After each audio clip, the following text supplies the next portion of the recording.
Good evening, one and all.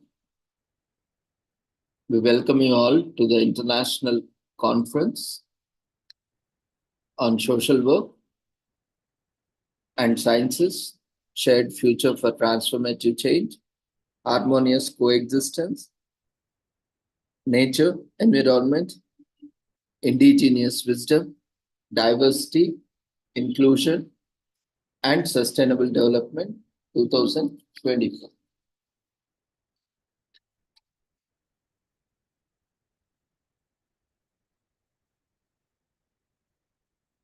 Today we are on the fourth day of 1 week international conference, which is organized from 19th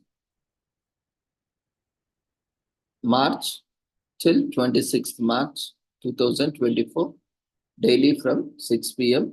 onwards, commemorating World Social Work Day, World Social Work Week and Month 2024, and also United Nations Sustainable Development Goals 2015 to 2030 as part of awareness and campaigns, and also commemorating Azadi Ka Amrit Mahotsav, nation celebrating 76 years of independence in collaboration with Sri Holistic Health Foundation India and Sri Research Institute Center for Arts, Sciences and Wellbeing. And along with our collaborators, International Federation of Social Workers, URED Foundation, Global Forum for Sustainable Rural Development, EQ for Peace Worldwide, USA, and International and National Fraternity, and all others. So before we start our today's proceedings, let's take the blessings of Almighty.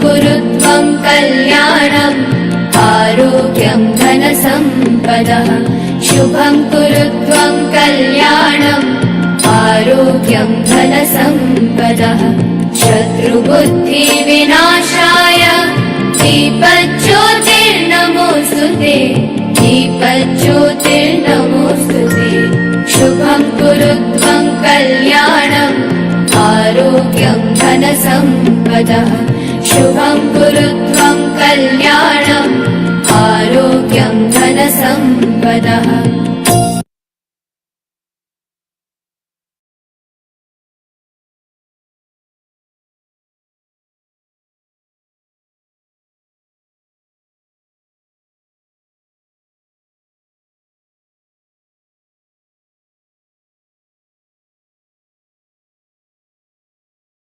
With the blessings of Almighty, we shall continue with today's sessions.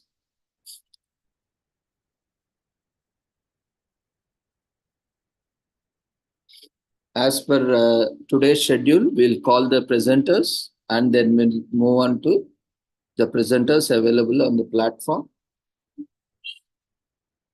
As we have mentioned, the presenters are requested to check the schedule and accordingly join, as the speakers may be or may not be available. So we requested everyone to join at 6 p.m. so that as per the order of availability of speakers or presenters, we can take it up. So you need not wait as per the tentative schedule, and you can make your presentations whenever there is a free slot available. So initially we'll check the speakers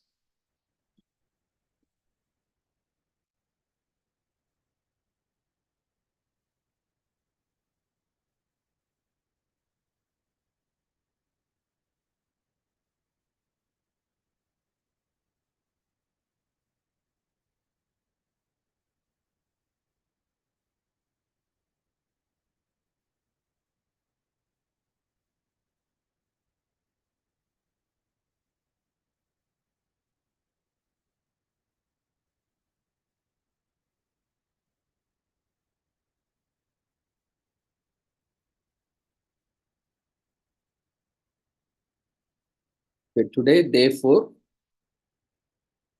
22nd March, Friday. So today we have the following presentations and speakers scheduled. So if anyone is available as per the list, kindly let us know in chat box. You can share the same details as available on the website, or you can type your topic, name, designation, place in the chat box so that we can invite you for the presentation. Even those who are not in the list also can share. We will invite you for the presentations. So let's see the scheduled presentations and check for the speakers. Jaya Nambudri, are you available? If yes, you can respond in chat box along with your details. Matt Perliston, Farah Saror. Though timings are there later ahead on this day, but I'm just calling. If you are available, you can share your details in chat box. And those who are joining later also kindly check the schedule, and accordingly you inform the host that you are available irrespective of the time in tentative schedule on the website. So we have Ria Sethi, Dr. Mary Florence Frida, Dr. Jagdish Shankar Sonaware, Junaid Zahir, Patimal Mittal, Awaz Bek Karshev, Meenakshi Sulodia, Clement Abu M.A., Idway Kundas, Dr. Rahul Kapoor, Uttamare Gowda, Vanshri Ashok Baisani, Arti Ramchandra Ahire, Bundili Sadhana, Sainab Arshad. If you are available on the platform, you can respond in chat box and you can share your details.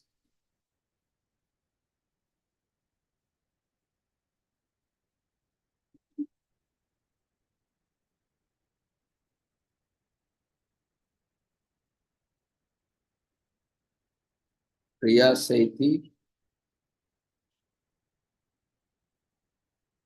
You can share your details in chat box, your topic, name, designation, and place.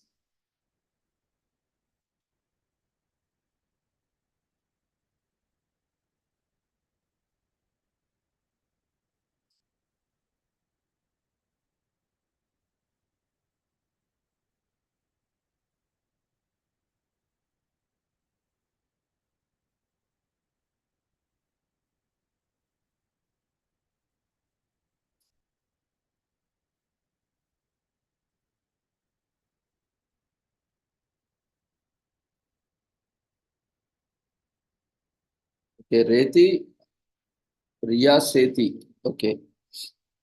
Are you ready with your presentation? Can you present now? Because in the list you are the one who have responded. Okay. Okay, then be ready for your presentation. We are giving you the permissions to unmute yourself, start your video and presentation. You can briefly introduce yourself and you can share your presentation. And meanwhile, the other presenters who are in the list and who are not in the list, who are willing to present, can share your details in the chat box so that we can invite you for the presentations.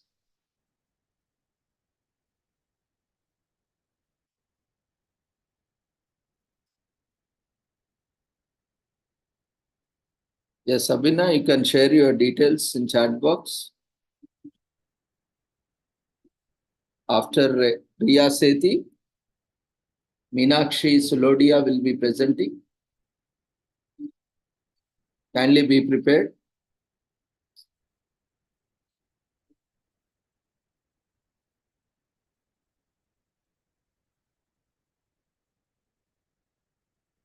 Yeah, Riya, you can start your audio, video, as well as your presentation. Okay, thank you. Good evening, everyone. So I'd start with introducing myself. I am a student at Amity University, Noida, Uttar Pradesh, India. And I recently wrote a research paper on attachment styles and conflict resolution strategies in romantic relationships. And today my oral presentation is going to be about that only. So I'm going to talk about my topic in brief, and then I'm going to explain my paper and its findings. So yeah, so one of the challenges young individuals face is in their romantic relationships. As we grow older, we tend to seek a romantic connection and companionship with others. And during this love for, quest for love and intimacy, we face numerous conflicts that call into question our belief systems and values. Have you ever wondered why we behave the way we do when we're faced with conflicts? What guides our emotional and behavioral responses during stressful situations? Conflicts force adults to go back to their childhood selves in terms of their attachment patterns. Research by Feeney and Fitzgerald and Farley and Roisman in 2019 has discussed the very same idea. Our caregivers' responses to our emotional needs during our childhood determine our attachment patterns, which further influence our conflict resolution strategies in our relationships. These were the very questions that pushed me to conduct a research on attachment style, mainly secure and avoidant attachment, and conflict resolution styles, mainly accommodating and avoiding resolution strategies. So first, I'm going to give an overview of what these styles are. So secure attachment is basically when an individual is able to recognize and express their feelings in a healthy manner. So they feel safe and content in their relationship. While avoidant attachment, as the name suggests, that the individual is avoidant in terms of intimacy and love. So they do not feel the need to express their desires to their partner. As for conflict resolution styles, we have accommodating and avoidant. So accommodating style is high on assertiveness and cooperation. Individuals with this style focus on finding a solution to satisfy the needs of others instead of themselves. As for avoidant conflict resolution style, it's low on assertiveness as well as cooperativeness. So individuals do not like to deal with conflicts. They don't stand up for their own interest, or are they concerned with satisfying the interests and needs of others. Further, I'm going to be talking about the methodology and findings of my research. I administered measure of attachment style questionnaire for measuring the attachment styles and conflict management style questionnaire for measuring the conflict resolution strategies in young individuals. My sample was of 180 individuals, out of which 82 were males and 68 were females. The data was analyzed for relationships between attachment styles and conflict resolution styles using SPSS, which is a statistical package for social sciences. Moving on to the findings of my study. So there were 4 major findings based off of 4 hypotheses at the beginning of the study, referring to significant relationships between the 2 attachment styles and 2 conflict resolution styles that I just discussed before. So the first finding was a negative significant relationship between secure attachment and accommodating attachment. What this means is that individuals high on secure attachment have low accommodating conflict. The second finding was a positive significant relationship between secure attachment and avoidant conflict resolution. This implies that individuals high on secure attachment will also be high on avoidant conflict resolution. The third finding was a positive significant relationship between avoidant attachment and accommodating conflict resolution strategies. Now, this suggests that individuals high with avoidant attachment will also have an accommodating conflict resolution. The last finding was not current with the hypothesis of the study. So there was no significant relationship found between avoidant attachment and avoiding conflict resolution strategies. And this could be because of certain limitations to the study. Firstly, the sample size was just 150 individuals. So it was too small to be able to generalize those findings. And second, that the data was collected online via Google Forms. So the accuracy of the responses cannot be guaranteed. However, the study does serve as an important stepping stone in gathering a more nuanced understanding of attachment styles and in recognizing that individuals function as a combination of attachment styles as well as conflict resolution strategies. That's it for my presentation. If anybody has any questions or queries, I would be very happy to take it.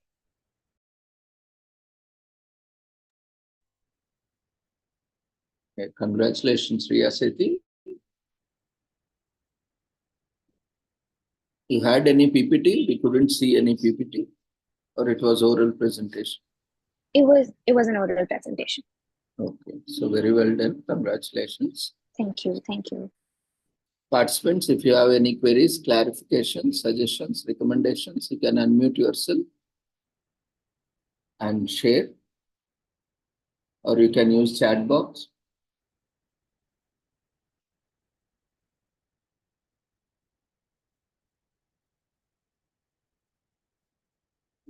Okay, if there are none at this point of time, you can keep sharing in the chat box. We wish you all the success.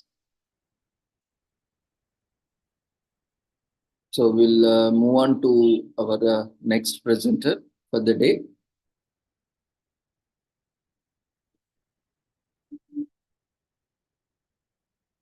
We have with us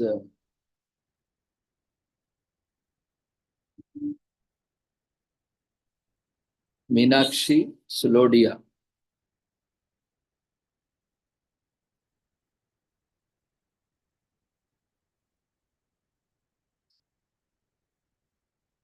You have two IDs. Which one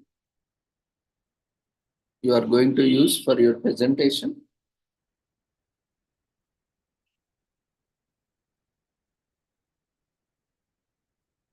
Next, Sabina Christina, be prepared for your presentation. The rest of the presenters, kindly share your details in the chat box so that we can invite you as per the order.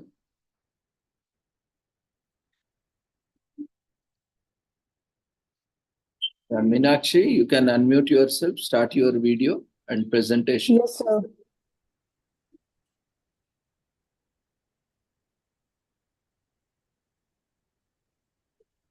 Make sure all the presenters are switching on their video as well, because we need to document, we need to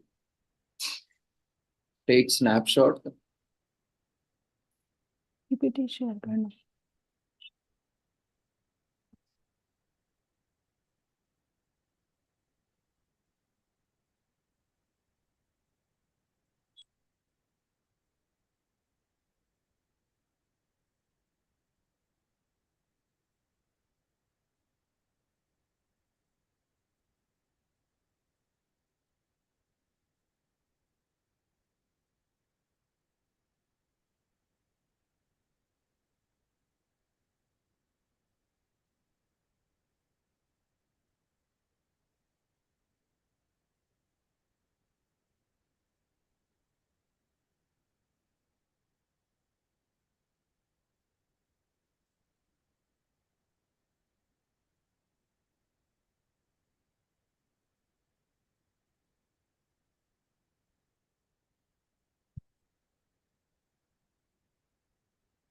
Presenters waiting for your presentation, kindly share your details in the chat box and keep your PPTs open in your system.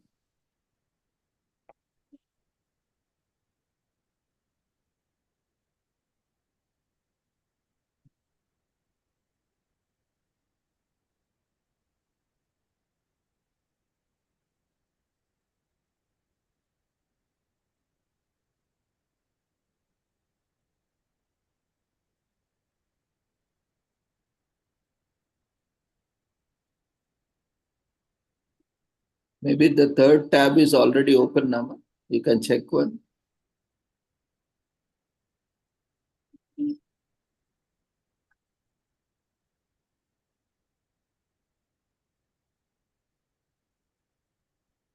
So just a minute. It's always better to download in your system. Screenshot. We can Sir, is there visible? yeah, you can put in slideshow mode. So is there visible? Yeah, it's visible. You can put in slideshow mode. Just a minute, sir.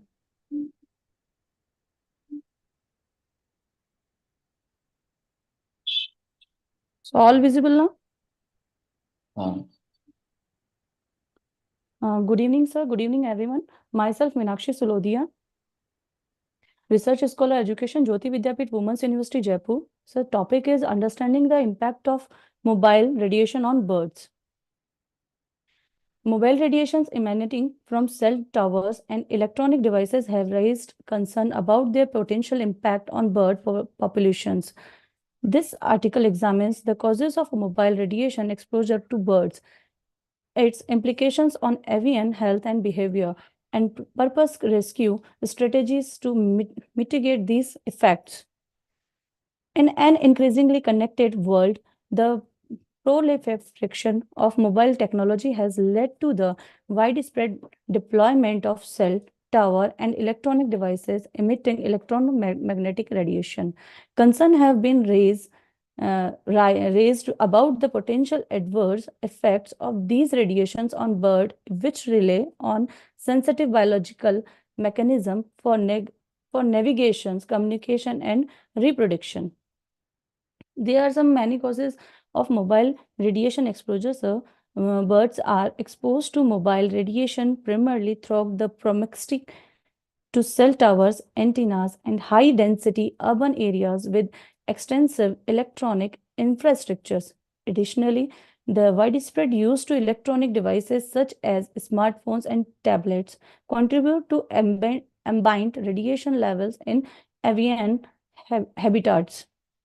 Implications of avian health and behavior study have suggested that the exposure to mobile radiation may disrupt avian navigation system, alert migratory patterns, and induce physiological stress response in bird. Furthermore, prolonged exposure to electromagnetic fields has been linked to decreased reproductive success, developmental abnormalities, and changes in breeding behaviors among avian populations. Rescue strategy of mitigate effects. Mitigation, the impact of mobile radiations on birds require a multifaceted approaches, including habitat, conservation, regulatory measures, and public awareness campaigning strategies, placements of cell tower away from sensitive avian habitats, implementing buffer zones around nesting sites, and incorporating avian-friendly designs. Features into urban landscape can minimize direct exposure to radiations. Once slides are skipped, the review of literature in 2011, Ministry of Environmental and Forest sanctioned an 11-member fact-finding committee. The committee provides its report on possible impact of communication tower on wildlife. This included members from Wildlife Institute of India, Department of Telecommunications, Worldwide Fund for Nature India, India Institute of Sciences, IIT New Delhi, Secretariat. The report can be accessed on the Ministry of Environment and Forestry website. This report indicated towards some adverse effects of microwave cell phones tower radiations on bird, sparrow, bats, bees, and white storks, etc. While this report mentions the need of more significant scientific research, it also advocates mitigations, measures, and regulation as key action areas. Literature review studies about effects of radio friction radiation on wildlife, birds, and plants provides the following results.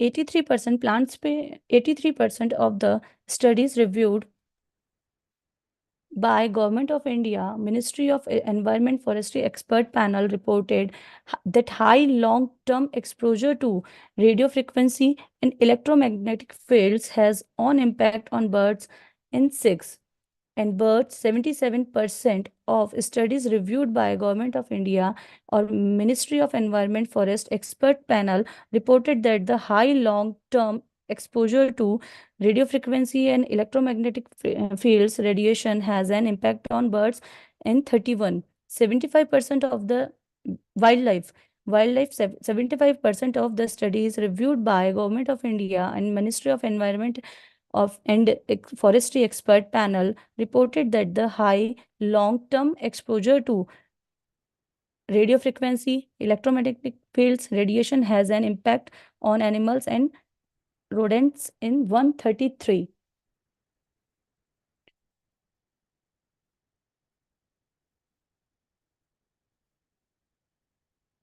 Suggestion on further future research.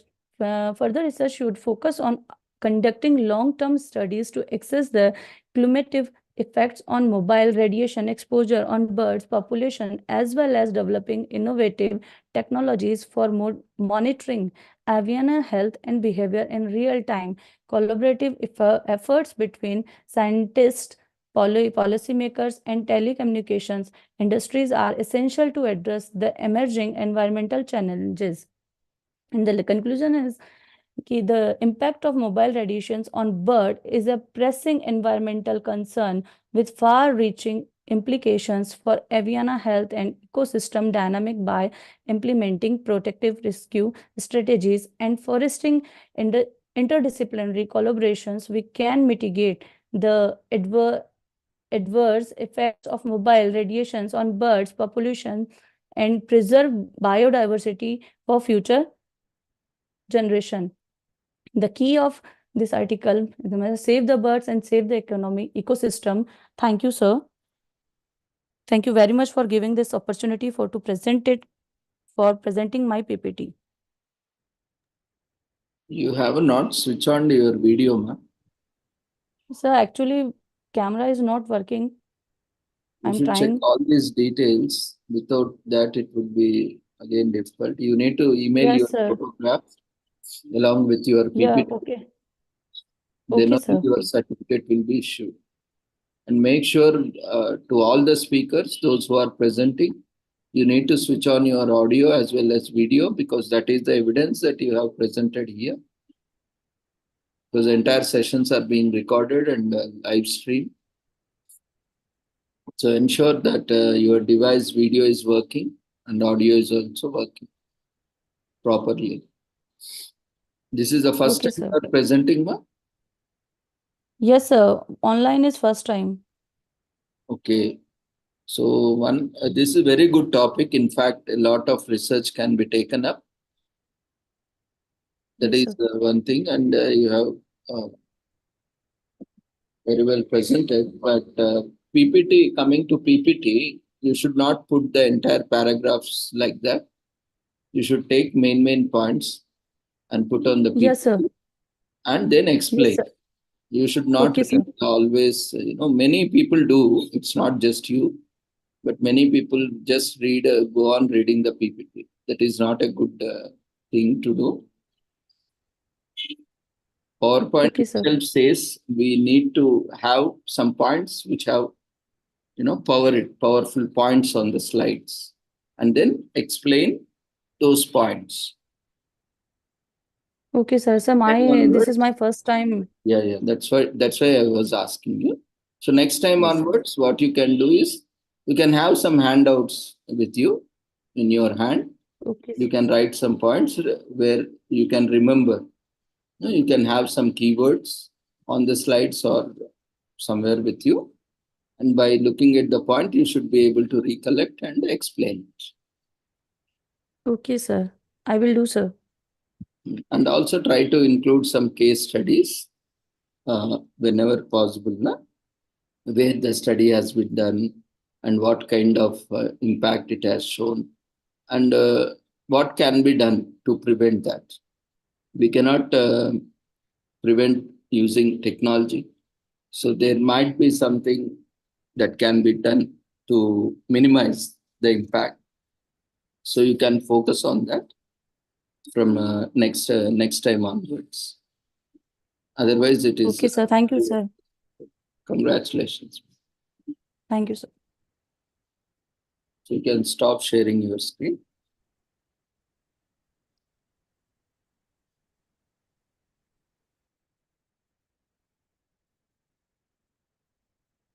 So we request all the presenters to kindly check your emails. We are sending daily email about the reminder and updates to your email ID.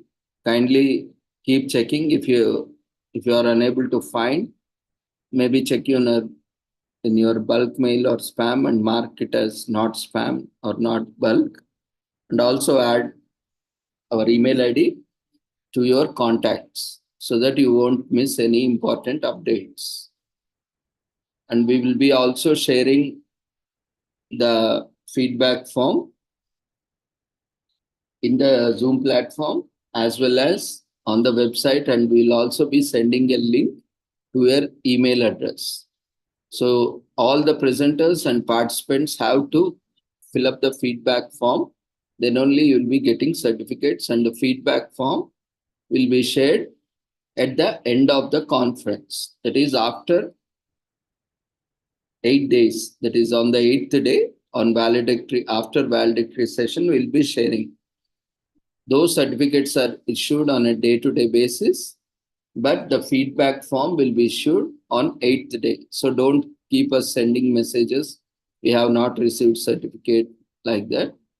It is clearly mentioned on the website that the feedback form will be shared on the last date, because presenters might be joining on one day, they have been scheduled another day, they might be presenting. So it is not possible on day-to-day basis to issue.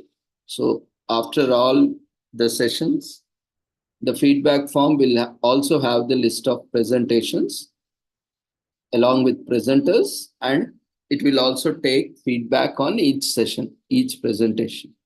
So that can be prepared only after the conference ends. So you have to wait till the conference ends. Then you need to fill up the feedback form within 24 hours after the feedback form has been issued. So you'll have 24 hours. So keep checking all the mails, and also keep checking the website. Wait for the feedback form to be issued, the link to be updated after the valedictory session. And after the feedback form link is visible, within 24 hours, kindly fill up the feedback form so that we can start generating the certificates after verifying the details.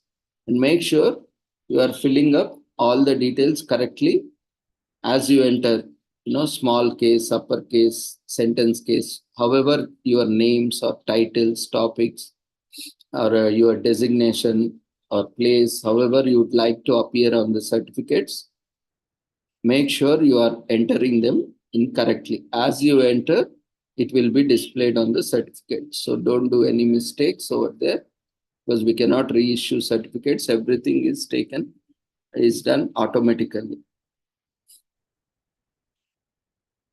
So other presenters who are waiting for their presentation can share their details in chat box so that we can invite you. So we will move on to our next presentation in the chat queue by Sabina Christina. In the meanwhile, other presenters, you can share your details, your name, designation, organization, place, along with topic.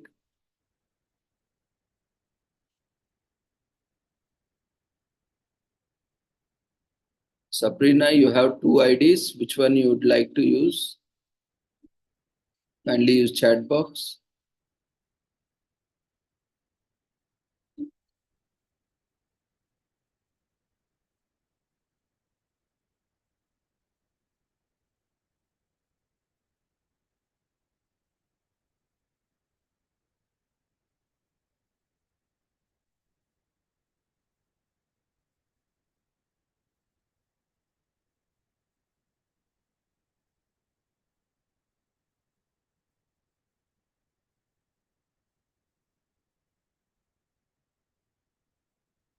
Yeah.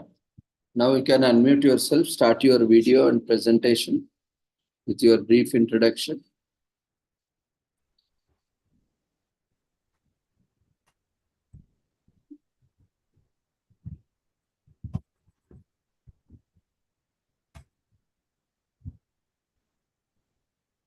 Good evening, sir. Good evening to everyone. Am I audible, sir? Yes, ma'am, please continue. Okay. Myself, Sabina Christina. I'm working as assistant professor at Dayanand Sagar University, Karnataka, Bangalore, India. I am from Community Health Nursing Department. Today, I am planning to present on PPT as well as oral presentation on a very common social issue throughout the world. Now, there is a picture displayed in my PPT. The participants who are listening to this particular presentation, can anybody guess what is this picture all about?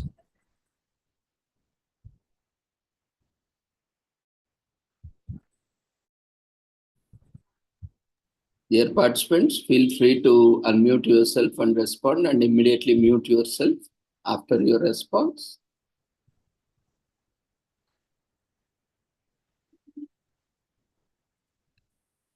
Hello.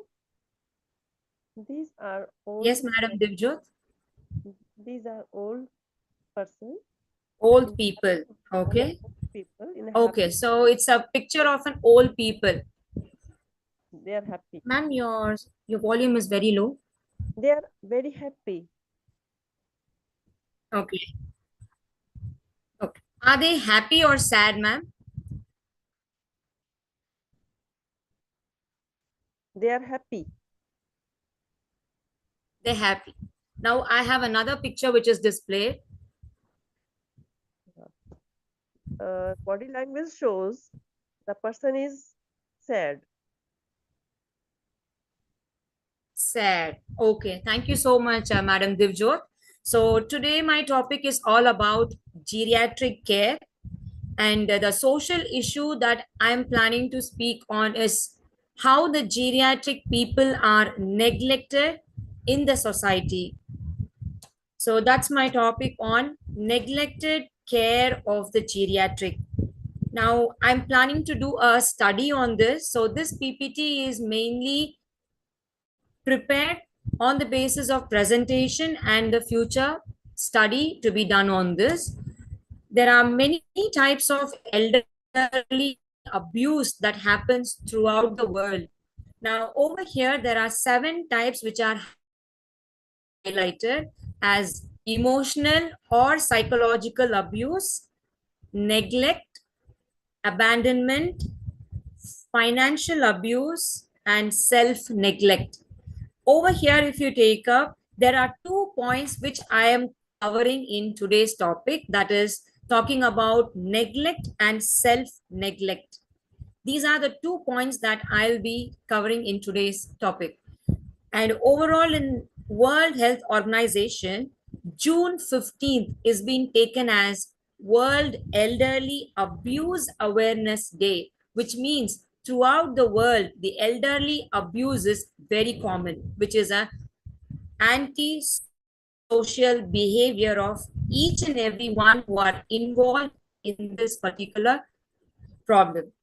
Now, speaking of abuse, which was shown in the previous slide, if you talk about their percentage, the blue, which is highlighted as 37%, is talking about self-neglect, and the 20% is talking about neglect.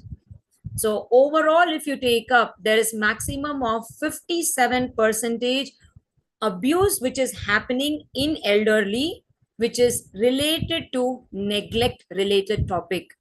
Now, because I'm repeating this word neglect, what is this all about, the word neglect?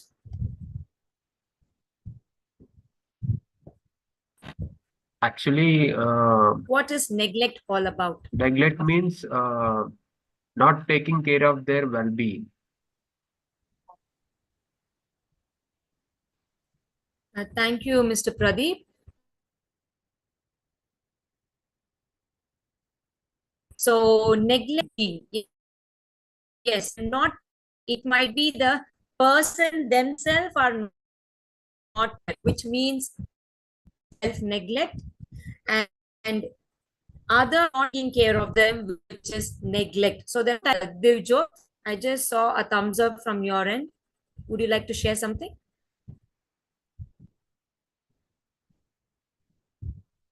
I agreed, the person replied.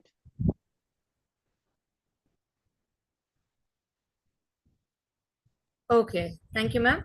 So over here, if you take up, who are the people who are involved in this neglect related attitude? Now here there is a pie chart where there are many people getting involved in elder neglect.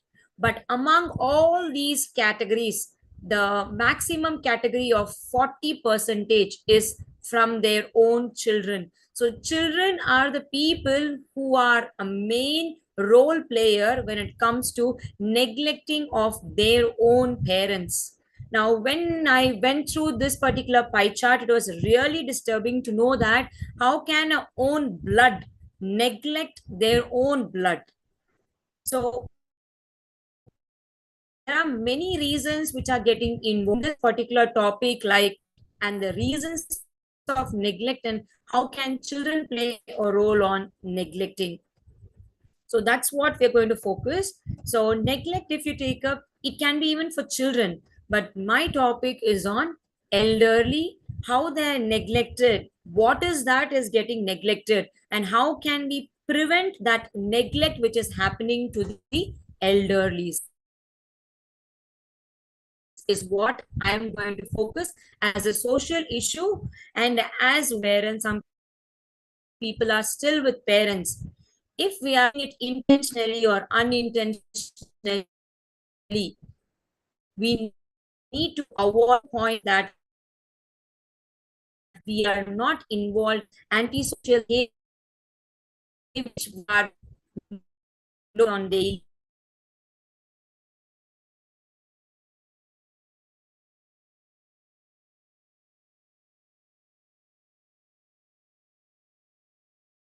basis, is what is my focus today. Four types of common.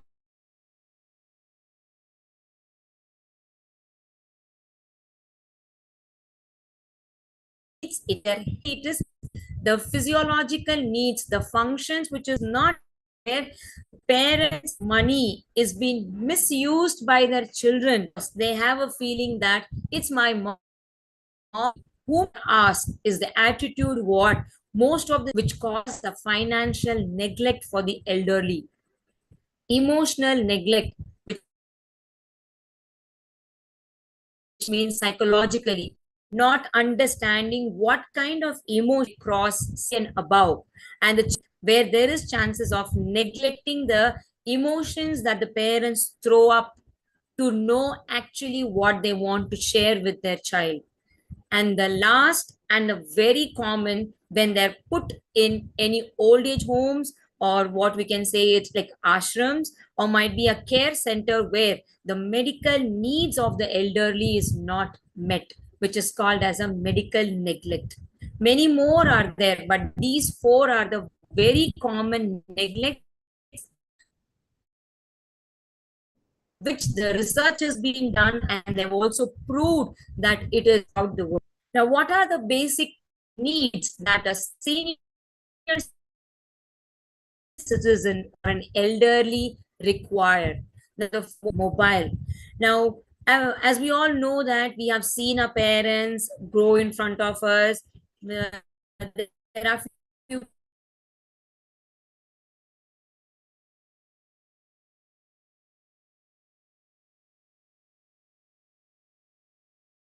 people who are still having parents with them, where when they get aged, there are people before they were in the, so they become deteriorated and get important daily making the point that they personally. Now over here,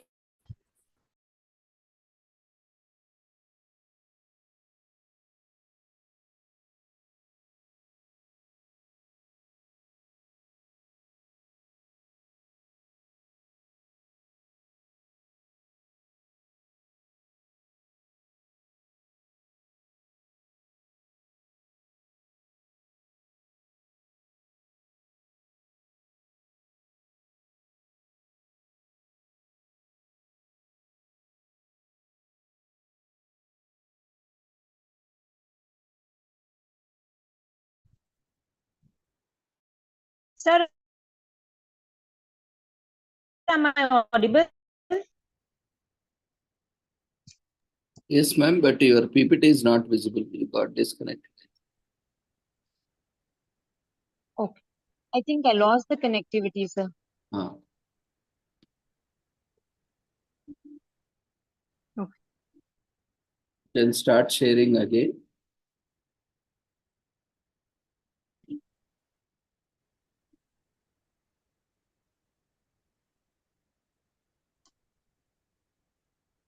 Am I audible now, sir? Ah. But your video is not visible. Sir, am I audible now?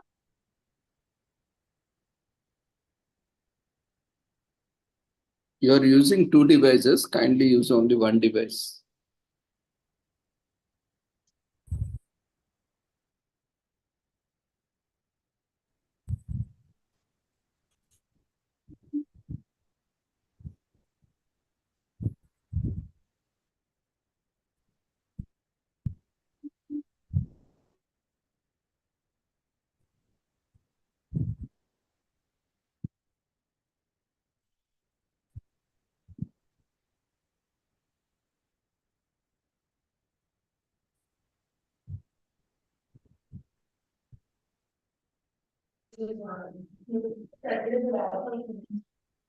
हाँ अरे कल मैं गई थी ना तो sir, उसने बोला कि आपको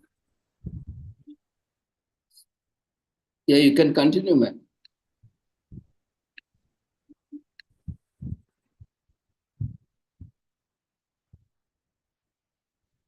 okay. Okay, so I think I am audible. Yeah, please continue.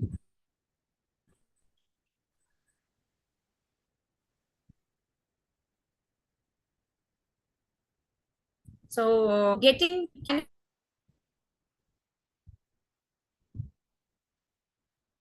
managing medical care, and the fourth important daily need of an elderly person is proper nutrition and exercises, which is neglected in most of the time.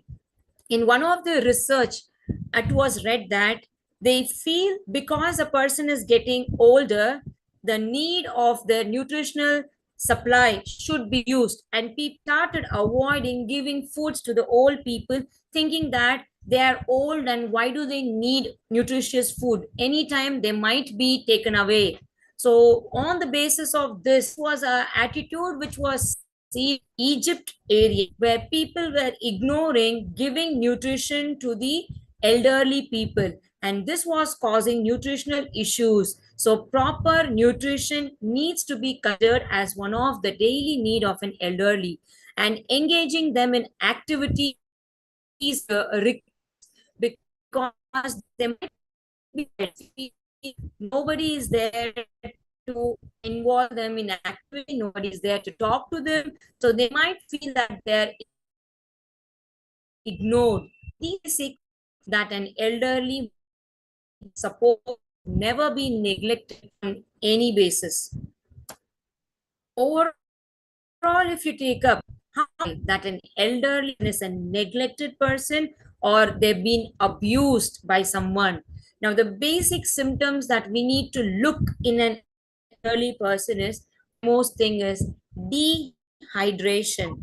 Second one, poor nutrition. Third one, poor personal hygiene. And the place where they live is not safe and unhygienic place. Now, 4 important symptoms that show a person who is elderly neglected. Now, as a children, we need to focus on those 4 points which is highlighted in the previous slide. Now, the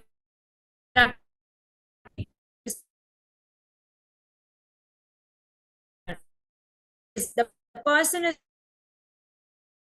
from their clothes to the food, and still the look being well maintained. The picture which shows neglect of the owners, and they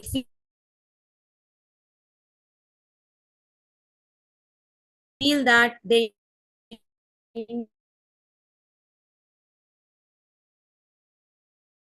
done care that old age. And the second is there is a caregiver. It can be a nurse or it can be a doctor. It can be their own children. But still,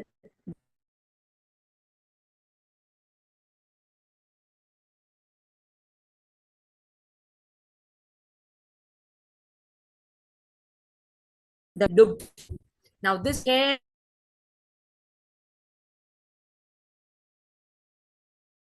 or the elderly person malnourished, medications, medication not given, the rights are not given adequately, the clothing, the place where they stay looks very and ungroomed. And most of the time, if they are a person, there's no one who can bed sores, which can even lead to leukemia, infection of the blood. Sometimes even death can occur. And due to kind of improper care, neglect, second infections and unnecessary diseases developed in their because physiology changes, the immune system when they get older. So how can we handle the situation is the most important point.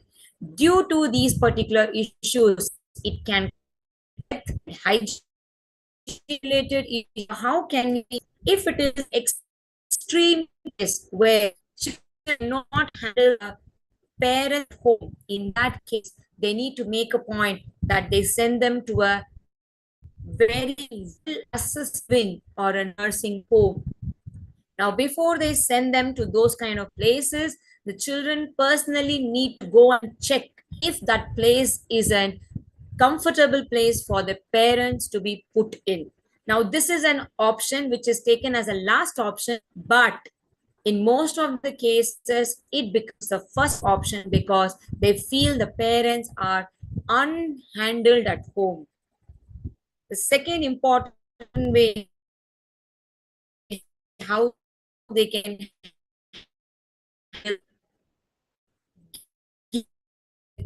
give because care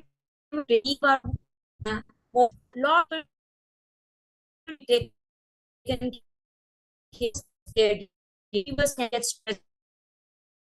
We have to help, especially a social important role in this particular area where they have a very vital role of visiting these kind of places, finding if there are people affected in providing care, though they are in a care homes. So in those cases, they need to help those caregivers and understand not able to give up a person who is in care. And the other third important point, if you take up the interventions, if the neglect is an intentional neglect. There are some cases where the people feel that it's difficult to handle an person, intentionally neglect them. It might be stress to the caregiver, or might be they are having some mental disorder needs to be handled.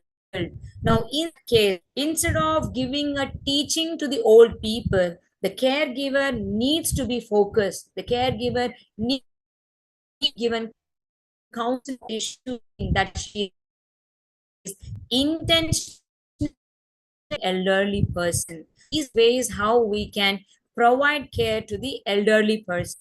5 important things that we need to do to prevent elderly abuse or neglect is listen to them when they try to tell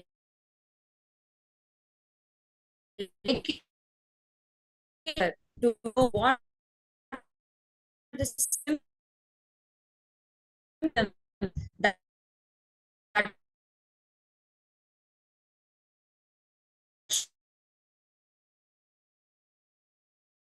and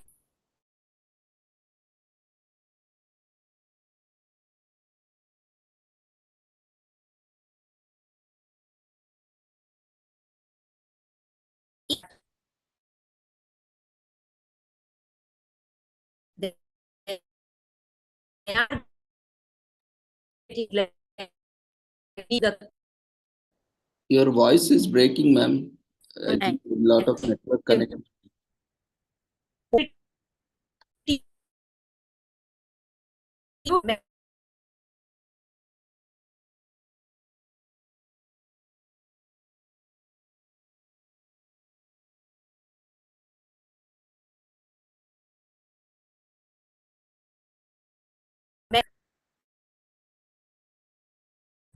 there is a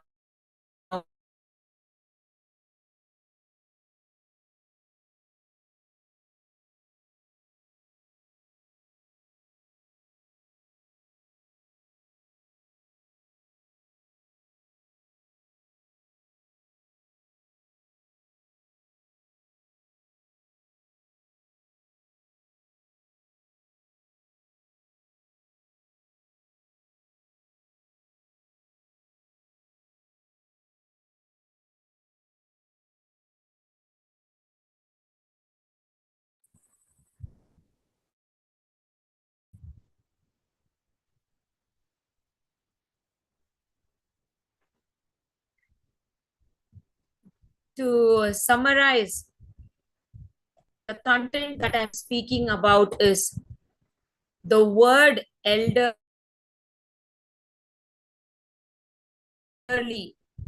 Word elderly itself says that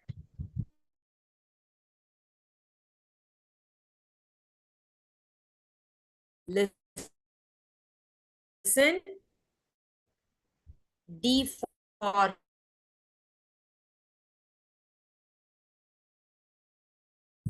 E for D for decide,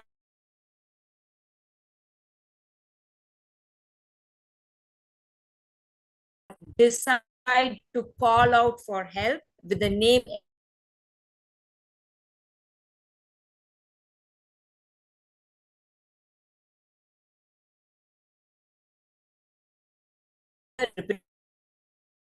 to take care of our elders.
Sir, thank you for the opportunity, sir.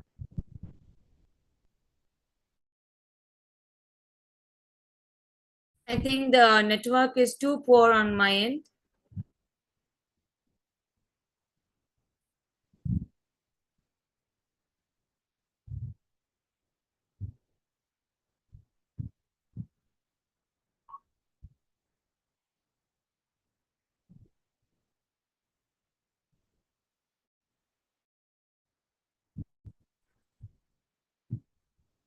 sir?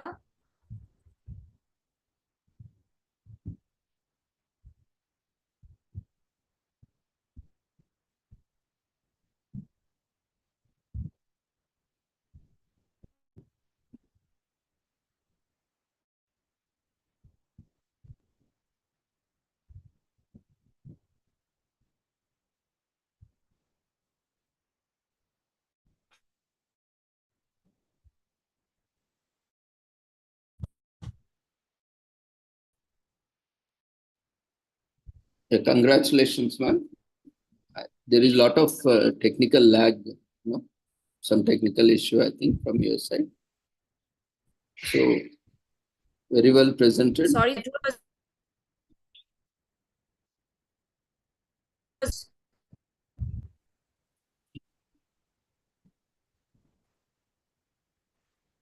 Can't hear you properly.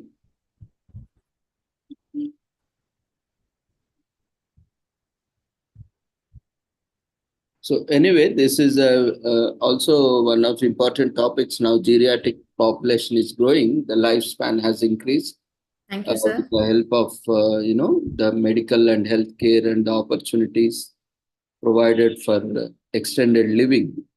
So more and more people are living longer.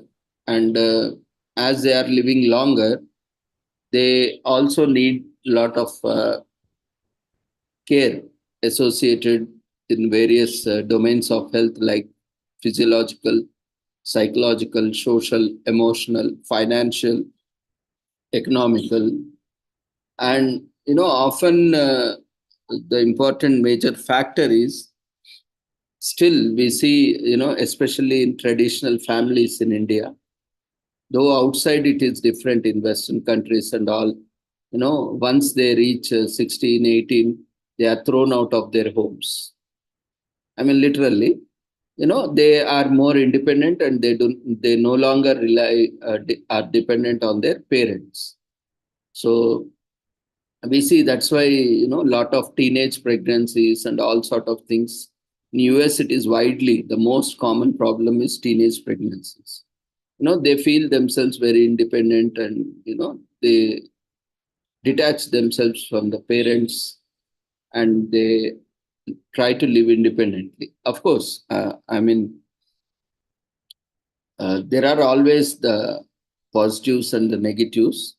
But why we are taking up this issue is like when they are living longer, like the conservative perspective of taking care of children. Even see, we in traditional families, what we observe in India, even after having grandchildren, great grandchildren, also our parents, they try to protect us, they try to guide us, mentor us very closely. So that is a major problem where we see, this kind of abuse happens most of the time, because when we also see a lot of clients and cases where, parents are not able to overcome that. They are not able to give much freedom to their children in terms of decision making and involvement and sometimes, too much involvement into their decisions and personal lives is the main reason which we have seen in most of the cases because of our causes of this neglect or abuse. See, as they want themselves to be independent, the younger generations also want to be independent, having nowadays, more emphasis is on privacy. Because things are not like earlier, those days where opportunities were limited. We didn't have much alternative ways of enjoyment or entertainment, or society culture has also drastically transformed and the expectations are different. Peer pressure is different. The kind of occupations now evolved are different. They are demanding. And, all these kind of things are there. So we need to understand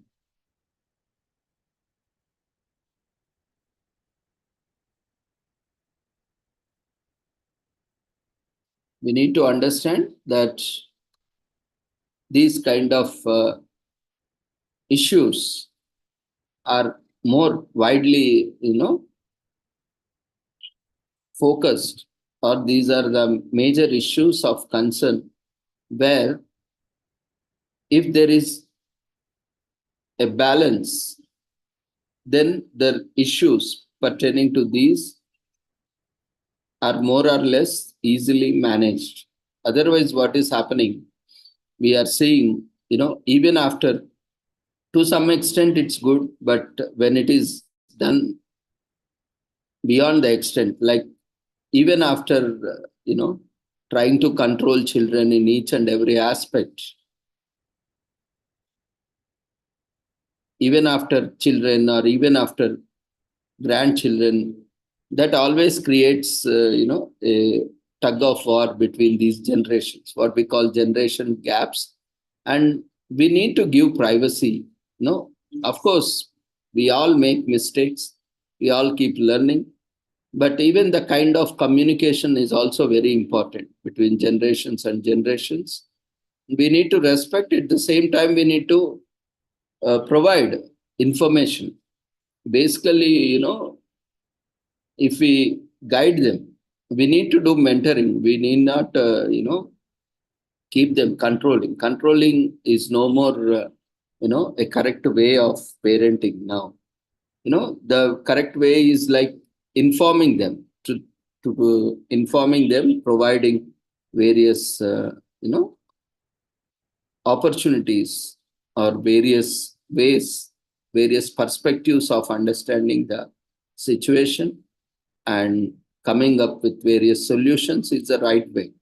So that kind of parenting is now what required, because the more we try to restrict their exposure to the world, they become more vulnerable to be exploited, because now the world is also being open to a lot of vulnerabilities. Nowadays, we are seeing children, they are exposed to almost everything in the early childhood itself. So now, as we cannot control what information they are being exposed to, or what kind of content, or what kind of relationships, or what kind of behaviors they are exposed to, we cannot always control, because we have a diverse environments like neighborhood, which is also diverse, not like earlier traditional societies where we all know each other. But now we have, in our own apartment or in our own gated communities, we have almost, every part of the country we will have someone or other. So there are diverse cultures, diverse traditions and habits, food habits, lifestyles, and apart from that, individual habits.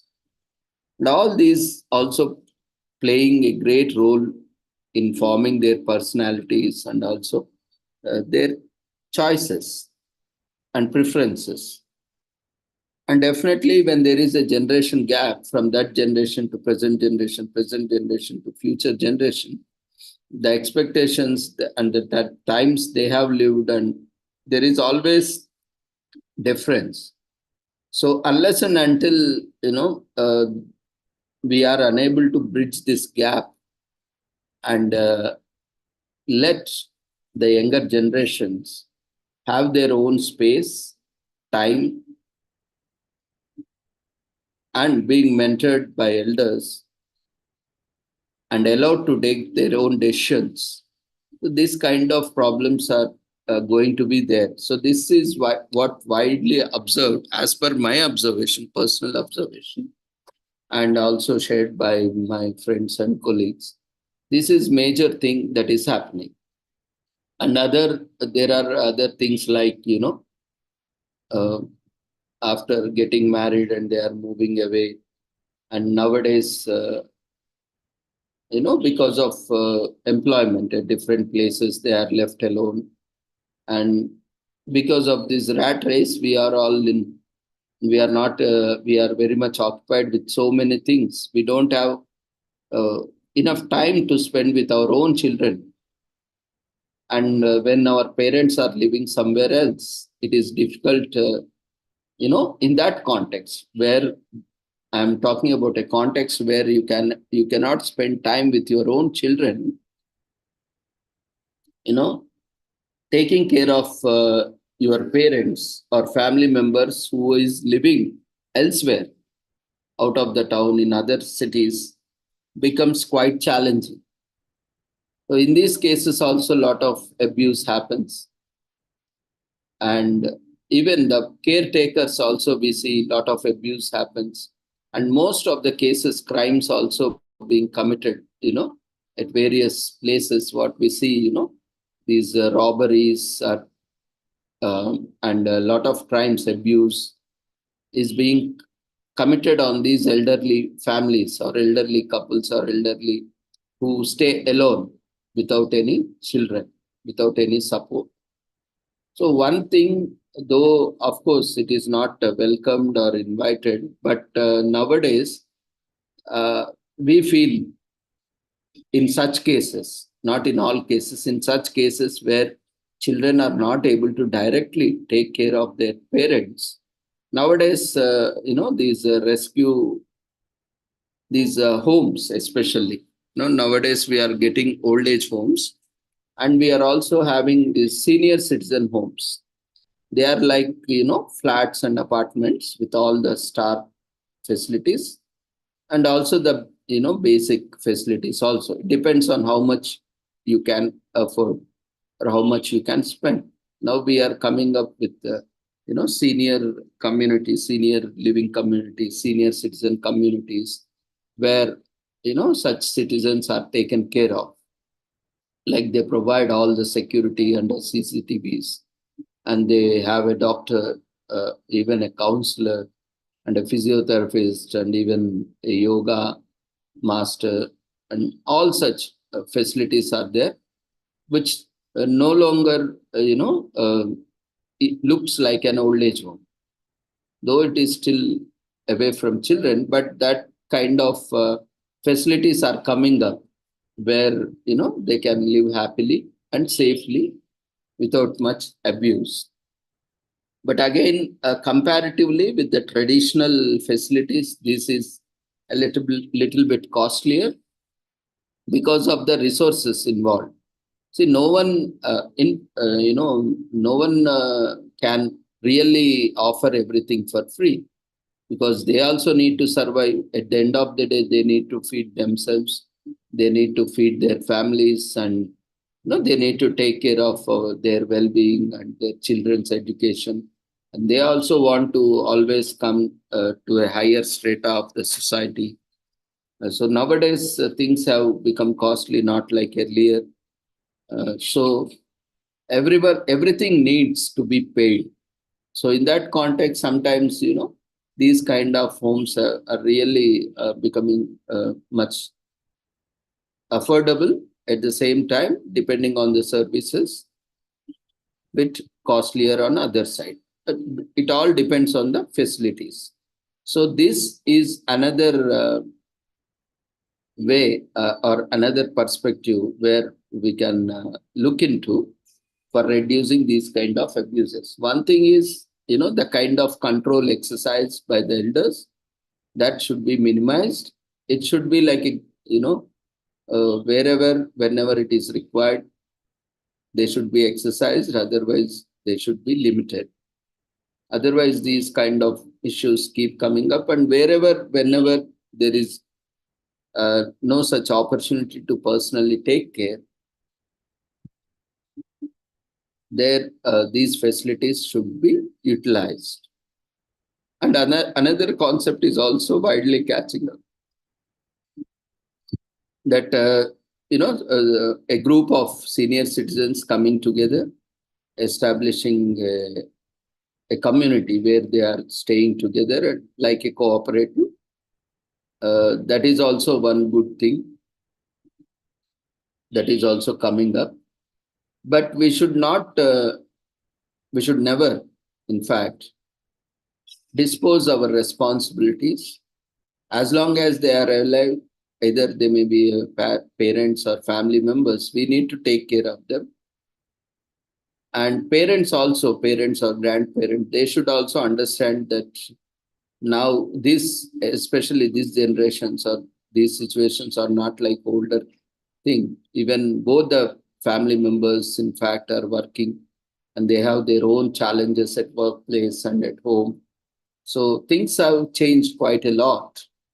So we need to, everyone needs to understand and support each other. Then only we can move ahead with the peace and harmony within the families.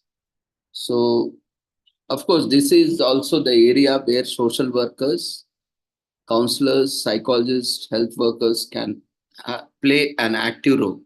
As across the world, geriatrics is in high demand because more and more senior citizens are occupying the place at the highest population next to youth. So there are a lot of services that needs to be provided and infrastructure that needs to be taken care. Hope this also is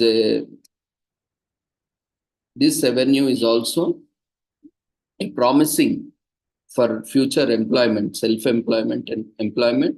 We also need to focus on this in terms of policy programs as well as taking up self-employment or entrepreneurship.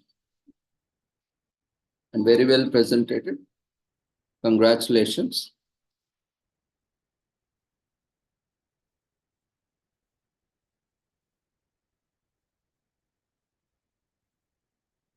So we'll move on to our next presentation.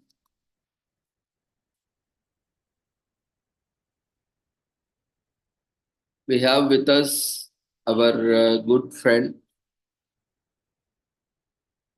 Matt Panelist from EQ for Peace, USA, and he is advocating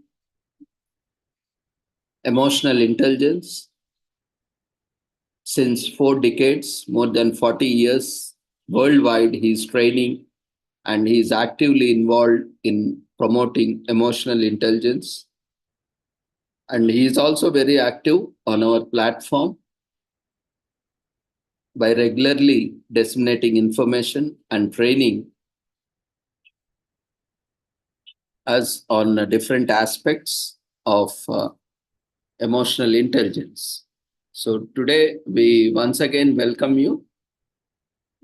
Dear Matt, you can unmute yourself, start your video, and you can go ahead with your presentation. Once again, we welcome you and we appreciate your efforts in bringing up emotional intelligence to the entire world and bringing global peace. Over to you for your presentation.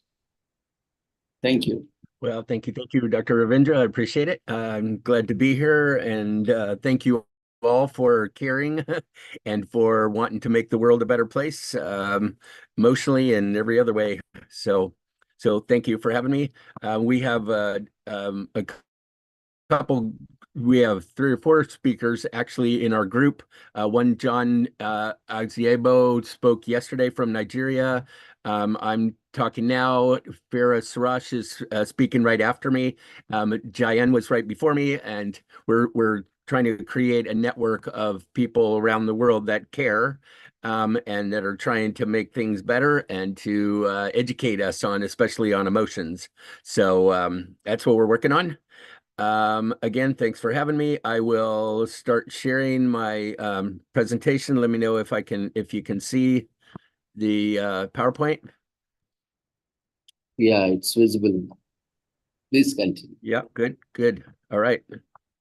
Thanks, Dr. R. I appreciate it. All right. Okay, so we came up with a new concept called positive mental health. We believe that the answer to peace is by being better inside of us. So we're trying to do positive mental health and teach people how to deal with their emotions. It amazes me how few people know about how to deal with their emotions and how little we talk about them. So let me talk about that a little bit. So we're going for peace. We're going through peace. All right. Our nonprofit called EQ for Peace the goal is global peace. It's big goal, global peace. And so it's not going very well, as you guys know. I should be laughing, but it's not going very well. I got some good news and bad news. We'll start with the bad news. And in many ways, things are bad and getting worse, actually. And so a number of our social problems today, like violence and abuse and addictions and suicide, this is all since COVID's, they're going up. COVID's was horrible for us as a planet, as humans. It separated us, and that's a bad thing. Us humans like to be together, and we're social creatures, and we want to be able to connect with each other. And COVID's pushed us apart. So I'm not blaming it on that, because it's years and years and years and years of not having the ability to understand ourselves, not being taught this stuff. And so this is the result of it. These are the symptoms, not the problem. These are the symptoms. Suicide in particular, I've got here. This next chart here shows this is in India. You notice that it's shooting up. It's starting since COVID's. They don't talk about it very much because it's not good news, but it's happening. It is happening. So divorces happen, mental health issues are going up, physical health. They've now connected emotional with physical, which is a big deal. It's a big deal. If you had a tough childhood, chances are you're going to have a tough adulthood, which is not rocket science. No kidding, right? But the cool part, the amazing part that is new, is that they're saying if you had a tough childhood emotionally, you are going. The charts are showing exact similarity, connection between the number of big issues you had as a child, emotional issues, and the number of severe medical problems, not emotional problems, well, also emotional, but medical problems, physical health problems, severe diseases are happening. They're more likely to happen if you had lots of problems as a kid. So I'm doing this because it's a chart. If you had a few, it's matched to a few. If you had a bunch, it's matched to a bunch. So warning. If you had tough stuff in your childhood, it needs to be dealt with emotionally so that you can heal physically. Wild, huh? So even crime is going up. So we're saying, and a lot of people are saying now, that the lack of emotional education is often considered one of the biggest problems in the world today. I believe it is. And so that's what our nonprofit is focused on. And that's what I'm happy to be talking to you guys about, because you guys care and you're trying to make it different. And that's pretty cool. That's very cool. So we're all on the same team. I love that. All right. So the problem is that we learn about our left brain, our logical side, our culture, your culture, most of the cultures in the world are left brain focused. We're left brain focused. And we don't learn much about our right brain. Even though we have two sides of our brain, we only work on one side of it. And that's not cool. And it's not going well. It's not going well. So what we're trying to do, this is kind of fun picture of it. What we're trying to do is take our left brain, the logic and the reason and the science and our analytical side, our left brain, where we usually focus, and add to it the right brain, which we don't talk much about, which is our emotions and our passion and our creativity and our ability to sense. Our senses are all on our touch, feel, all the five senses are on your right brain. So basically we focus on the left brain, which is good. We're pretty good about that. So let's do that. We're good about that. We're not very good on the right brain. So it's unbalanced. And I think I have a slide. Here we go on balancing. We're trying to balance the two. We're trying to bring this one up, bring your emotional education, your emotional intelligence up, please, and teach other people about it, because they don't know, and they don't know that they don't know. And so we have to teach them. We who know need to teach people who don't know. And so that's my main biggest point of this whole thing is to bring emotional education forward, bringing it to schools everywhere, from preschool to PhD. Little kids can understand. If we teach them, they understand. They know about what they're feeling. It's not rocket science. This is pretty simple stuff, but we got to teach them. We got to teach them. Along with reading, writing, and arithmetic, we need how to do your feelings, how to manage your thoughts, how to handle your actions. What do you do with this information? What do you do with your pain? What do you do with your with what's going on inside of you? We don't teach that stuff, and we need to. It's so crucial. We're finding out. So the problem is that we don't learn much about this at school. We don't talk about it at home. We don't talk about it at home. Our parents didn't know, so they don't teach us. They can't teach us because they didn't know. And we better not deal with emotions at work. So school, work, home, everywhere, we're not dealing with emotions. And we need to. We need to. And that's according to me. We're born with everything we need. We're born with all the tools that we need to deal with our emotions. Little kids, little babies are born with everything they need, but they just don't know how to use it. They don't know how to use it. So that's where we come in. Our natural state is being pretty happy. If you watch little kids, little babies, even all the way back to babies, you see that they're most of the time they're okay. If they have their needs met, they're okay, they're fine, they're peaceful, they're loving, they're pretty happy. Most kids are pretty happy just right out of the chute. I shouldn't call it that, but right out of the chute, for real. And so our job is to teach them how to deal with their emotions so that they can go back to your natural state. Right? If you see little kids, they got a problem, they got their diapers messy, or they are hungry, or they are in pain, or they're tired or something, then they express themselves, right? They express themselves, they feel, and they deal with their emotions. Once they get their needs met, if they do get their needs met, but most kids do, but once they get their needs met, they go back to their natural state, which is okay, which is fine and happy and loving and peaceful. So what we need to do is teach people how to deal with our negatives, deal with our pain, deal with our problems, deal with our, we're calling them negatives. Technically, there's no negative emotions. They're all good emotions, but you know what I mean. Some of them are not fun. Some of them don't feel good. And so we call them negative emotions, and we're trying to create positive emotions. So that's why we call it positive mental health. The solution, in my opinion, in our opinion, is emotional education. Again, we're trying to balance it. This guy down here is good on IQ, not good at EQ. This guy over here, good at both. So we need to bring up our right brain, bring up our emotional education so that we can balance. If you see this guy on the left, if he takes off, he's going to spin around and crash, right? Because he's only good at one side. He's only got one wing. The guy on the right is going to soar because he's got balance, he's got both sides, and he's got the ability to handle both sides of his brain. Pretty cool, right? So the good news is that it's education. Education is the key to this whole thing. We can teach without, Aristotle said, with educating the mind without educating the heart is no education at all. So basically saying both sides, technically your emotions are not in your heart, they're in your right brain, but whatever, you get the idea. A lot of people associate emotions with the heart versus your head, which is cool.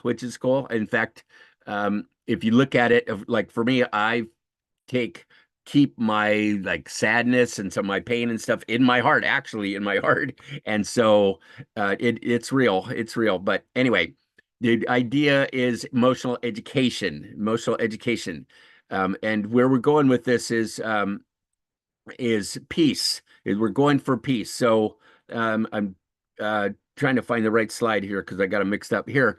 So emotional education is first. Emotional education is how it works. How do our emotions work? That's kind of a science thing. We have the amygdala, we have the prefrontal cortex, we have both sides of our brain, we have all that, our synapses, all that good stuff. That's science stuff. That's real. That's real inside of us, and it's true, and it's a fact, and that's how we work. That's how we function. Emotions are inside of our body, and our body creates them and adjusts them and does what they do to them. But that's being smart about our emotions. That's knowing how they work. Okay, so how they work. So that's intelligence, knowing about that, right? Well, we are now trying to do positive mental health, and that is how to work them. Meaning, what do I do? So my synapses work this way, or my amygdala works this way. So, so what do I do about it? So what do I do about it? Well, that's positive mental health, and we're trying to come up with strategies and skills and competencies and learning what do I do with this information? What do I do with my emotions for real? And that's working really well. It's getting very popular. I love the term positive mental health. Farah, in the next presentation after this, she's doing positive mental health. Positive mental health. It's a big deal. And so we're trying to figure out how to do this as best we can. That's why I'm here in the middle of the night trying to talk to you guys and come up with better and better ways to describe it and explain it and teach it, and to be able to use our emotions properly, positively, powerfully, peacefully, because peace is the goal. Peace is the goal. So we know about what's going on. We be able to deal with what's going on, so that we can have peace. So that we can have peace. Begin with the end in mind. Someone famous said that. You probably remember, right? Who was it? Who said that? Begin with the end in mind. That's a beautiful statement that has taken off and has been used for years and years, ever since he's gone now. It was Dr. Stephen Covey, and it works. It's a good idea. So have you heard of emotional intelligence before? Maybe you have, maybe you haven't. It's about being smart with your heart, being smart with our feelings and our emotions and our thoughts and our actions, but mostly our feelings and emotions. I'm saying it's the most practical subject there is on the planet, because every day, all day, we have thoughts and we have feelings 24/7, 365, all day, every day. For the rest of our days, we are going to think and we are going to feel. And so therefore, it's fairly good, pretty cool subject. It's a pretty cool subject. We call it EQ because it should be EI. Emotional intelligence should be EI, but it's EQ because people get it that we have left brain and right brain. We have IQ. Most people know what IQ is. They don't know what EQ is. So we go IQ and EQ, left brain and right brain, your thoughts and your feelings, your head and your heart, your cognitive and your affective, all that stuff, yin and yang, all of it. You got to balance them. We got to balance them. And they're not balanced right now. They're not balanced. So that's a problem. That's a problem. So we're doing what we call peace education, would be peace being the goal to the whole thing. The Dalai Lama said, world peace begins with inner peace. So if we were to start with the end in mind, which is world peace, where do we go from here? Inner peace, right? Through inner peace, he said, genuine world peace can be achieved. Yay. A lot of people don't think that. They don't think world peace is even possible. I disagree. I think it does. He does. A lot of other people are saying, yeah, it is possible, but we got to start with us. We got to start with us. In my opinion, and the basis of our nonprofit, as I'm saying, is that that a lot of people don't know how to be peaceful, don't know even how to be peaceful inside themselves. How are we supposed to create that in our societies and in our countries and in our culture if we can't even do it inside of us? Right? If I'm having a war and I'm fighting and I'm upset and I'm mad and all that stuff inside of me, that's going to come out, right? So we're trying to create ways that people can be peaceful inside of themselves so that they can be peaceful outside, so that we can all enjoy peace someday, maybe someday. Hard to prove, but maybe, right? Dalai Lama said, the importance of individual responsibility is clear. I'll talk more about that in a minute. An atmosphere of peace must first be created within ourselves, How do we create peace within ourselves? And then he said, you gradually expand it to include our families, our communities, and ultimately the whole planet. So that one sentence right there is pretty much the basis of our nonprofit, and it is the basis of the work that I've been doing for years, and I'm going to keep doing, and a bunch of us are doing now. And so we are trying to create peace inside and outside. Inside and outside. What did I say in here? Building peace from the inside out. Yeah, building peace from the inside out. That's what we're trying to do. So there's inner peace, inner inside of us. Then there's interpersonal peace between us. Me and you can learn to get along. We can learn to get along. We really can. Then there's social peace, where is a bunch of us, like a bunch of us right now, are in this room together. And as far as we know, as far as I know, we're all getting along right now. So we are doing at least social peace right this minute in this place right now. And we're successful. Yay, we're doing it right now. We're doing it. But it gets tougher. This is easy. This is easier. So there's inside of me, then there's between me and you, and then there's between a bunch of us. So that's I, we, and us, right? So inner peace, interpersonal peace, and social peace. Those are all teachable skills. We can learn how to get along. We can learn how to be peaceful inside ourselves. We can learn how to listen. We can learn how to not judge. We can learn how to have empathy and compassion for each other and connect and love each other. We can learn all that stuff, and those are teachable skills. So we are teaching that stuff so that we can maybe someday get some global peace going on. Maybe someday, right? The peace and the connections between us. Like I was saying, we have been separated. We need to be connected. We're finding that is one of the study after study is showing that's one of the most crucial things for us humans in life is connecting. Connect and stay connected, I say. Connect and stay connected. And guess what? That's up to you. That's up to you. And it's up to other people. So we need to share that with other people. They don't know that. And it's getting worse. We're getting more separated with distributed technology, with virtual reality, with the electronics that we have now. We're separated. We can connect through social media, which is working good, but there's a way that you can open your heart and connect with people in profound ways that are satisfactory and moving. And they found now studies showing that you can actually feel loved. You can love and feel loved strictly through social media. You can do it. You can find people that you love and that love you and never meet them in person, but you get the benefit of it. They get the benefit of it, and you can do the connection part without ever meeting them, which is pretty cool. It's pretty cool, actually. We put down social media a lot, and it's easy to criticize some of the kids are overdoing it. But if it's done properly, it can be fantastic. It can be wonderful.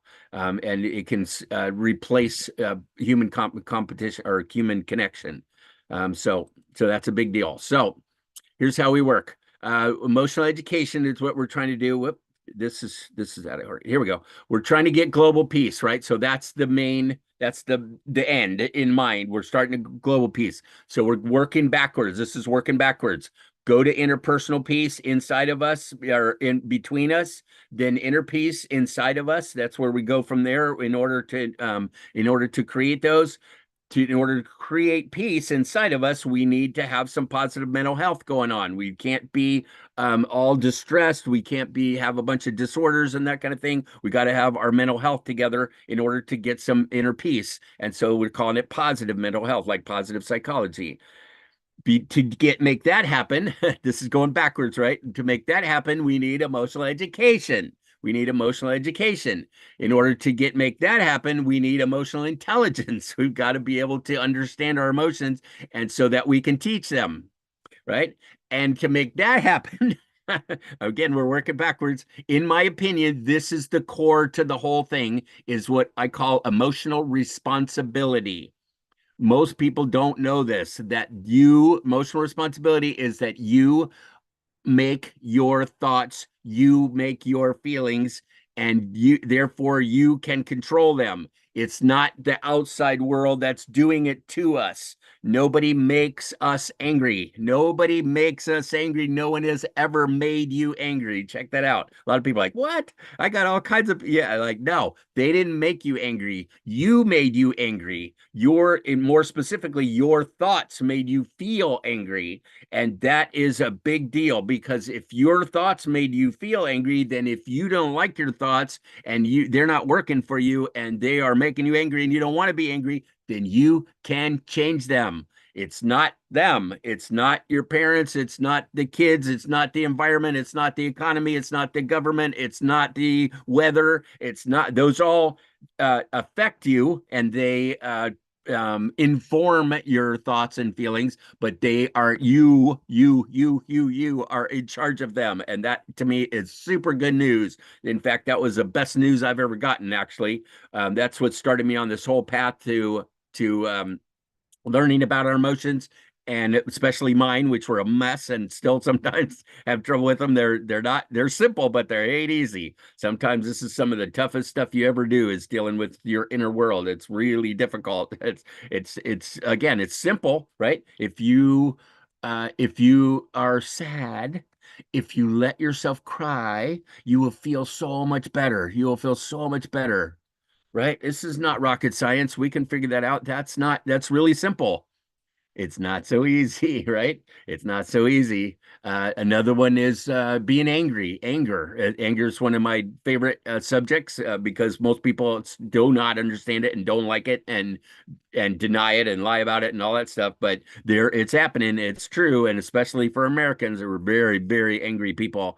And but we say, they made me angry. No, they didn't make you angry. They didn't make you angry. So we are in charge of our own selves. We are in charge of our own selves. It's a big deal.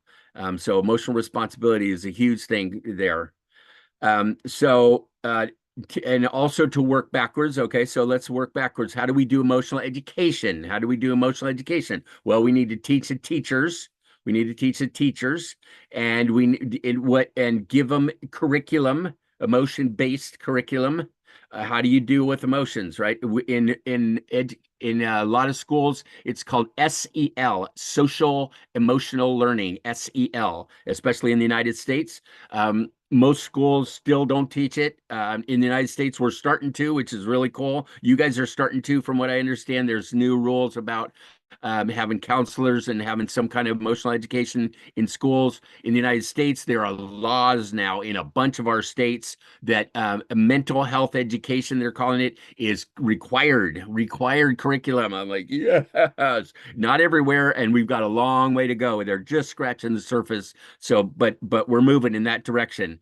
And so like I said, preschool to PhD, all the way up. If we can provide emotion-based curriculum and ways of teaching the kids and working it into our normal education with everything else. I mean, it's hard for teachers. It's really hard because they're already swamped trying to teach everything that they can. And now we're saying we got to teach something else. And they're like, come on, I'm having enough trouble with teaching what I got to teach right now, especially in the United States that are testing based.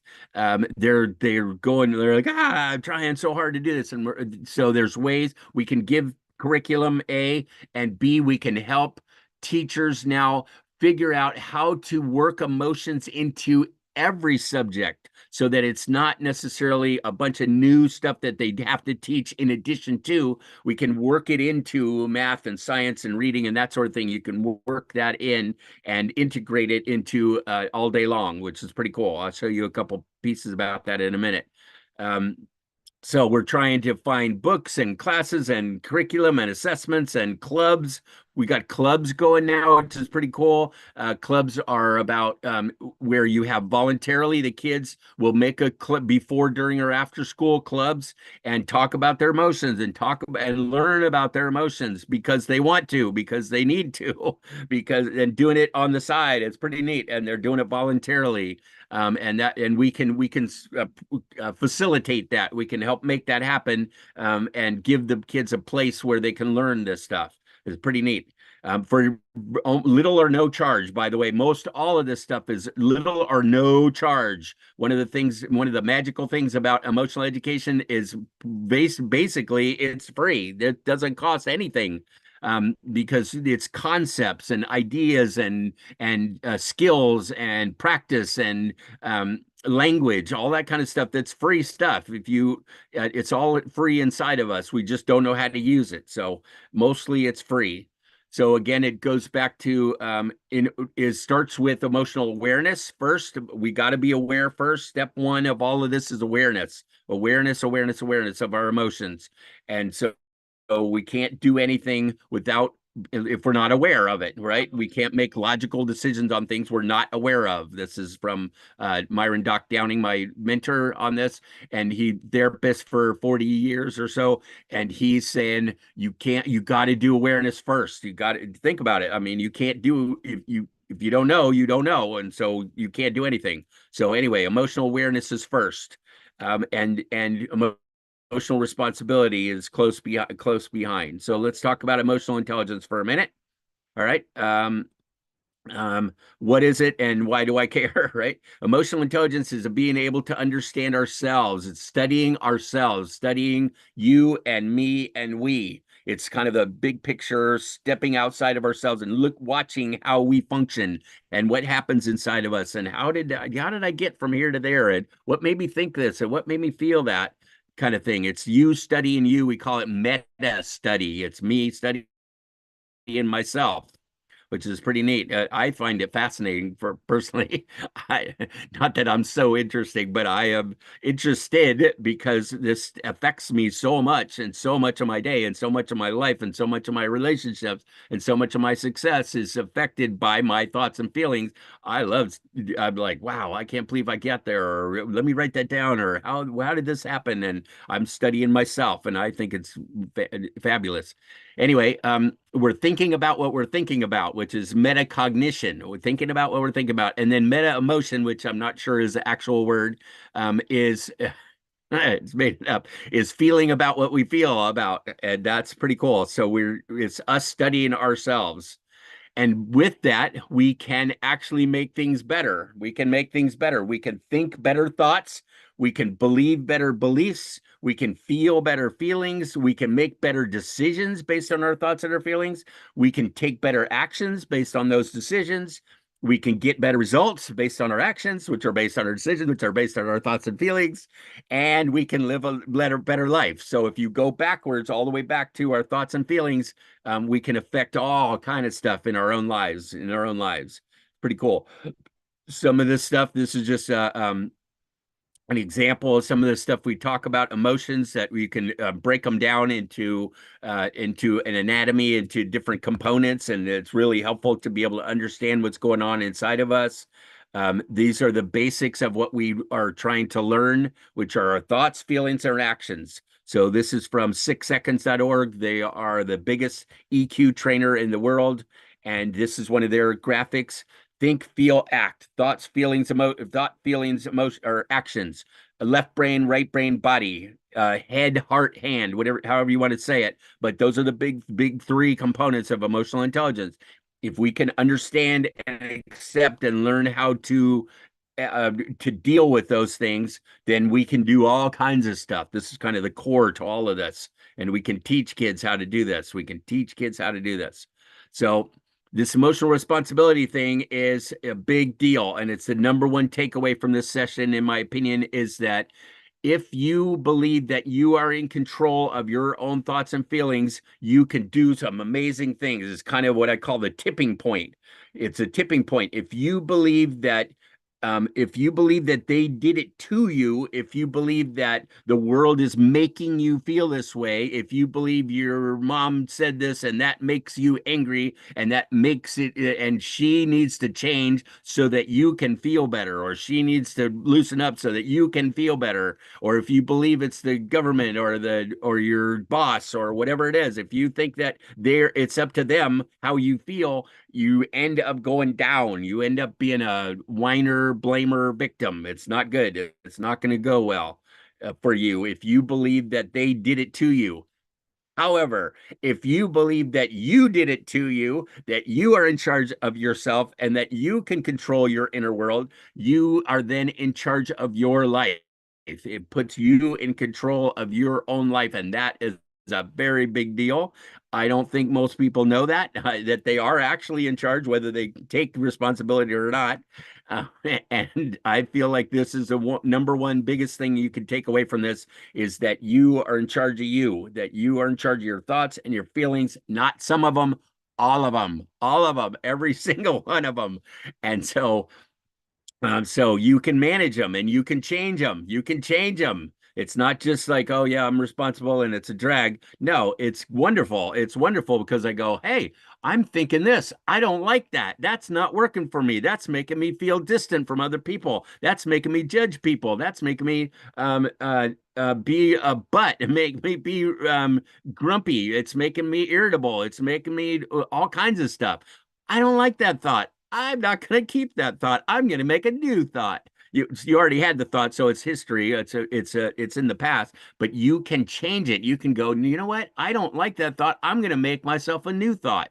I'm going to make a new thought, right? If you think you're safe and you think that the world is okay and that you're doing okay, then you're going to have good feelings. If you think you're unsafe and they're trying to do it to you and you're a victim and all that kind of stuff, that's not going to go well. And so you're going to have yucky feelings. So if you don't like it, change it. If you don't like it, change it. So your thoughts are yours. Your feelings are yours. You created them. You can manage them. You can change them. It's also called an internal locus of control. Internal locus, LOCUS, of control, meaning as opposed to an external locus of control, meaning you're in charge of you. You're in charge of you. They don't do it to you. No one can make you feel anything emotionally without your permission. No one ever made you angry. No one has ever hurt your feelings. You did that, and that's great news. That's great news. So we're going for peace. We're going for peace. We're going for peace. We're trying to educate. We have our own curriculum. We are teaching kids actively, especially here. Well, right now, we have this thing called a Life Without Anger Emotional Education Program, LWAEEP, and it's happening, and we're doing it, and it's getting in schools. And look at these kids. Once they learn how to manage their own lives, they're pretty happy. So here's a graduation in Nepal this week. So this is real. This just happened this week. So it's an English boarding school. These are 7th graders, and they graduated from our class this week, which is pretty cool. It's pretty cool. And here's another one. This is a different school. These are different kids, also in Nepal, and they graduated this week from this program. That's what they're holding is a certificate of completion. It's a 12-week program. We offer it for free. We offer the curriculum for free.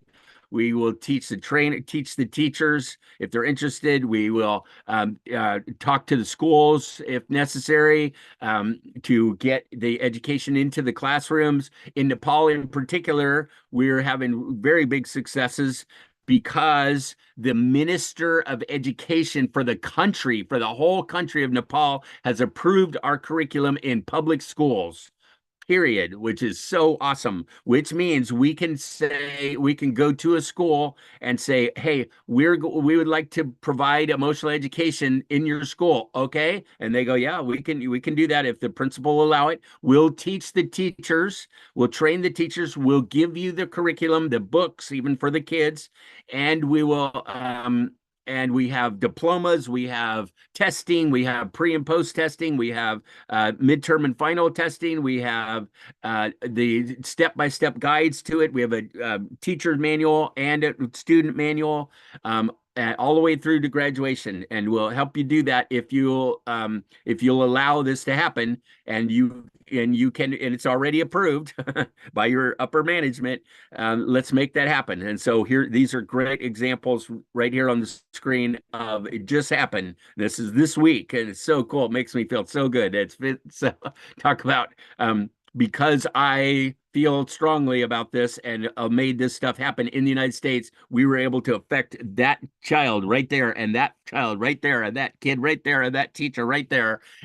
right in all the way on the other side of the world. It's so neat, so neat. I'm super proud of that, and I'm very happy that we're doing what we're doing. Oh, here's some clubs. So here's this one is in Sierra Leone. Check it out. In Sierra Leone, of all places, in Africa, we've got a whole internship just started yesterday. Also, a bunch of college students in Sierra Leone are going to be taking a class from me on positive mental health starting in April. And these are some clubs that we also are doing in Sierra Leone. And it's pretty cool. This is the flyer for the club that we put up around the schools, and we get them to the teachers and to the parents, and get permission slips from the parents and get permission from the school to have the clubs, and we can help the kids help the kids, allow them to learn about this stuff. It's super, super cool. Emotional education. Okay, so this is one of my favorite books right now. I'm not sure. Yeah, it's about, we talk about anger, like I said, anger. And this is Gandhi. This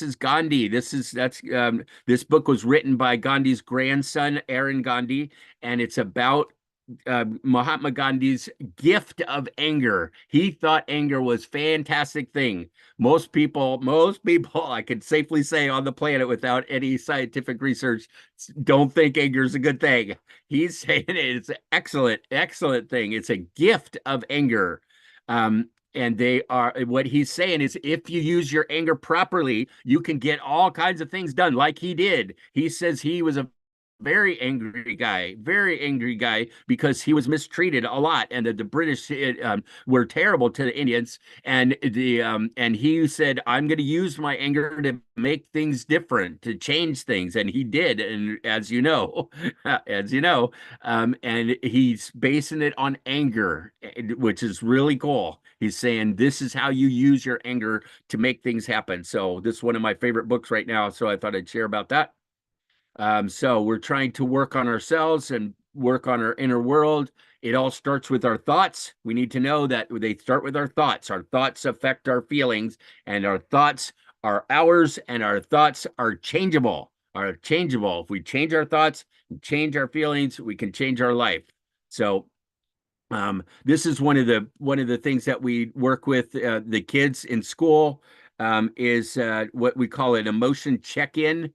The teachers will go around like once a day or so. I know one preschool teacher does like 3 times a day. All she does is get the kids lined up, and she goes, give me one word. What are you feeling right now? What are you feeling right now? And here's a chart to help you figure it out. And all they do is go around, bum, bum, bum, bum, bum. What are you feeling? I'm sad. I'm angry. I'm hurt. I'm excited. Whatever it is. And it has some amazing benefits of being able to identify, being able to become aware, like I said, aware first, then identify, acceptance, connection, because I'm feeling this, and so 2 or 3 other kids in the class are feeling the same way. I'm not broken. I'm not alien. I'm not a bad person because I'm having this feeling. It's just a feeling. It's okay. It's okay, even if it's anger or whatever. It's okay. It depends on how I use it, but I'm feeling it, and so I can validate it, and I can feel connected with the other kids because I feel the same as they do. Cool, right? That's super cool. So this very, very simple exercise called a feeling check-in is really, really powerful. My little acronym for that is name it to tame it. Name it to tame it, meaning that if you figure out what you're feeling, a lot of times that helps. Just that. Because you, like I said, awareness, acceptance, and take some action on that feeling or not. But you understand, at least you make sense to you. And that is a very, very big deal. So name it to tame it is pretty cool. I really like that, because the identification in itself, awareness in itself, can be therapeutic, can be helpful. So we try this feelings check-in. Try it with your kids, try it with each other, try it with yourself. Try every once in a while, just go, what am I feeling? And it's different than what am I thinking? It's what am I feeling? They're different. They're different. And they are both relevant and they both matter and they both need to be dealt with. But what am I feeling? If I can name it, if I can identify it, then like I said, it helps. It really does. It helps. It helps me understand me. It helps me explain me to me. So bigger, well, let me skip those. I'll go in. So we're trying to figure out what we do, what we do, how we do it, and the most important, in my opinion, is why we do it. What's going on inside of us to make us think and feel what we're doing with this stuff. So this is one of my pet things is that we call it generational trauma, which means that if your parents didn't treat you very well, because probably most parents I'll say love their kids and want the best for them and treat them the best that they can. Some of them don't. Some of them are awful, but most people do. But that doesn't mean they do it very well because they were not taught either. They didn't have an emotional education either. And so a lot of times our parents do not treat us very well and in certain ways, and without our parents knowing it, they're not treating us well. And so their parents probably treated them the same way, and they are therefore treating us that way. And what this guy in the middle is going, wait a minute, no. I am not going to pass that on to my kids and their kids. I'm not. We need to handle some of the stuff, the trauma, generational trauma, it's called, from our past, so that we don't pass it on to our next generations. And that this guy in the middle is a brave dude, and this is a tough place. Like I said, it's simple. Well, if you were treated badly, don't treat your kids that way. Man, it sounds simple, right? It ain't easy. It ain't easy. It's very difficult. But it can be done. It can be done, and it's super important, and it needs to be done. So try to learn more about yourself and your emotions and how you were treated, and then use that information to treat your kids and your students and the next generations better. Please, if we're going for a big piece, we got to do that. Positive mental health is about, we got to deal with the negatives. It doesn't mean we don't deal with the negatives. It doesn't mean they're not happening. I don't want to hear it. I don't want, it's just, a lot of people, a lot of personal growth, a lot of therapy and stuff is about, try not to think about what you're feeling. Try not to, deny or whatever. Just get away from your fear and anger and sadness and stuff like that. Just no. I'm saying we need to deal with them. We need to be aware of them. We need to accept even our negatives, like fear, anger, and sadness. We need to accept them and learn how to deal with them. And if we learn how to deal with them, if and when we learn how to deal with them, then we can create more positives. So we can, what do you call, turn that frown upside down. You'll notice it's kind of a loop. When you start going down, you go, okay, all right, I'm having this thought and I'm having this feeling. I'm having a feeling here. And what am I going to do with this? What am I going to do about it? What am I going to do with that? Well, I can express it. I can release it. I can change the thought behind it. I can do all kinds of stuff with my thoughts and feelings to make them more positive. If I let go of the negatives, I can make them more positive. So that's why this graph goes down and then back up above the line. This is much like positive psychology. If you know about positive psychology, it's very popular now, and it's because Dr. Martin Seligman from University of Pennsylvania said that the basis of therapy for last hundreds and thousands of years has been to help people feel back to normal, which means that if they have issues, problems, disorders, whatever, they're going down like this, therapies which are negative below the line, then the goal of therapy was to get them back to normal, right? Which is back to zero, which is the line, the horizontal line, right?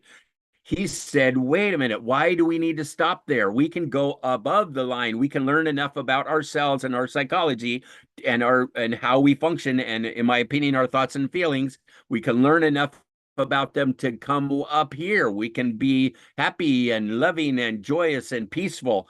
on purpose, we call it purposeful positivity. Try saying that 3 times fast. Purposeful positivity. And we can come up here, we can learn resilience, we can learn empathy, we can learn compassion, we can learn perseverance, we can learn about grit. You guys know what grit is? Grit is GRIT. It's an awesome concept, also from University of Pennsylvania, separately though. Grit is like, this is going to be really hard. And I can do it. I can do it. I can do it. I can make it. I can do this. I can handle my negatives. I can handle the stuff that's going on in my life that I don't really care for. I can do this. And that's grit. There's books now on grit for kids, grit for parents, grit for adults, grit for teens, grit for moms. Grit, it's an awesome thing, but it's being able to go, you go into the negative and you can be there and you can deal with it, you can manage it, you can know that it's not getting you, that you're in charge of it, it's not in charge of you, that kind of stuff. So that's about positive mental health based on positive psychology. Like I said, it's urgent. It's urgent in my opinion. So this is out of order, but babies have high EQ. They handle their feelings without judgment. They have negative feelings. They feel it and then they let it go. It's us adults that we hang on to it and go, they hurt my feelings and I'm going to be mad at them for the rest of my life. And so they're my enemy now for the rest of my life because they did something to me. And that's us adults that do that. That's not peaceful. It's not peaceful in you and it's not peaceful it's them. We end up being angry at people sometimes forever, and they don't even know. They don't know, and they may or may not care. And we're carrying all this anger around inside of us. That's an adult thing, and that's not very helpful. It's not very helpful. So it's nature, not nurture. We weren't born with this stuff. We were only born with a couple fears and no anger. So all your fears and anger that you have now, you made them up. You picked them up along the way. So you can put them back down. You don't have to carry those around because you learned it. You can unlearn it. Here's some of the negative emotions. Go into positive emotions, and we can allow ourselves to feel those by getting back to the positives. We can get back to our positive emotions by letting ourselves feel. Our body wants to feel sometimes, not all the time. You wouldn't be able to function, but sometimes you just go, just let yourself be angry or be really, really sad or be really afraid. Just let your body just kind of fall into it and let your body feel that stuff, and your body will thank you for it. And then when you feel it, you got to let it go out of your body. You don't carry it around. That's the stuff that creates the physical problems, is carrying it around in your body, and it's not necessary any longer. So Doc says negative emotions expressed as intensely as they are felt will reduce in intensity and are free to change. Meaning, my hashtag for that is feel it to heal it. Feel it to heal it. If you let yourself feel as much as you feel, sometimes you will. They can change. They will reduce and they can change. That's a big deal. If we be able to handle to be our best, we must be able to handle our worst. I change this because it's not be the best. I don't care if I'm better than you at my emotions. I care if I'm better than me at my emotions. I don't care if I'm better than you. I care about me. So we're trying to learn how to respond rather than react to life. Respond being put some thought into it, have some sense, make good conscious decisions, not just react. Not just, this person did this to me, so I'm going to get him back. Wait a minute. Is that what you want to do? Are you sure?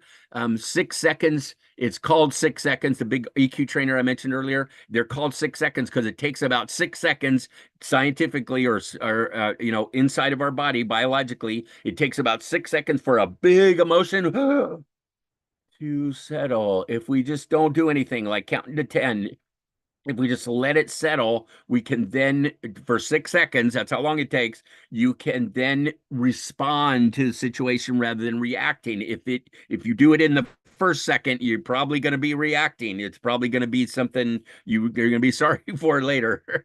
A lot of times, I watched the show on prisoners, and they were saying, how long did it take for you to do your crime? And they're like, some of them were like, 30 seconds, maybe. I shot somebody, I killed somebody, I pounded somebody, I broke something, I broke into whatever. It took 30 seconds. How long are you paying for it? 30 years. Ouch, right? That's reacting. That's reacting. That's not responding properly to a situation. Because our feelings expressed verbally as intensely as they are felt in the body will reduce in intensity and are free to change. That's a very big deal. So I'm running out of time, so I'm going to jump down to these. I know Dr. Revenger is a big fan of the SDGs. SDGs, here they are. These are from the UN, high up as you can get in the freedom area. They've come up with 17 of them. Our emotional education covers 4 of them, which is, I'm really proud of that. Of the 17, we cover 4 of them. There's me, right? Good health and well-being. That's number 3. SDG number 3 is about this is inner peace, being inside of ourselves, being able to handle our emotional well-being and our physical well-being. So that's SDG number 3. Number 4 is quality education. We can educate kids and everybody on our on our emotions, so we can improve in this area. Work and economic growth is about emotional intelligence at work. It turns out that emotions make a big deal at work as well as in the home and inside of us. So that's a very big deal. This is not my biggest specialty, but it's starting to be, because A, that's where the money is, and B, it's making a huge difference. I was surprised at how much our emotions at work can help us. So that's number 8. And then number 16 is peace. Yeah, baby, it's about peace. And so if you put them all together, these are the 4 that affect 3. These are number 3 plus 4 plus 8. It almost equals 16. There's 1 missing right here, and that's you. It's just a silly thing. They have nothing to do with each other. I mean, the numbers are just numbers, but I just thought this is a cool way to express how emotional education can affect the SDGs, a lot of them, and all the way down to number 16, which is peace. So that's a very big deal. So, all right, let me jump way down here. I got way too many slides. Here's okay. So commit to your life, that you're, no matter, like I said, the suicide rate is so high. I was working with a group the other day, and Pharaoh who's coming up next in a few minutes, does suicide prevention in a beautiful way in India and beyond, way beyond. And we're trying to get kids to just at least decide to commit to themselves, that no matter what happens inside of us or around us, that we will reach out to someone before you do something dumb to yourself, before you do something permanent, making it a permanent solution to a temporary problem. So helping with suicide. If you want to connect with us, eqforpeace.org. Connect is a sign-up form. So feel free to join us. We need, we need to fix the planet. The planet is broken. We need to change and maybe save the world. So go to eqforpeace.org/connect. Farah's coming up next in a minute, and this is a book she just wrote, got published last week. And she was nice enough to allow me to be involved with that. It's a book of fairy tales, but it's the emotions about the fairy tales. They're Red Riding Hood and Beauty and the Beast and Rapunzel, etc. And she's taken what little kids already know about the fairy tales and asking, what do you think she was feeling? Draw that, color the feelings about that. It's negative and positive. It's beautiful. Or other activities and stuff. So this is now available on Amazon. It's very cool. I put that in there. Kids from 5 to 50, because adults can benefit as well. But it's a really fun book. Beautifully done. All the colors, every page is in color. It's really beautiful done. So takeaways: feelings matter more than we ever imagined. Feelings matter. So make them more important in your life. Give yourself permission to feel. That's a big deal. It's also a book, a really great book called That. That's the name of the book, by Dr. Mark Brackett from the Yale Center for Emotional Intelligence. Permission to feel, huge deal. That's about taking the judgments off of your feelings. Emotional responsibility, like I said, that's the biggest takeaway of this whole thing. You're in charge of you, always, always, always. And you are at choice. So you get to choose to be grumpy or choose to be happy. You can choose love and peace, or you can choose yucky stuff. It's up to you all the time. Emotional intelligence gives us choices. So please, please, please share this with other people. Each one teach one, we call it. Please teach peace, and maybe someday, maybe someday we can get there. So, all right, that's it. Thank you for listening to me, and please use the emotions wisely. Use them wisely. I don't think we have time for Q&A, but if you, I'll put in the chat after we get this. I'll put this PowerPoint up onto Google Drive, and I'll send you a link to it. And I will also put my contact information, but I don't want to mess up the timing. So, all right. I got a nice thank you in the chat. Thank you, sir. I appreciate that. Okay. I'll shut up. Thank you, Matt. As usual, you have rocked. And congratulations for the wonderful presentation. And we also, once again, had a very good opportunity to connect emotional intelligence to, peace and global peace, inner peace, outer peace, sustainable development goals, Yes. whatnot. You did a wonderful job connecting to the world peace and sustainable development. It was really a wonderful presentation from your side, and we all have enjoyed. And before going to our next presentation, we can quickly take one or two, not taking much time. Any appreciation, queries, feedback, quickly. Participants, you can unmute yourself and you can share your feedback. Our next speaker is also on board, waiting.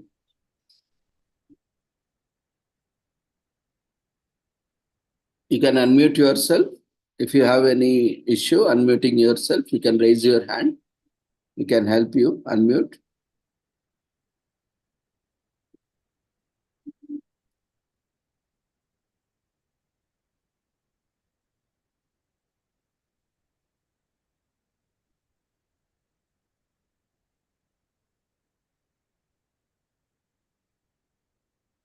Okay, I think the way you explained is very lucid and no queries on that, and it was very really nice. Thank you once again. Lot of appreciation messages in chat box.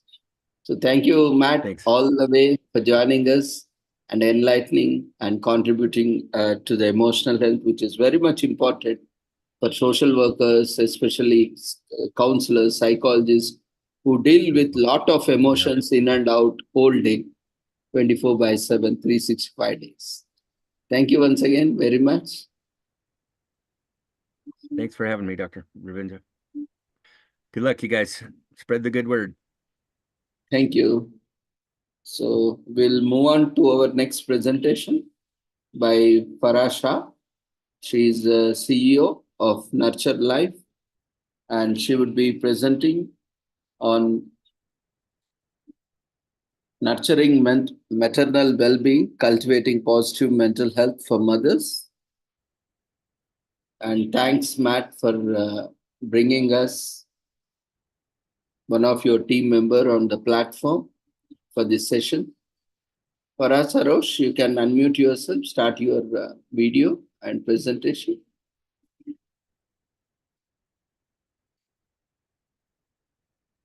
You have been made co-host.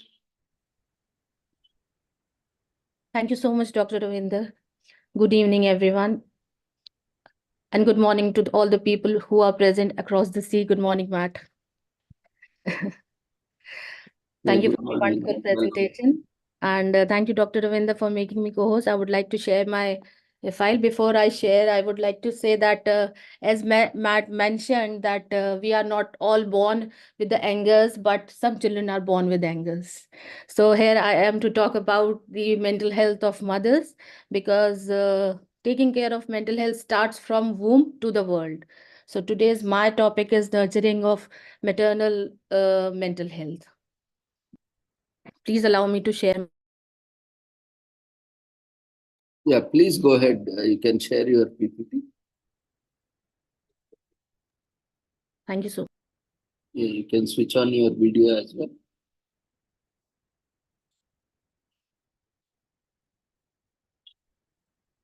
Yeah, now the PPT is visible.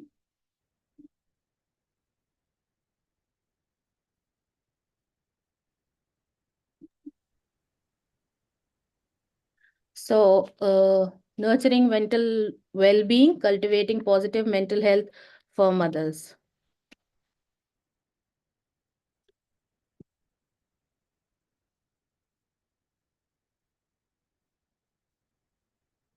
I think it's not moving. Give me a minute, please.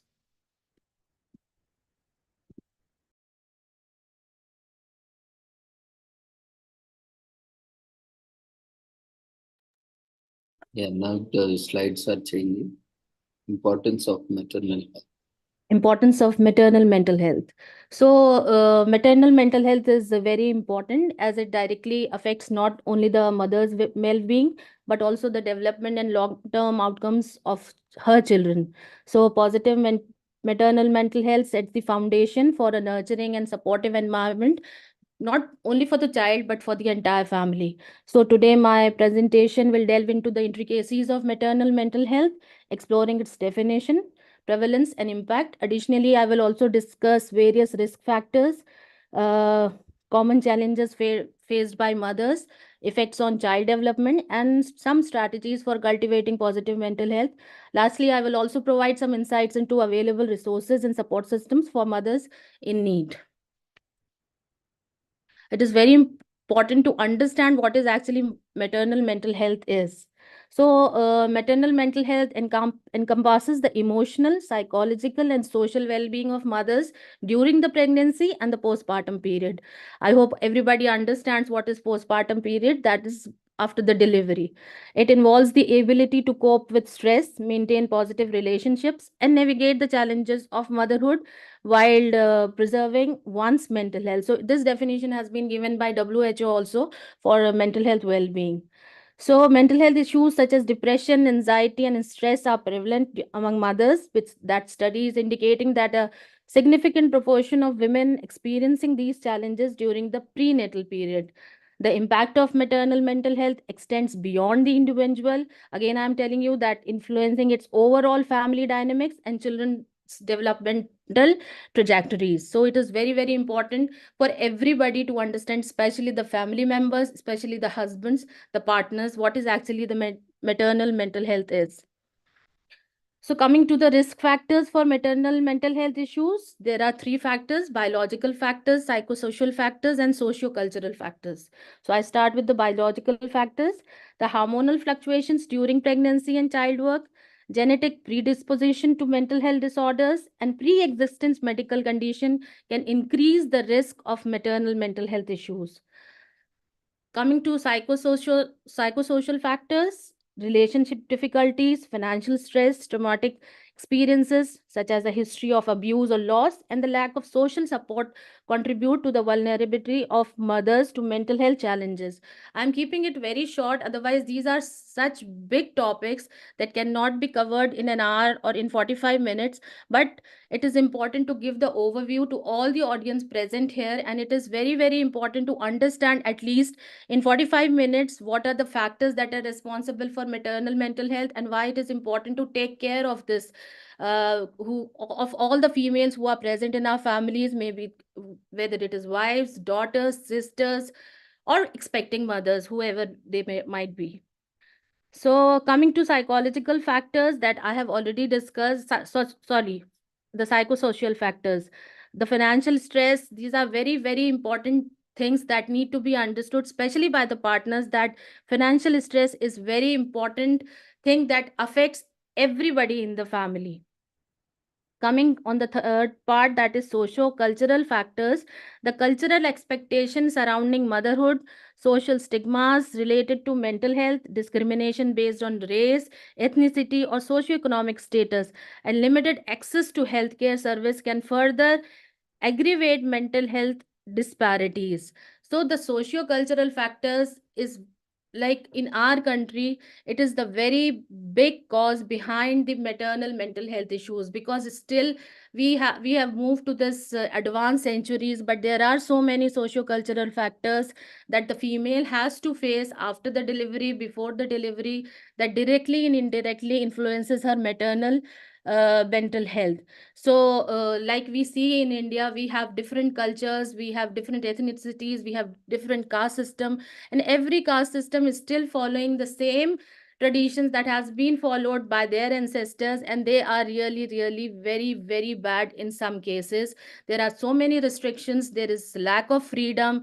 There is lack of freedom of so many things, including their movement, that affects the maternal mental health issues.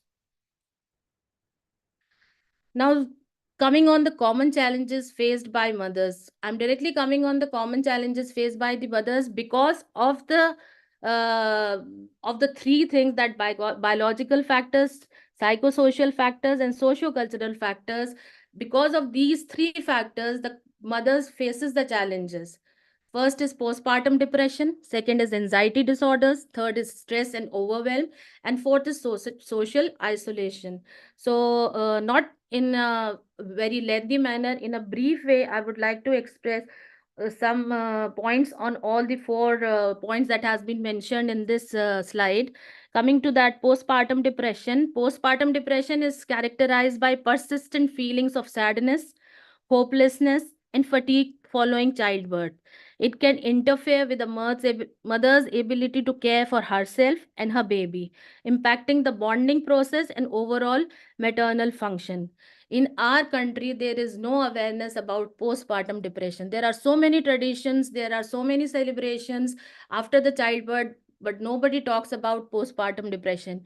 If any of the female is showing some symptoms of postpartum depression, nobody understands, just because there is a lot of stigma around mental health. Nobody talks about postpartum depression, and things get piled up and things get worsened.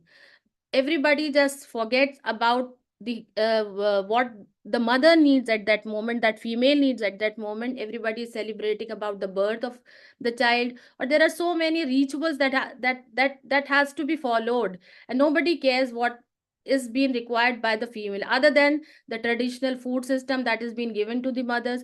In most of the cases, that those things that are made are very healthy, and that are very beneficial for the mothers, but it's all about the physical health. Nobody talks about the mental health, because we don't want to talk about mental health, because everybody knows that if we are going to talk about mental health, it's like that we are talking about the craziness and the stigma around mental health. It just everybody is so reluctant to talk about it, and today we are seeing that postpartum depression cases are increasing day by day. And recently there were two mothers who came to us, and they were facing postpartum depression, and there were nobody who could understand what actually those females were facing. And of lately, they have to be sent to asylum for the treatment, and such they were found in such a bad condition that it's not good to, I can mention as a case study, but I cannot reveal who are they and where they were found, that we literally have to rescue those mothers from their houses. And the people in the family were very educated. They had a very good stature in the society, but the sad part was that they were not educated enough to understand what actually postpartum depression is. Coming to anxiety disorders such as generalized anxiety disorders and obsessive compulsive disorder, जो कि हम OCD, we usually call it OCD, manifest as excessive worry, fear, and intrusive thoughts related to baby's well-being or other aspects of motherhood. These symptoms can be debilitating and significantly affecting maternal functioning. In such cases, when you find cases of OCDs, the family members come to us and say that they are ridiculed if they see that the mother is over fearing, over worrying. They don't understand what is the reason behind. So it is sad to see that the things around mental health are being ridiculed. It is the lack of mental health education, lack of awareness, lack of mental health literacy are the main causes. And the level we have reached to is really, like, it's sad. It's very, very sad. And in our country, where we say that we are now going to be the world leaders, we are still not working on mental health. And such kind of conditions are like, in every house out of 5, 2 females are suffering from mental health challenges. Coming to stress and overwhelm. Mothers often experience high level of stress and overwhelm due to the demands of caregiving, sleep deprivation, societal expectation, and balancing multiple responsibilities. Chronic stress can lead to burnout, physical health problems, and increased susceptibility to mental health issues.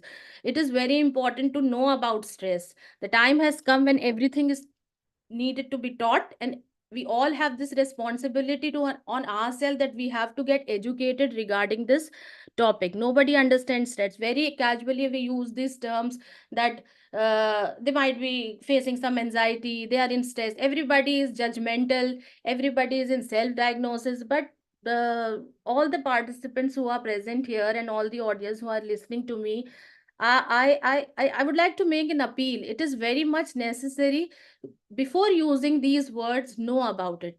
Educate yourself, because the overusage of this word is not resolving the problem, rather it is increasing the problem.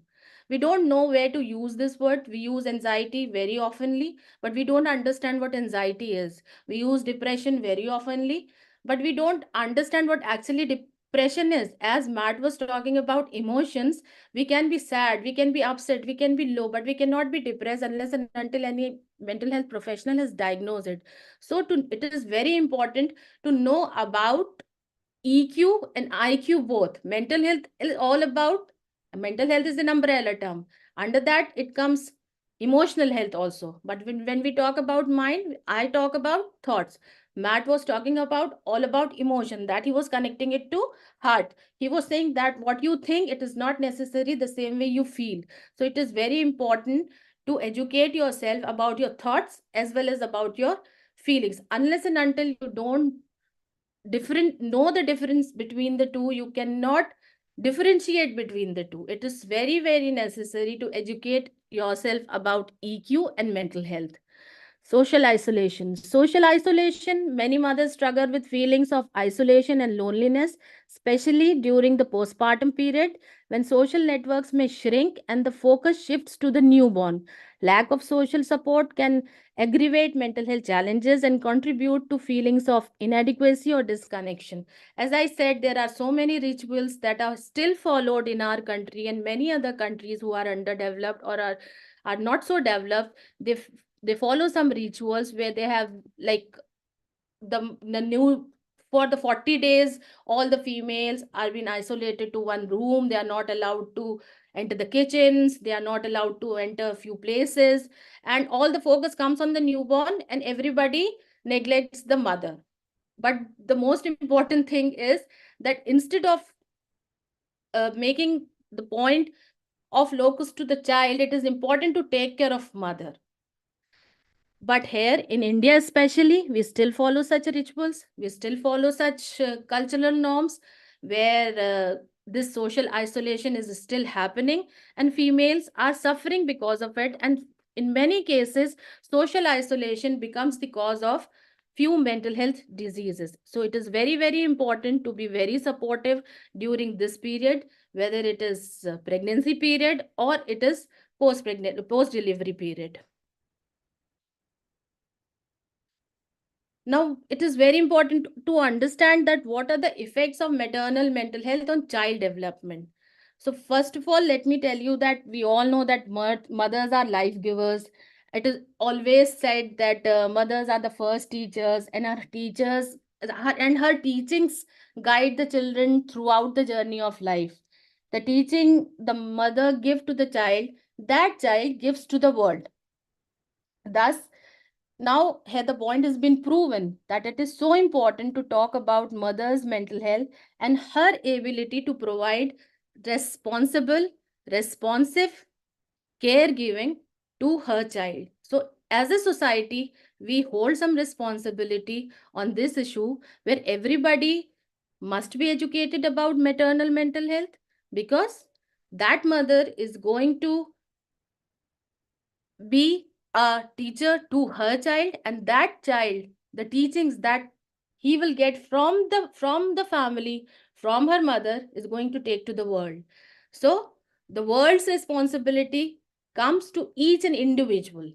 So it is very, very important to understand what are the effects of maternal mental health on child development. First of all, attachment issues. Nobody understands this. What happens sometimes when a child is born, maternal mental health influences the quality of parent-child attachment, which is important for the child's emotional development and sense of security. Mothers experiencing mental health issues may have difficulty with their infants, leading to insecure attachment patterns and potential long-term consequences for the child's socio-emotional well-being. Yes, it happens. Yes, it is a truth. It is a hard truth. Since we don't know about it, we don't talk about it, so we don't notice it. It happens. Sometimes it reaches to that level. A mother wants to kill her own child, and nobody understands it. Nobody understands why it is happening. So to understand it, you have to educate yourself. It happens, and the mother-child attachment is so very necessary for the overall development of the child. Behavioral problems. Children of mothers with untreated mental health disorders are at higher risk of developing behavioral problems such as aggression and emotional dysregulations. These behavioral difficulties may stem from disrupted parenting practices, inconsistent caregiving, and the transmission of parental stress. So, mother and father are the role models to their child. Till the age of 14, most of the time, it is the mother who take care of the children. In the formative years, mother's role is more than a father's role. And most of the time, at home, the children are with mothers. If there are some behavioral issues with the mother, automatically that will transfer into the child. So it is very, very important to notice if some things are happening, and if you find that there are few things noticeable and you find something in your children, some behavioral problems, please do connect to the professional. Do connect with the professional that deals in maternal health. Please do connect with the professionals who are pediatrics working in child psychology to understand and to resolve this problem. Cognitive development. Cognitive development it is the maternal mental health that can impact child's cognitive development through various pathways, including impaired maternal responsiveness, reduced engagement in stimulating activities, and disrupted parent-child interactions. Children raised in environments characterized by maternal depression or anxiety may exhibit delay in language development, academic performance, and executive functioning skills. So the connection is it is directly connected to each other. If a mother is not healthy, you can see all the things in your child's development. In the initial years from 0 to 7, the signs can be easily seen. If a child had started going to the school, if the child is not performing well, if he is not treated well at home by the mother, everything can be resolved if we have that ability to notice it. Since we take it like as if it is a nature of a person. No, it's not. Sometimes it is a nature of a person, but sometimes it's not. So if you think some negative things are there in the mother, we have to deal with it. And sometimes by counseling, by guidance, and or adding some medication, things can be resolved. So it is always advised in the family, if you are in a joint family, especially all the men who are present here in their families, the husband's responsibility comes at the top. If he finds there is some problem in mother and child relationship, he should notice what actually the problem is. If there are some behavioral problems or cognitive development problems, please reach out to a professional. Treat both of them and things can be under control. If they get unnoticed, if they get untreated, things might get complex, and further when the child gets older, things can be more complex. So it is always necessary. 0 to 7 years bracket is very, very crucial. So it is very important for all the family members first, especially if it is a joint family, though, because in our country, we still follow joint family system. But if it is a nuclear family, husband or father should be educated enough to understand, to find out the issues if they are seeing something happening in their houses. Now, strategies for cultivating positive mental health. All the mothers who are present over here, all the females who are present over here also hold some responsibilities. It's not only husband. If you live in a joint family, you can be sister-in-law, you can be a sister, you can be a mother-in-law. So it is very, very important to support a woman. But what is happening, especially in our culture, women are not supporting women. But the time has come, we have to break this. Women should be the first support system of another woman. And when women support women, wonders happen. So all the females who are present over here, it's a genuine request. Please educate yourself. Please take care of your mental health and take care of all the females around you, in your family, in your neighborhood. So there are some strategies that can be used for cultivating positive mental health for yourself also, or for other women also. First, if you follow the same for yourself, you will definitely give advices. You can give advices, or you can guide them, or you can educate other mothers so that they can follow the self-care practices. So first one, it comes the self-care practices. Encouraging mothers to prioritize self-care by engaging in activities that promote physical, emotional, and mental well-being. So first of all, I would like to say, most of the females thinks that self-care is being selfish. No, self-care is not being selfish. It is your duty to take care of yourself. When we travel in aeroplane, when the crew comes, when before we take off, when they come and they teach you that if we go to that level, when you find some suffocation and everything, that the mask will come down, they never say that put that mask to your side passenger. They always say put that mask to yourself first, then help your co-passenger. It is the same way. Self-care is not selfish. Self-care is like putting that mask on yourself first. If you are healthy, then only you can support other people.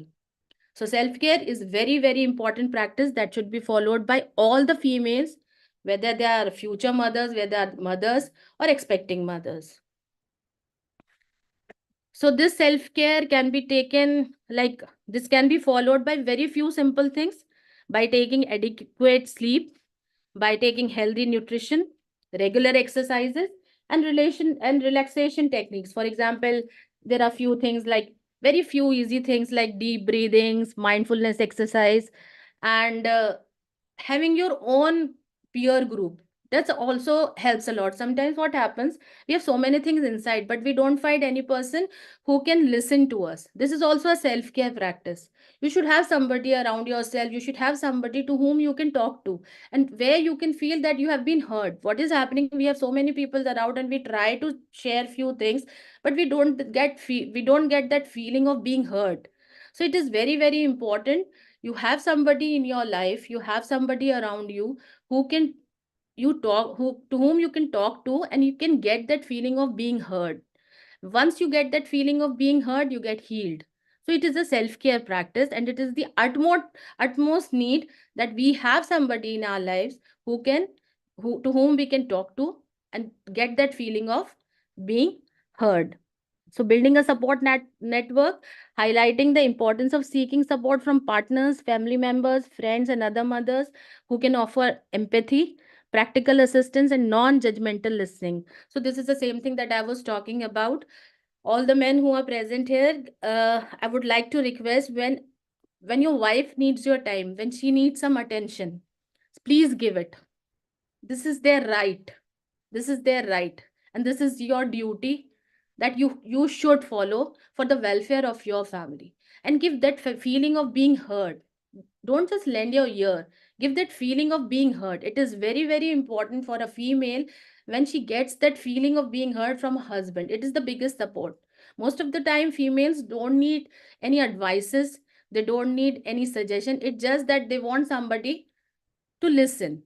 Maybe it's a daily routine, maybe from morning to night, what she has done, she wants to share.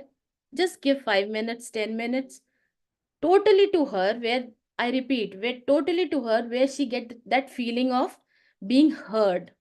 And this is the thing that will heal her. This is the thing that will be beneficial for your family. Those 5-10 minutes that you will give to your wife will heal the entire family.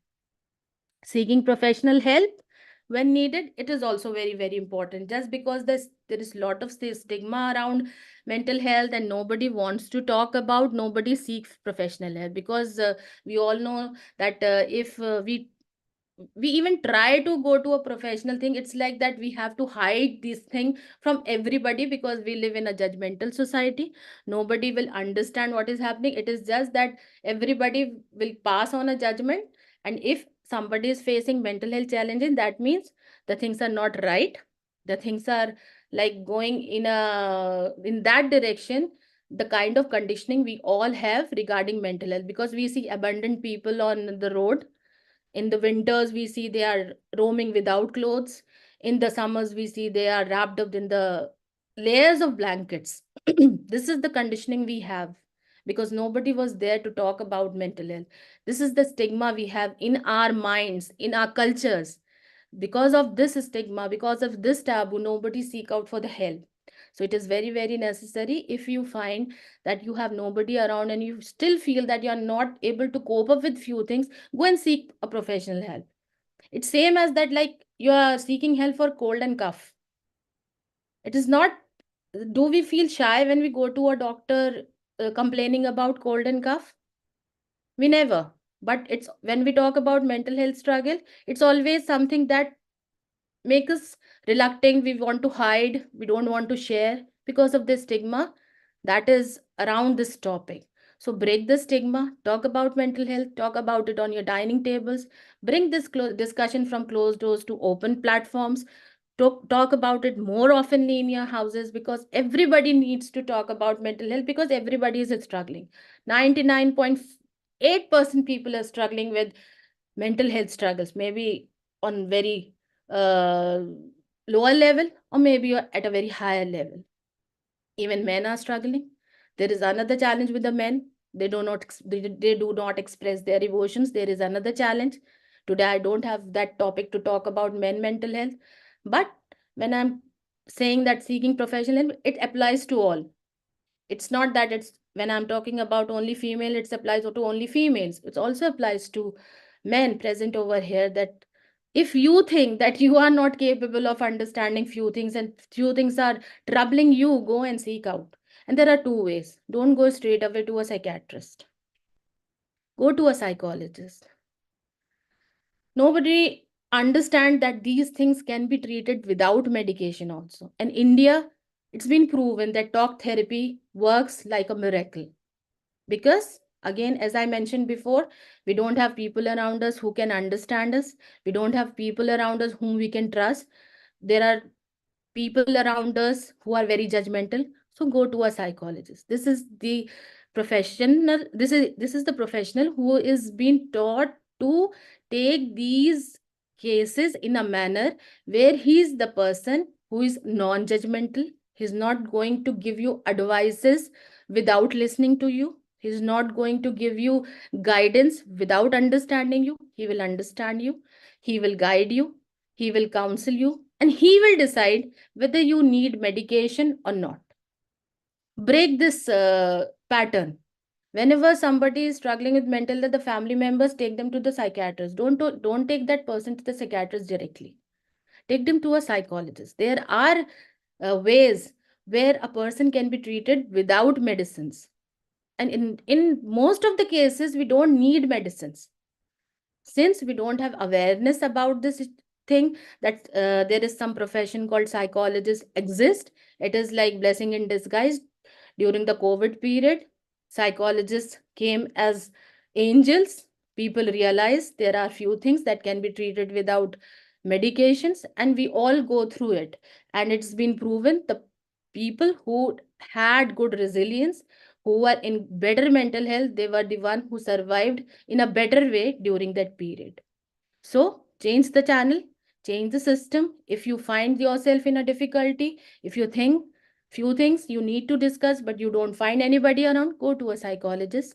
He will listen to you. He will guide you. If you need some counseling, he will counsel you. And let me tell you, everybody don't need counseling. Some need just guidance, and he's the right person to guide you. Now, some self-care practices for mothers that can, like, these are the self-care practices for everyone.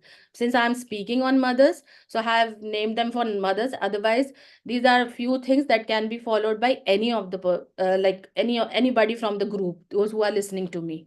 Prioritizing sleep, healthy eating habits, regular exercise, mindfulness, and relaxation techniques.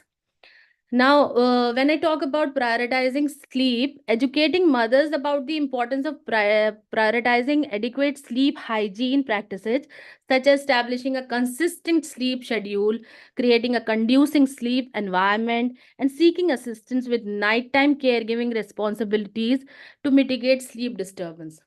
The saddest part is that we don't know why sleep is necessary in our life.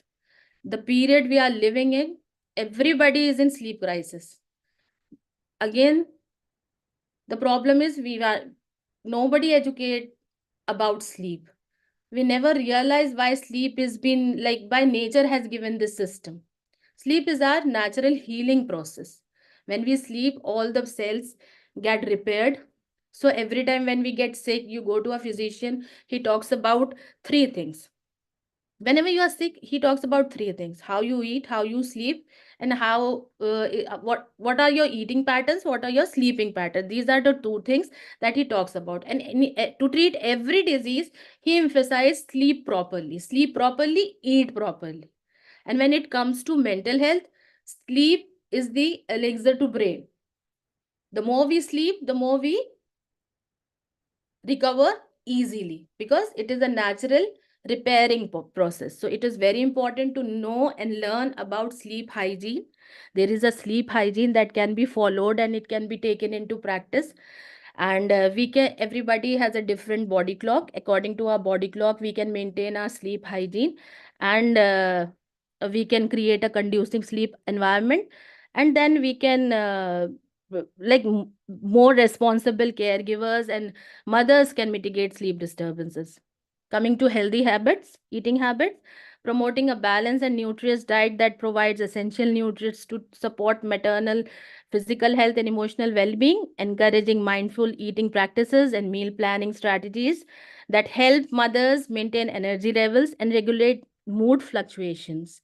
So, one thing that is very good in our culture is that in all our Indian cultures, all the elderly females emphasize on healthy eating. There are few things in every culture that has been given to newly born mothers, and that are very healthy, very, very healthy.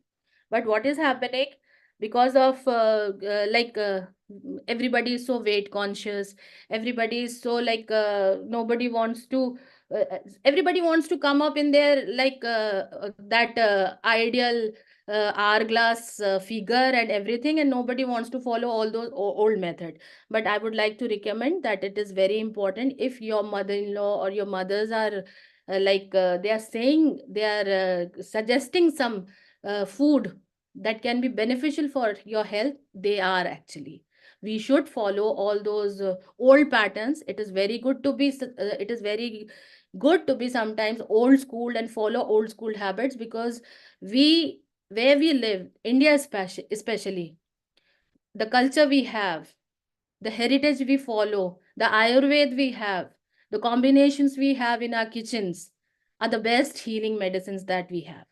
And these are the best thing that can that will help you in making a healthy eating chart, instead of going to all modern things, all packed things, all those dabba thing and all those imported supplements and everything. Please leave them. Follow old school methods, follow old school eating habits, and you will be back to your hourglass figure, and you will be more healthy in following all those old cultures. Regular exercises, it is also again very important. Advocating for regular physical activity is a natural mood booster and stress reliever for mothers.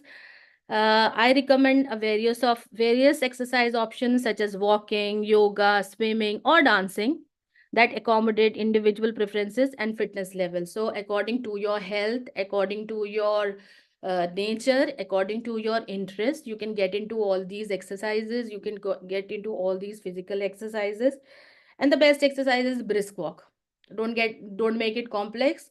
Put your headphones, go to a 45 minutes brisk walk. It is the easiest thing that you can follow.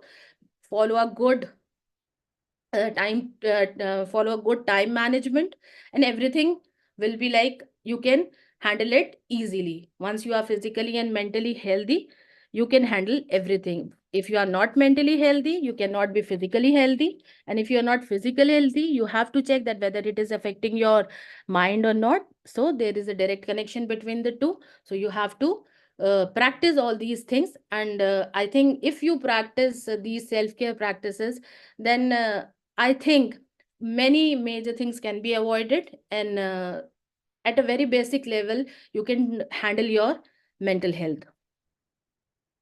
Now, coming to building a support network. This I mentioned before also, because we are human beings. We are meant to live in a tribe. We cannot live on an isolated island or in an isolated place. We need people around us. We need somebody to talk. So it is very important to build a support network. First of all, it is partner support, as I have already spoken about it, and I have already tried to create awareness uh, for all the men who are present in the audience, and all the females who are present, they can pass on this information to their partners, that what are the things they need. Communication is very important. It is very important to communicate in a proper way. It is also very important to learn some communication skill. But what is happening is, between the partner, differences happens just because you don't know how to communicate with each other. Respect is the only thing that is required in this relationship, what I personally feel. So respect each other, and then this partner support can be created. Family and friends, these are very necessary. You need family, you need uh, friends. Facilitating connections with extended family members, friends, and trusted individuals who can offer practical assistance, emotional validation, and social companionships to mothers. Organizing regular gatherings, pay dates, or virtual meeting ups provides opportunities for socializing and share experience. So all the females can have their female friends inside the family or outside the family. So if you are inside the families, all the sister-in-laws and all the bhabis, jithanis, devranis can be friends. Try to be friends. Uh, leave all the grudges behind. Just remember that we are females, we are women, and women are meant to support another women. And you can create a good peer group inside your family only, and you can be a good support to yourself first and to each other also. Now, coming to peer support groups, there are so many things that can, like, there's so many things available outside also that you can get into.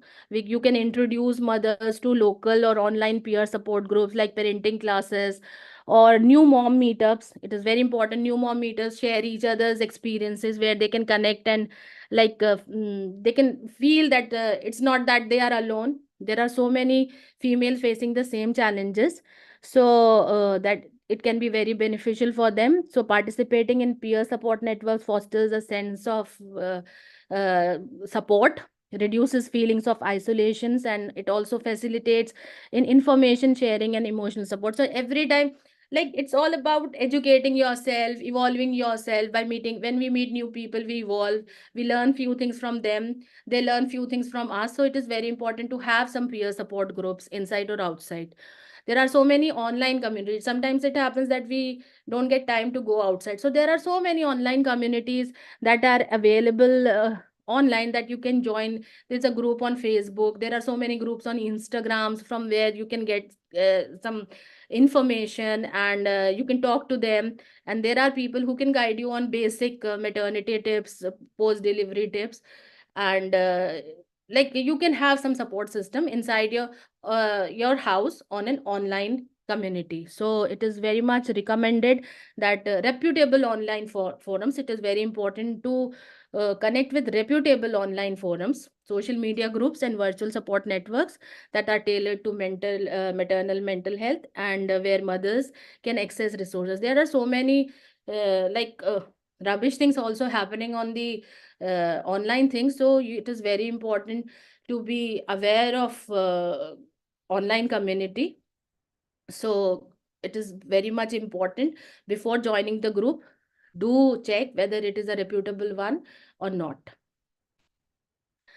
So last, but coming to again to seeking professional help. So there are so many therapy options that can be followed. Again, I'm mentioning that everything can be treated without medicine. So try it first before going to a psychologist. Go to a psychologist, not the Google therapist. Let me clear here. There are so many Google gurus available online. There are so many things happening online. Please go to a licensed psychologist who can guide you with some therapy options that you can follow. So it is very important to educate mothers about various therapeutic modalities that are available for addressing maternal mental health issues. That can include individual counseling, group therapy, family therapy, perinatal specific interventions. So it is always it's good to encourage mother to seek therapy from licensed mental health professionals. So it is very important to go to a licensed mental health professionals. So with this, I come to an end to my presentation. So let's cherish the profound truth. Happy mothers create happy homes, which in turn cultivate happy children. And with happy children, we foster a happier world. So invest in nurturing mental health well-being and spread joy and positivity. Thank you.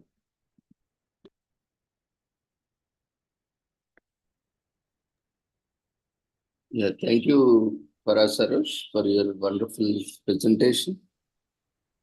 It was very insightful, covered various aspects of maternal mental health. Thank you so much, Dr. Ravinder. Participants, if you have any queries or clarifications or feedback, can unmute yourself and ask.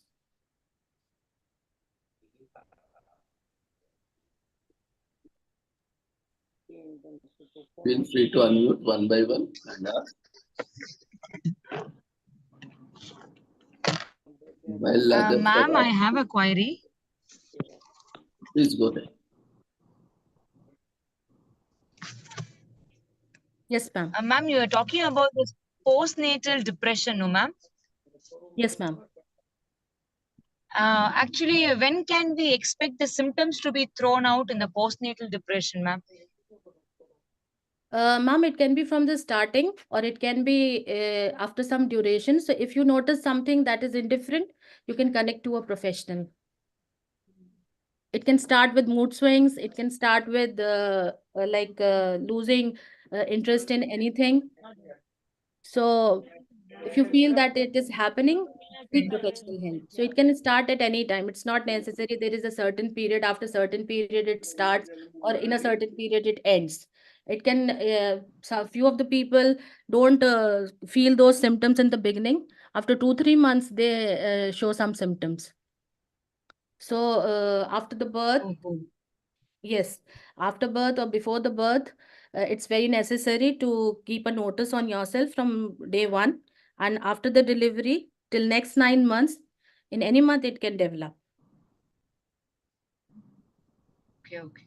Thank you, ma'am. You're welcome.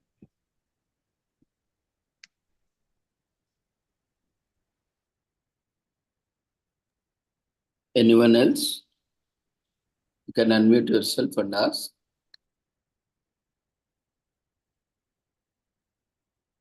I would appreciate if any question comes from husbands or fathers who are present over here.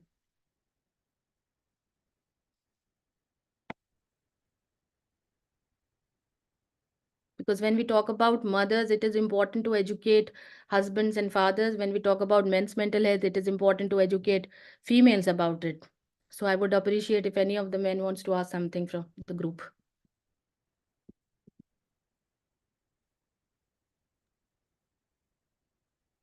Dear friends, feel free to unmute yourself and ask. Yes, please. It is a non-judgmental background, and it is like, I think it is the perfect chance to get some education, and you can help somebody at your home or at your friend's house or anybody in the society.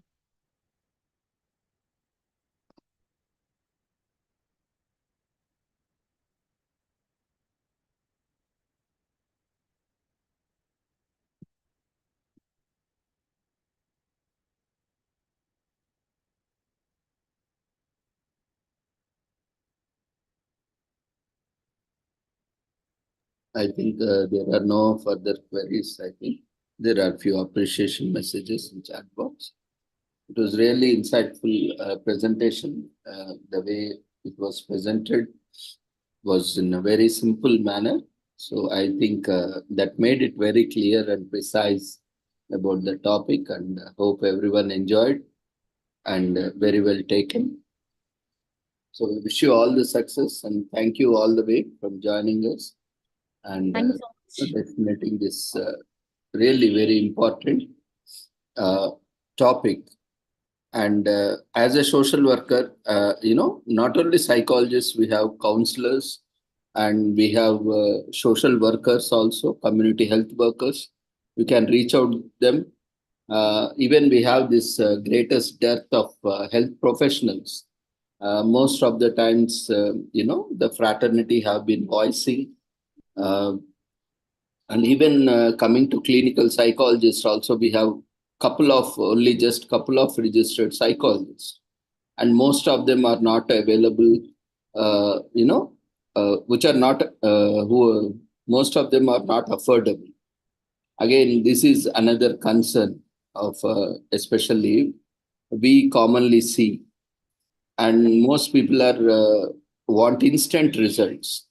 Absolutely. That is where people are contacting psychiatrists instead of psychologists, because they want instant result. They want to take medicine. They feel that unless and until they take medicine, and they are not going to get rid of that.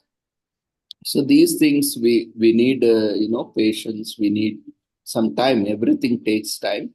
So, and we, as already Madam has also mentioned, across the world, if we look at the psychotic drugs and its efficiency, it's less than 3%.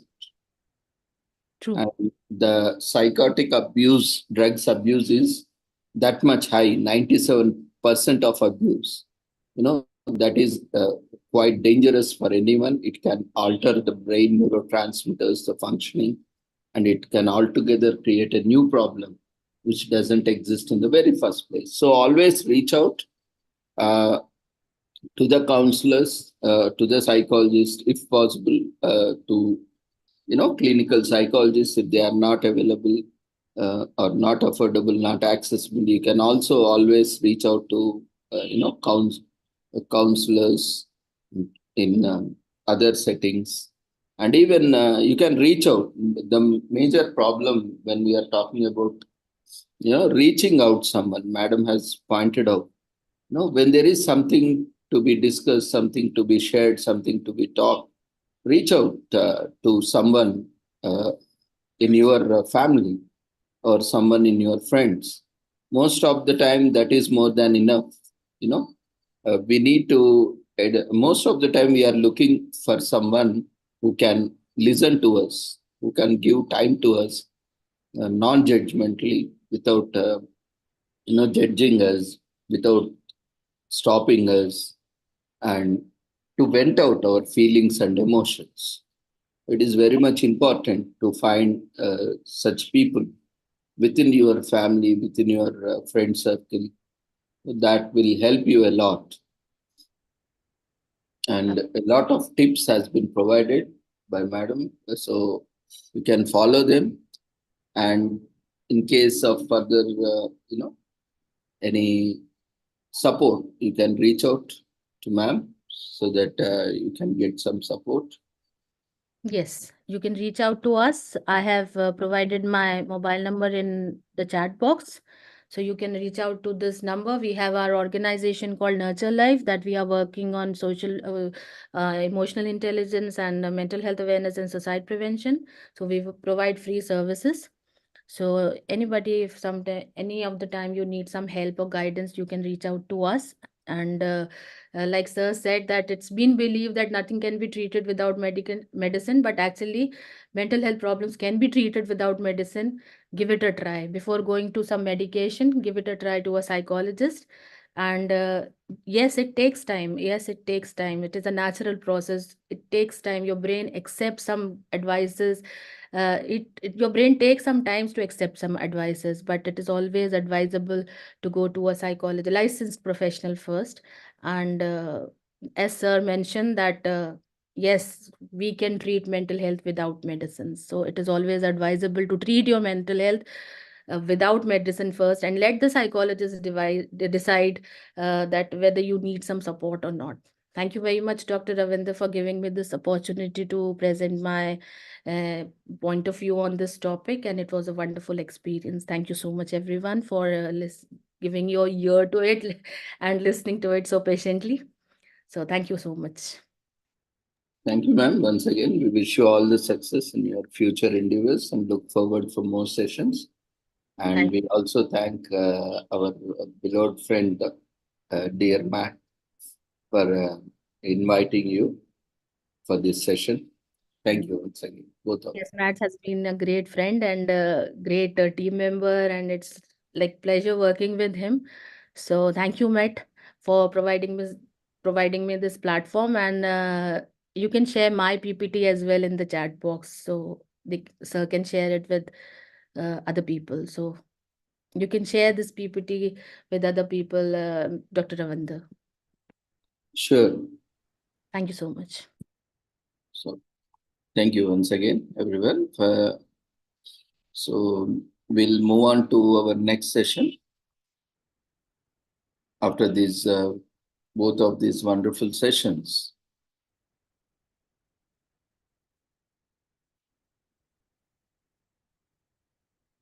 We have with us Pradeep, who is an animal activist. He would be talking on farm animals and animal welfare.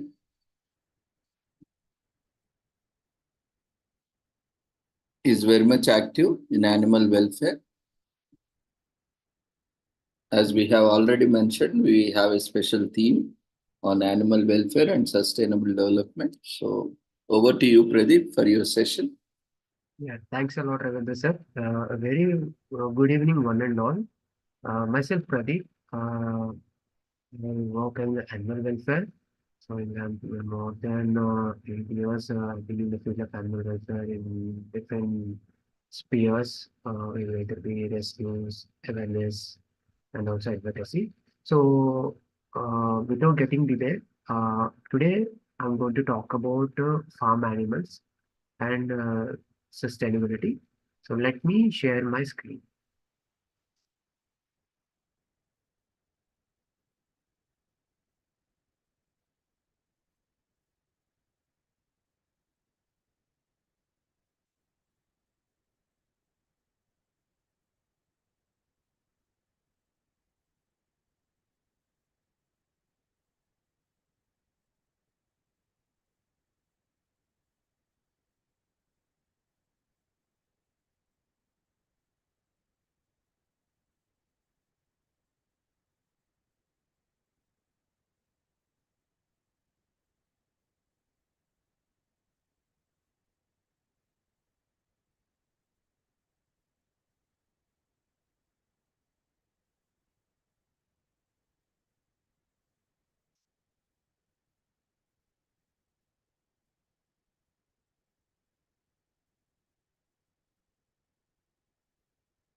The PPT is visible, Pradeep. Yeah, I hope my PPT is visible now. Yeah, please. Thanks a lot, sir, for acknowledging me. So before going to the session, I know it's a very autumn. So can anyone know like what are farm animals? Anyone from the participants? Do you have any idea about farm animals?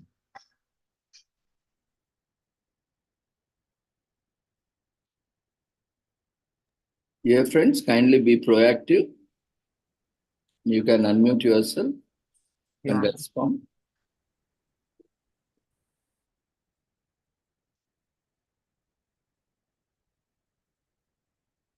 Anyone from the participants?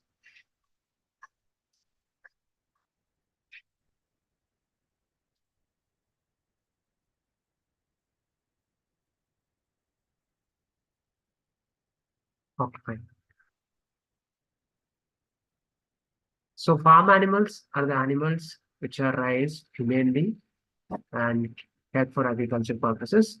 This is have been from old ages, from our forefathers' time, and this includes domesticated animals. Domesticated animals, which means chicken, pigs, goats, and cows. So yeah, as you can see this wonderful picture about hen, pig, and also the like cow. So till 1994 in India, we used to have a what we call as a pastoral farming, like free range farming. So you can see here women so compassionately feeding the hens, right? So this was we used to have something like pastoral farming and backyard type of farming, which backyard type of farming which has happened in India till 1994. But after that, what happened is steadily the dot-com boom has come, and also the income levels of the people has been increased. At the same time, India is a vast country, and the population also steadily has been increased.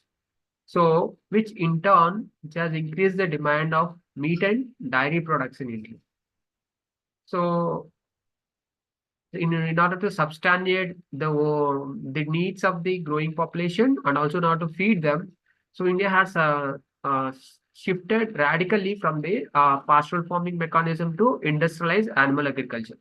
So if you can see in the one side of the picture, there is a humane and treatment of animals. But here, if you can see this is the industrial animal agriculture. So you can see how the hens have been kept. In the picture, if you can see that it is like a barren wire mesh, so which we call as a battery cage, since it resembles like an A4 size sheet of a paper. If you take an A4 size sheet of a paper, uh, if you can anyone stand on the A4 size sheet of paper for 10 minutes? Can anyone stand on the paper for 10 minutes? Yes, sir, or no?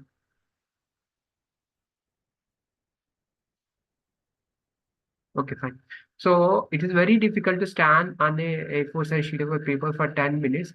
But these animals have been entire life, they have been kept in this barren wire mesh that is called battery cage.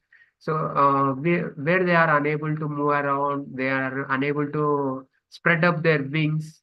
As an hen, it has got a natural behavior like perching, foraging, and dust bedding. So all these natural behaviors have been curtailed by the this intensive animal agriculture practices. So if you can see this is the exact picture of a battery cage, and where the piles of manure has get deposited over there, and most of the times during this like in poultry farms you can see this more in this picture. So when you have you ever passed by a poultry farm from any one of the participants while you are traveling or moving around? Have you ever passed by nearby poultry farms?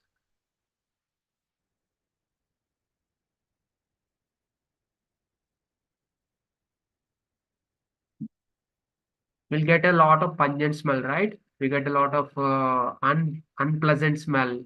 Barely we cannot stand for even 5 to 10 seconds. Imagine the suffering of the pain of the animals over there. And also imagine the people who work on a daily basis. They don't have protective gloves, and they don't have the like proper working times. They also undergone a lot of trauma and mental stress. And also the children, every day they see the cruelty of the animals, the way of the animal handling the animal. So most of the times, if we can see in the poultry farms, male chickens, they have been grinded up because they treated as an unused one, and the beaks have been trimmed. So such painful mechanisms they have been used. So because of all this, every day these animals they undergo a lot of trauma. Not only that, also the people who are walking over there, every day they have to see this. So imagine every day we see a cruelty. Every day we are going on a road and we see some incidents. So we will be able to get a proper sleep. We don't able to get a proper sleep, right? We will get mentally disturbed. So people who are there also face the similar problems. And not only that, the surrounding areas, like the close proximity of the area which is in the poultry farm area, will also get a lot of air pollution because of the manure getting deposited, which has a composition of nitrous oxide, ammonia. So these are the one of the potential threats for air pollution, and which will undoubtedly affects the people's health and well-being who are living over there. As I mentioned that like the animals which kept in the cages, they have been like uh, missing their freedoms. Here are the five animal freedoms, what we call as the five freedoms for animal welfare. So freedom from hunger and thirst, as you can see in the previous pictures. So most of the times the animals have been confined. They don't get a proper food. They don't get a proper shelter also. They suffer from the lot of pain and injury because as they have been confined over there, so sometimes their beaks like the one they get injured. They also at the same time they will also not able to express their emotions like what as a human being we express our emotions like happiness, also sadness, and also uh, like excitement. So these are the all our emotions, right? So as these animals have been confined, they are being curtailed from expressing their natural emotions. So they'll have some lot of distress about it. So and at the same time, freedom from discomfort. These animals doesn't have a comfort facility, and they also don't express their normal behavior like what a outside a hen has been and what a hen which has been confined in a barren battery case. If we can imagine their pain and their situation, we'll get to know like how horrible the animal agriculture industry is.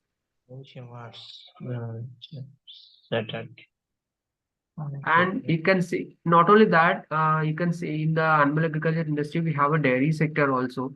So in dairy industry, which has been normally categorized as organized sector and unorganized sector. So in the organized sector, we can see with the like the governments, where we can say go with the government, it will be running it. So where we will have the self-help groups and also some of the giant corporations like Amul and also Nandini Milk and also Tirumala. So these are all the like they will produce the milk in a larger scale.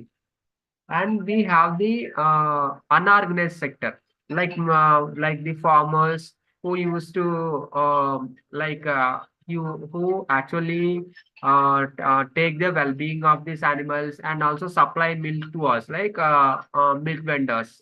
So in a report it was mentioned that 80% of this in dairy industry is unorganized sector.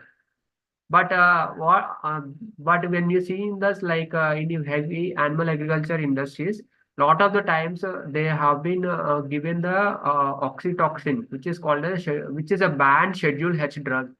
But so they give it to this bulls, to these cows. So and at the same time, the male cows they have been not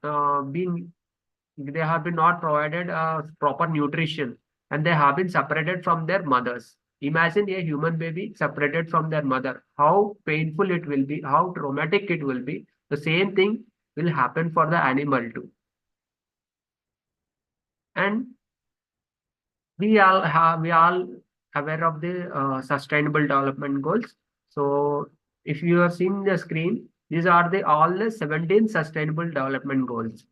Sustainable development goals are the global goals which are adopted by the United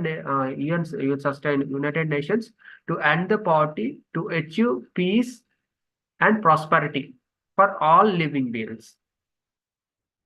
So here we can, I'm talking about zero hunger. We can see about hunger. Hunger is one of the major problem in India.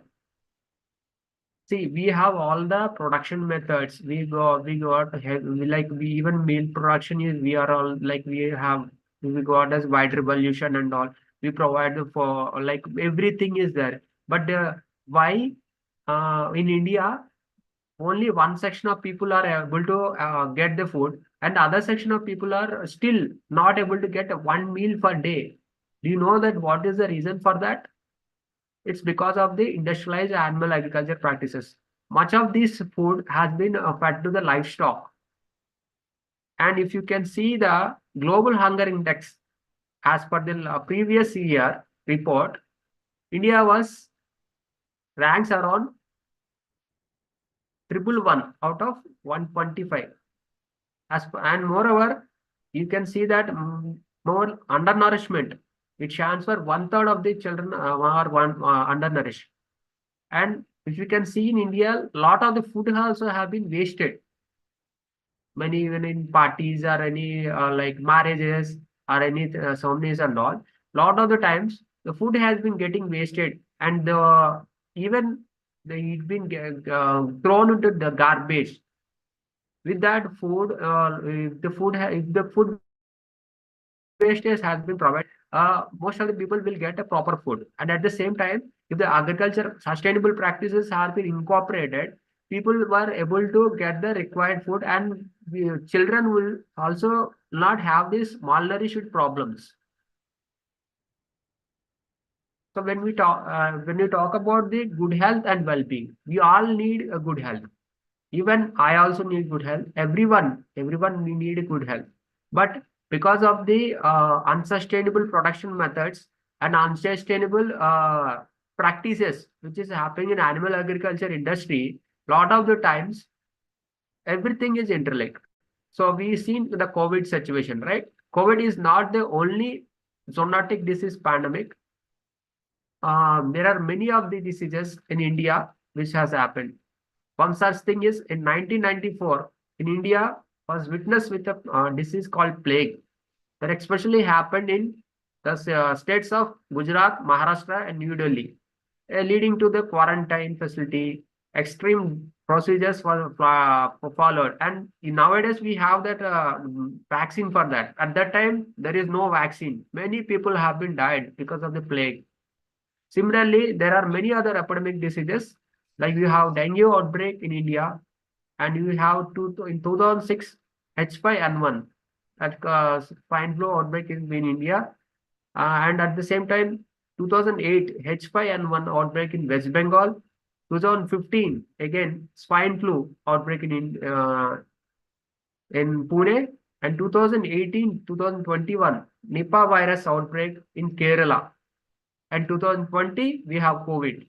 So why do we have this pandemic? Because of the unsustainable food production methods, at the same time which is causing for the many of the things, like in terms of climate change. If you can see that animal agriculture accounts for about 14.5% to 16.5% global greenhouse gas emissions. That much amount of global greenhouse gas emissions have been emitted into the air. And at the same time, the water also, if you can see the most of the animal waste has been thrown into the nearby water bodies. Because of this, the water also get polluted.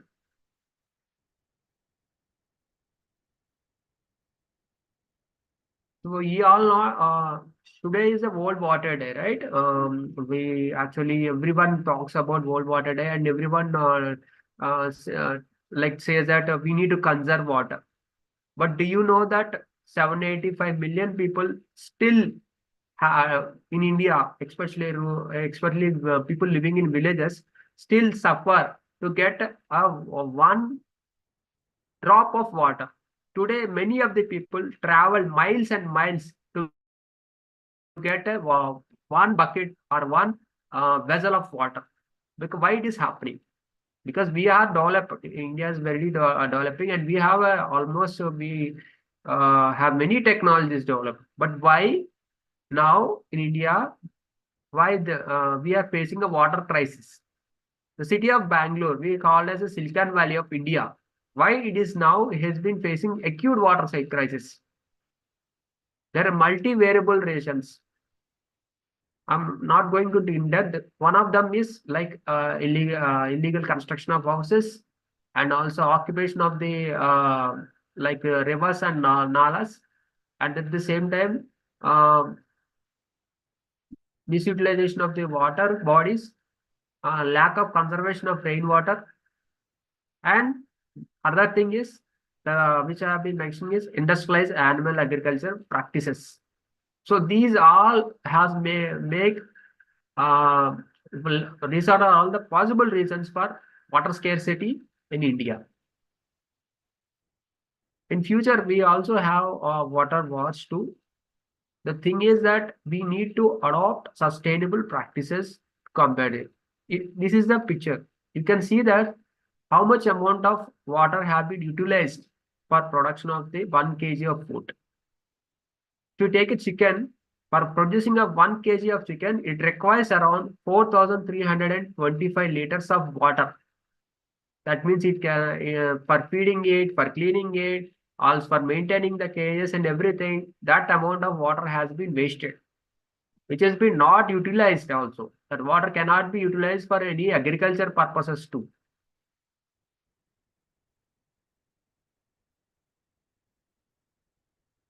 So how can we conquer all this? There is a one concept called as one world and one health. So we have to treat our environment, and also we need to care for our animals too, so that we can prevent this pandemics, and also we can also prevent many of the diseases, epidemic diseases. How can we achieve that?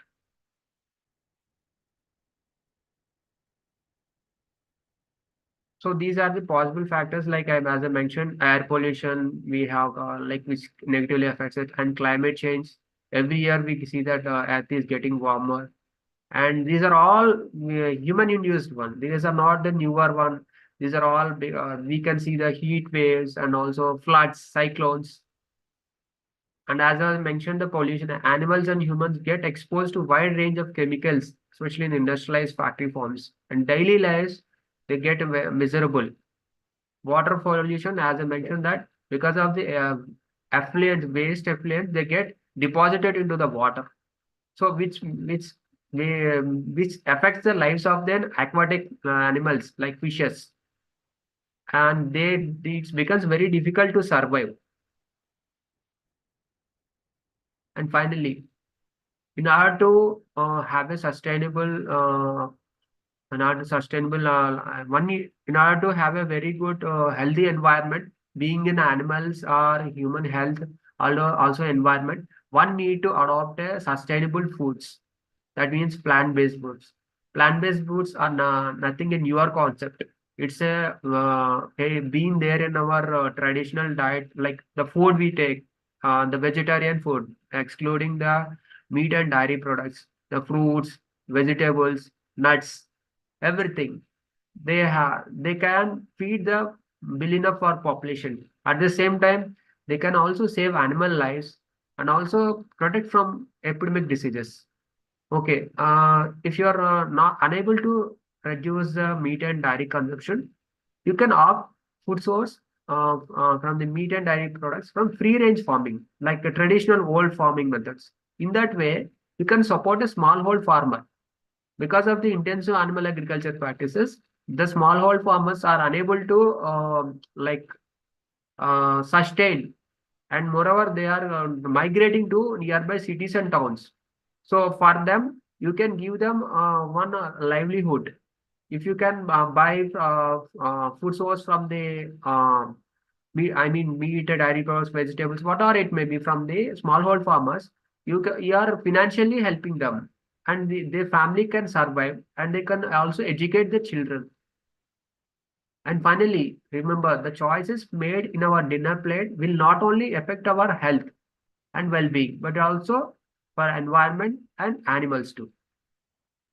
And finally, I want to show you one video about the food adulteration. It's from a Telugu movie.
So that was the end of the video. And thanks a lot for so patiently hearing my presentation. Thank you, Ravindra sir, for providing a wonderful platform and also getting to know from diversified people about their knowledge. It will be a very great helpful for everyone, sir. Thank you, sir. Yeah, thank you, Mr. Pradeep. It was really enlightening session about the cruelty and various other aspects concerning the farm animals. It's a common sense thing, like when we are going to some shop or grocery shop, when we buy some vegetables, leafy vegetables, we always check for the health, shape, or quality of that. But how we check the quality of meat you are buying, if at all you are consuming? No, would you ever buy vegetables which are rotten or partly damaged? You would never buy, right? Similarly, when we are buying some meat products, especially nowadays, consuming meat is also causing a lot of diseases. So anyway, that's up to individual preference, but we should know it's not about being vegetarian or being non-vegetarian. It's all about individual choices. Because if you are able to, consume and digest and spend those calories which you are taking it, and if you are conscious about your environment, and based on that, you can make conscious choices. So similarly, when we have looked at these various aspects of animal farming or industrial animal farming, the kind of cruelty they are going through, as we have seen, animals are sentient beings. That means they also feel pain, they also feel emotions, suffering, and all through. Like as Mr. Pradeep has said, if we are given a 1 square foot of space and made us to stand the entire day in that, imagine, or at least 1 hour, you cannot move anywhere. You just got 1 square foot of area where you can just stand. That's all. You can't move here or there, or you are made to fit in just a box where you can't move yourself freely. You can imagine how much pain and suffering a species is going through. We had just before this session, we were talking about importance of emotional health along with physical health, social health, and all other aspects. So that is not only just important for human beings but also for animals. And when you are eating animals, or when you are consuming animals or animal products, uh, leaving other things aside, you can see how much the animal, as we can see, if you are not emotionally well, it causes lot of diseases, lot of disorders, and it also causes lot of stress, anxiety, and lot of things that affect our overall health and well-being. Similarly, when animals are reared and in such conditions, do you think that product will be healthy? And do you think consuming such products, you will be healthy? Think over it, ponder over it, and then you will realize what food you are eating and where is that food coming from, and whether that food is first sustainable to you at least and to the planet. And by promoting such food, whether you are really doing good to yourself and planet, or whether you are contributing to various issues like climate change, pollution, and various other aspects on the planet. So that is why I'm emphasizing time and time again and again. See, of course, decisions have to be taken at individual level. Everyone has their own choice, preference, right to make decision. But most of the decisions we take are not informed decisions. When we are consciously aware, when we are consciously have the knowledge of about the in and out of any aspect or concept or any activity that is taken up, then we will always take an informed decision. The lack of information, now we are flooded with information, but we are not able to convert that information into knowledge, which in turn, over a period of experience, will turn into a wisdom.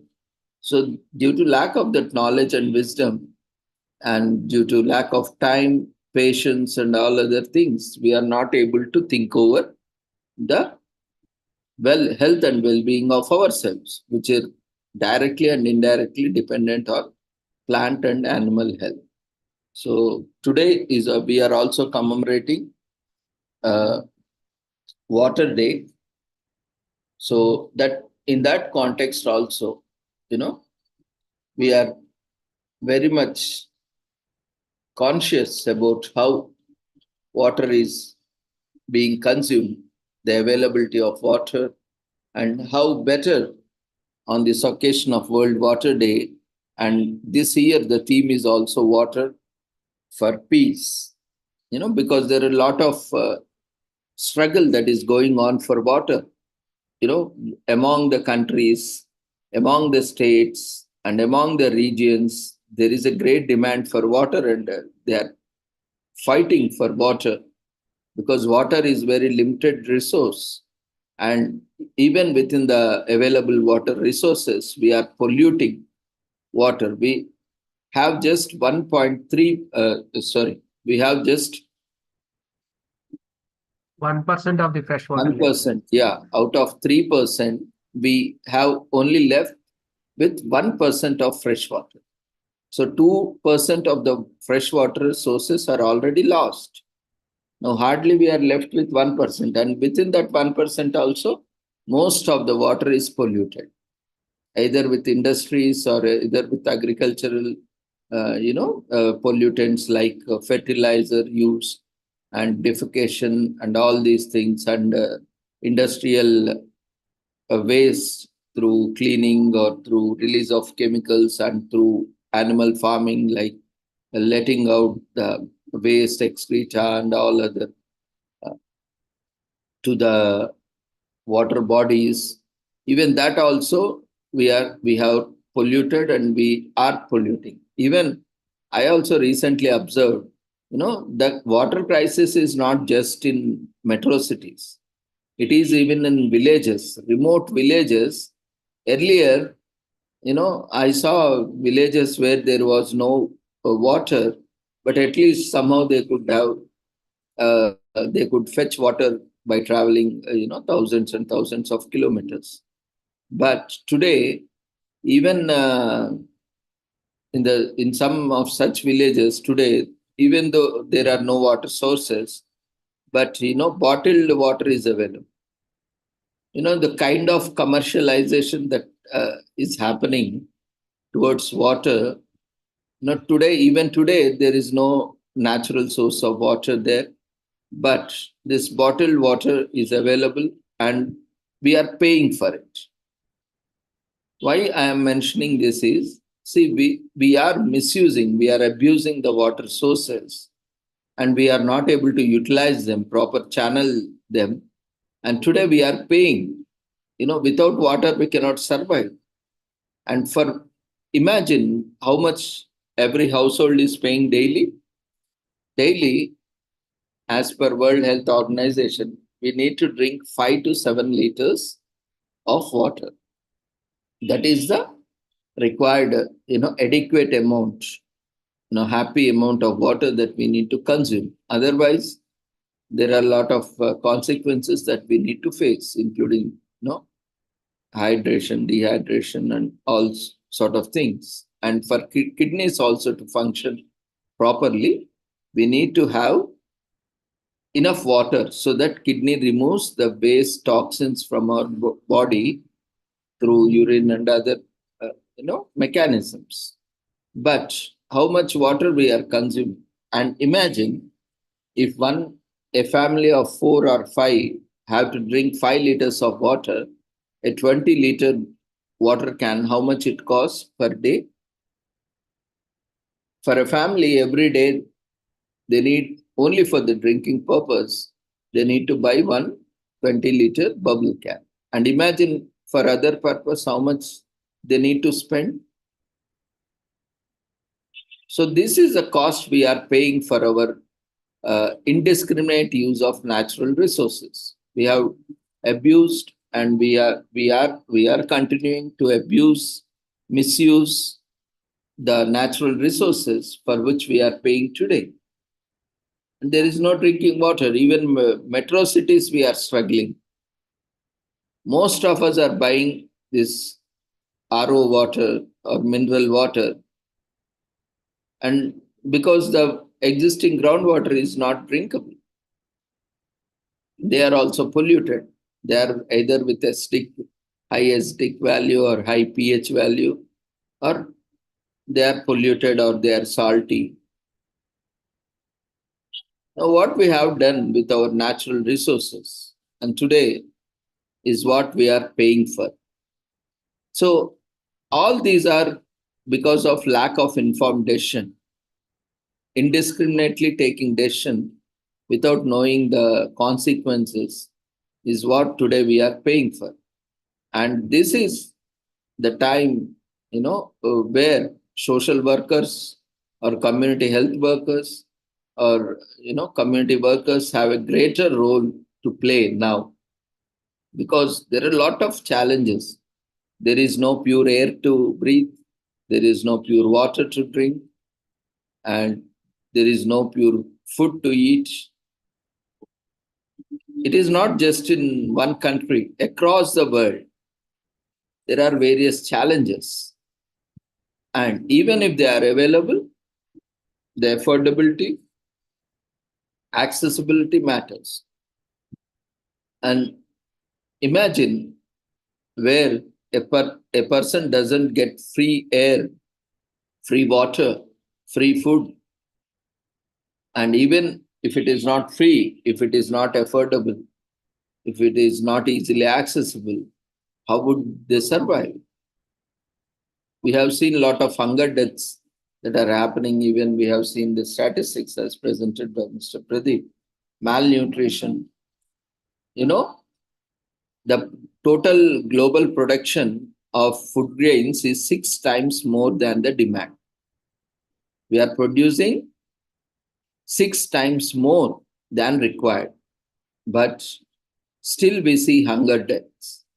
Why? Because 3 times of what produced is wasted. And the 2 times which has been produced is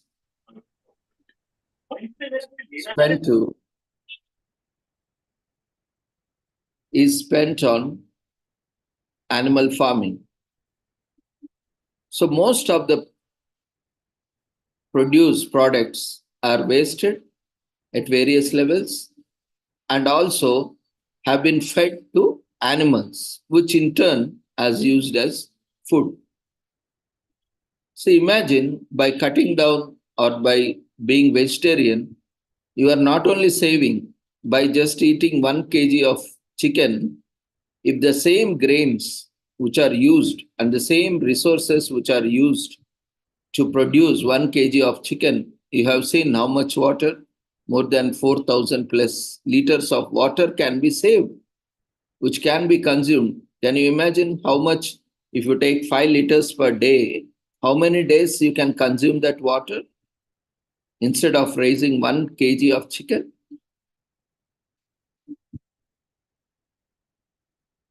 And how much food we have to give so that the chicken weighs 1 kg?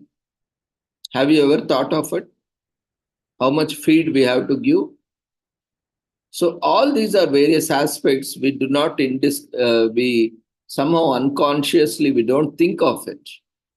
But when we think of it consciously, and when we reduce the amount of meat consumption, because even the statistics also say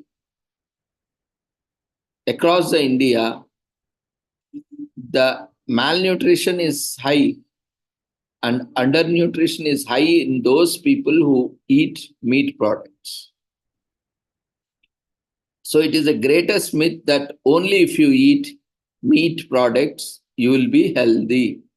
It is the greatest myth, greatest propaganda by the industry to promote their products and nothing else. Even the scientifically it is proved.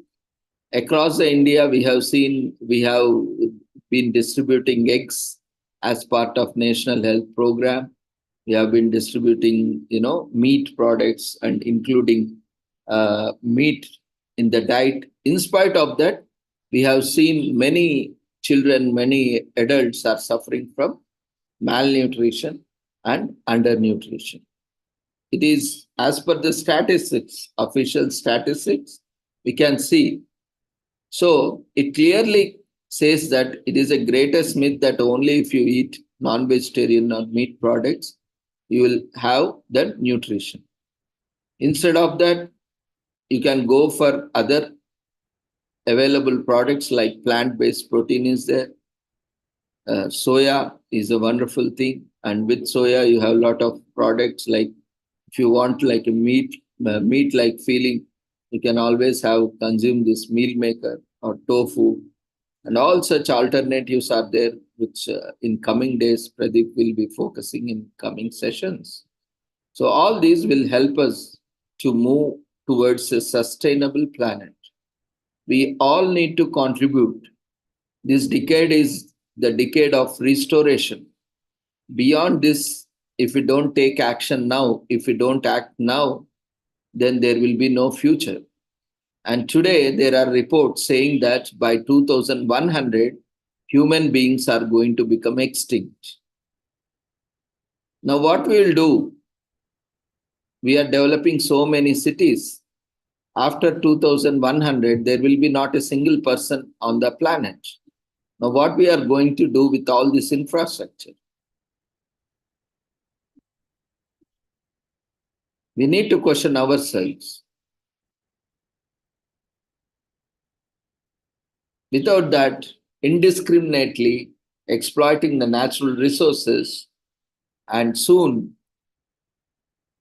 we have destroyed the planet which has been surviving since billions and millions of years. Now the entire planet is on threat only because of one species. We have more than 8 billion species living on the planet in harmony, but because of one species among that, which is human beings, the entire planet and the entire 8.4 plus billion species are under threat. Such a notorious criminals we are as human beings. And we are leaving no stone to destroy our own planet, our own ecosystems.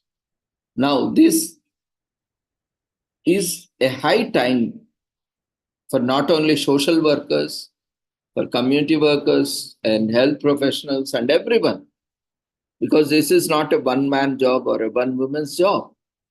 That's why it is a truly multidisciplinary nature of action that is required by each and everyone on the planet. Unless and until we realize and take action, even God cannot save us. And this is not just said by me. The recent IPCC report and various other reports are clearly saying that soon many species are going to become extinct, including humans.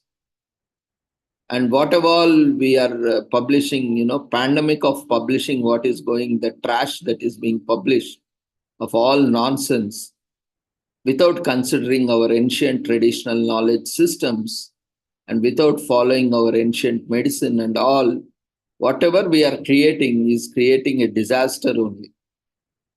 And what we are going to do with disaster when there is no human being? It is a question we all need to ponder upon. And it is a high time that we need to come up with presentations on such topics.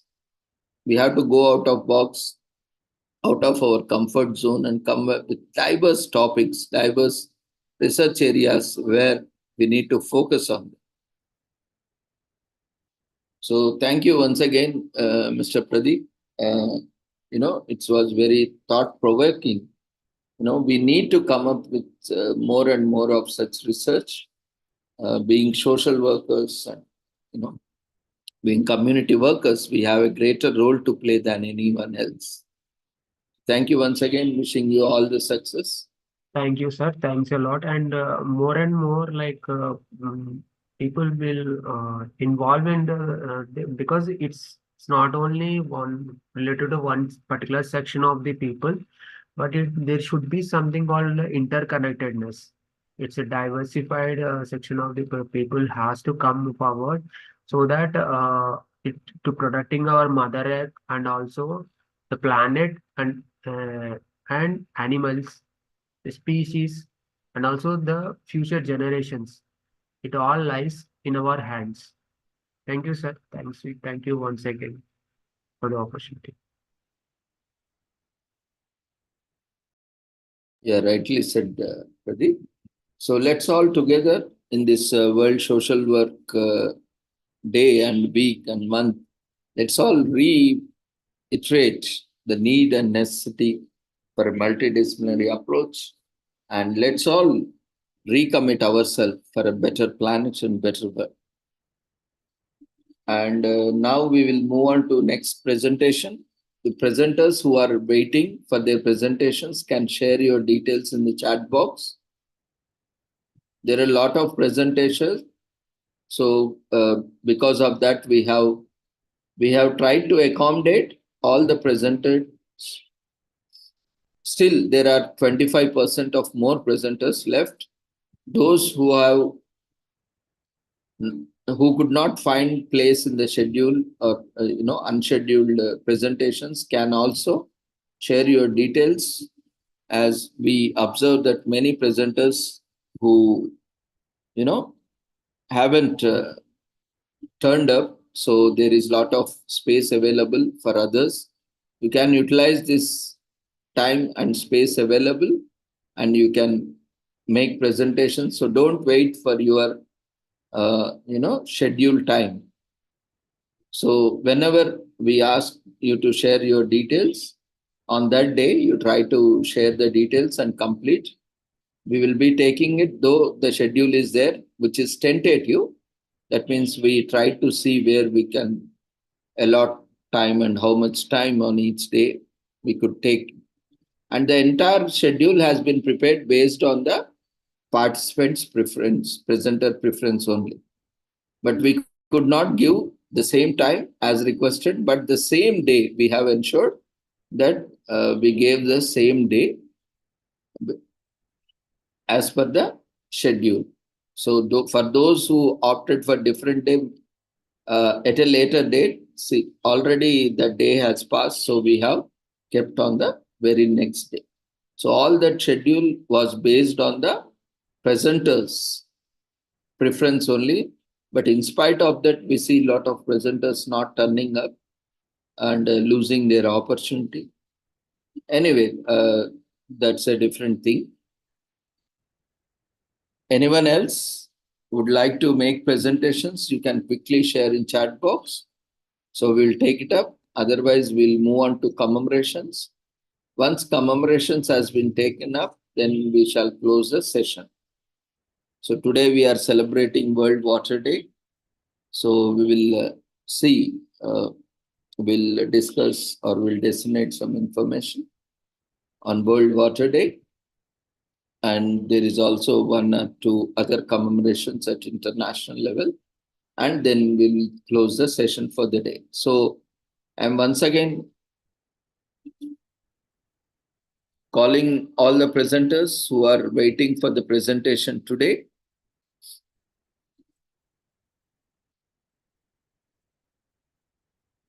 To share your details in chat box.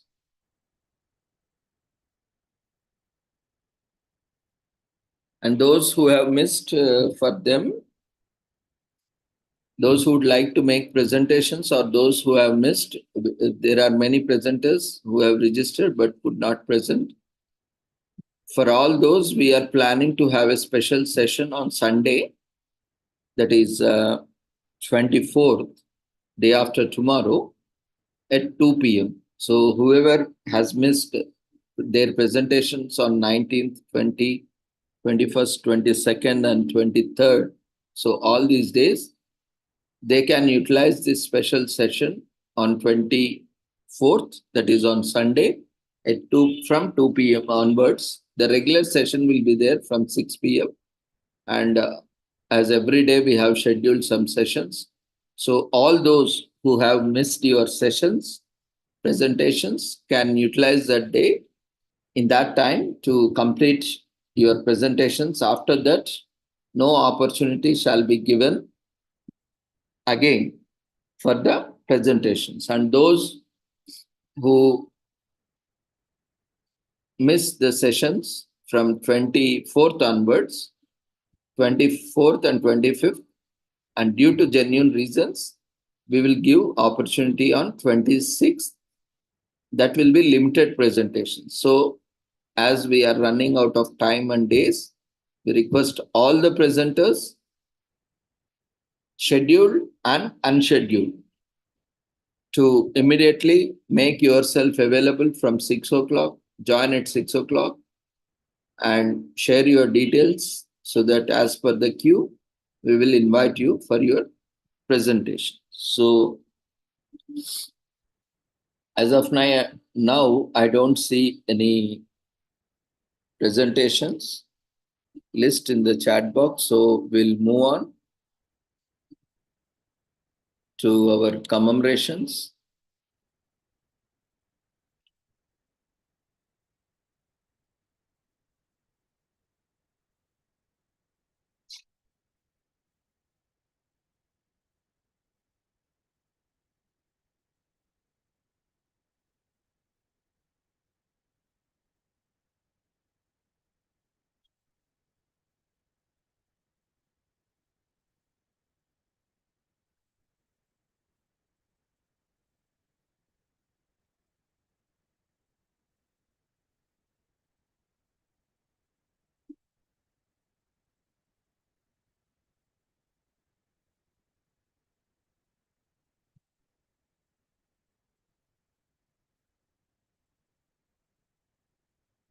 Today, we are commemorating World Water Day.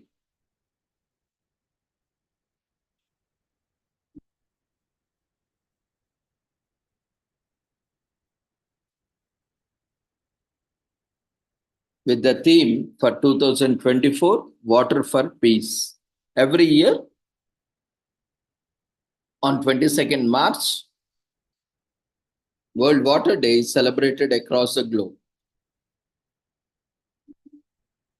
Water can create peace or spark conflict. When water is scarce or polluted, or when people have unequal or no access, tensions can rise between the communities and countries.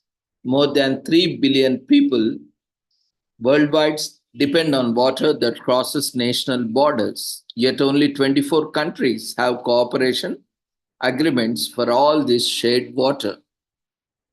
More than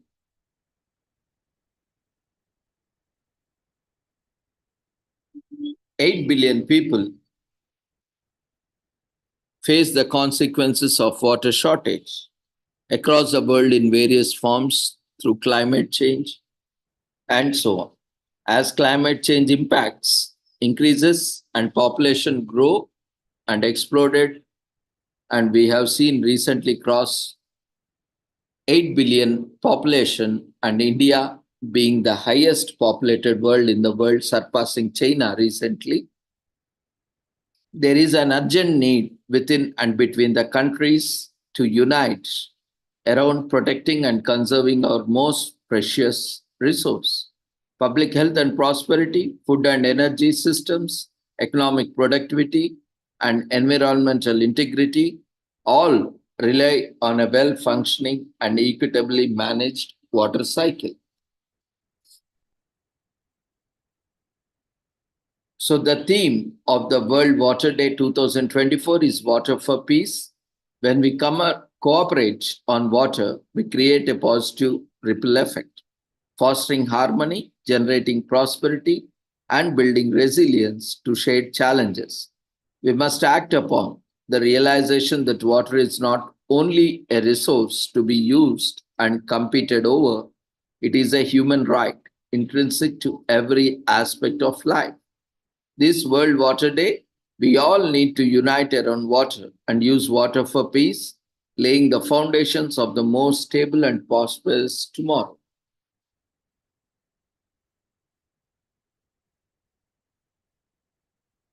Water can create peace or spark conflicts. As we have seen, when water is scarce or polluted, or when people struggle for access, tensions can rise. By cooperating on water, we can balance everyone's water needs and help stabilize the world. Prosperity and peace rely on water. As nations manage climate change, mass migration, and political unrest, they must put water cooperation at the heart of their plans. Water can lead us out of crisis. We can foster harmony between communities and countries by uniting around the fair and sustainable use of water. From United Nations conventions at the international level to actions at the local level. 2.2 billion still live without safely managed drinking water, including 115 million people who drink surface water as per World Health Organization and UNICEF 2023 report. Roughly half of the world's population is experiencing severe water scarcity for at least part of the year, as per ICCC 2022. Water-related disasters have dominated the list of disasters over the past 50 years and account for 70% of all deaths related to natural disasters, as per World Bank 2022. Transboundary waters account for 60% of the world's freshwater flows, and 153 countries have territory within at least one of the 310 transboundary river and lake basins, and inventoried 468 transboundary aquifer systems, as per UN Water 2023. Only 23 countries report that all their transboundary basins are covered by cooperation arrangements, as per UN Water 2020.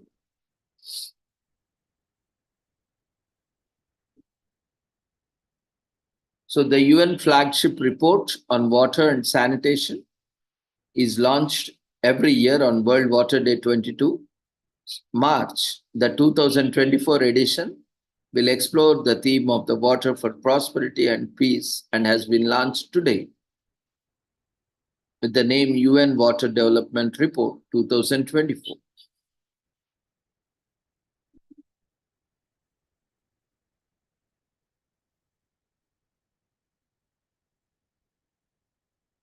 So why do we need to take action on water?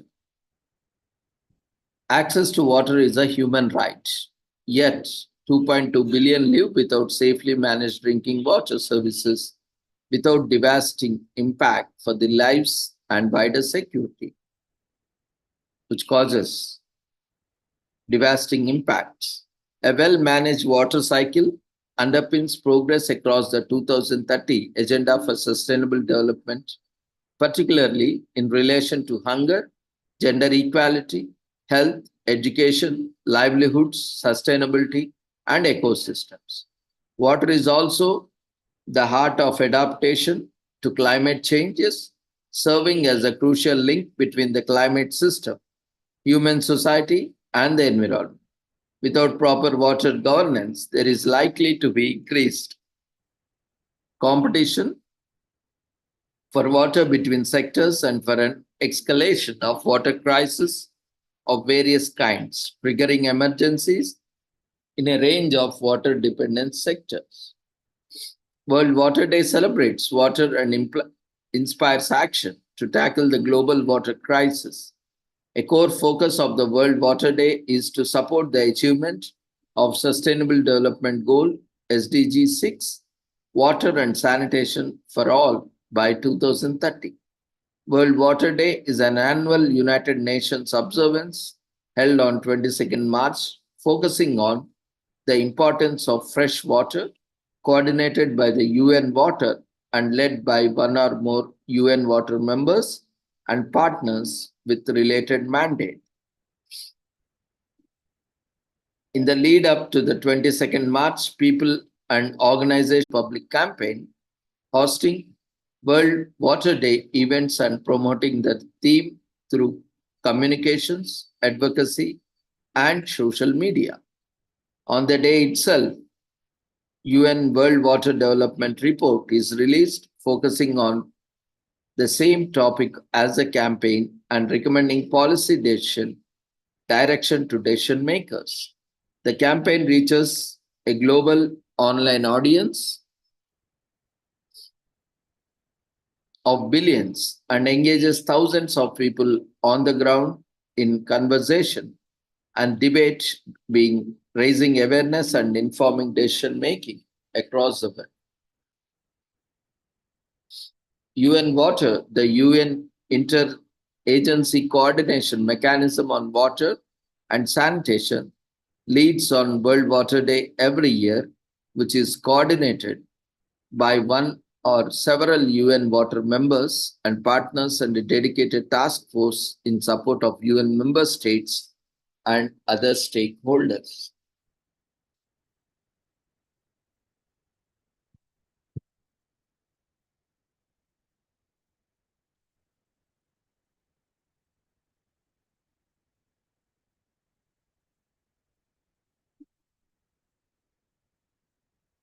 Water is life. Without water, we have no life.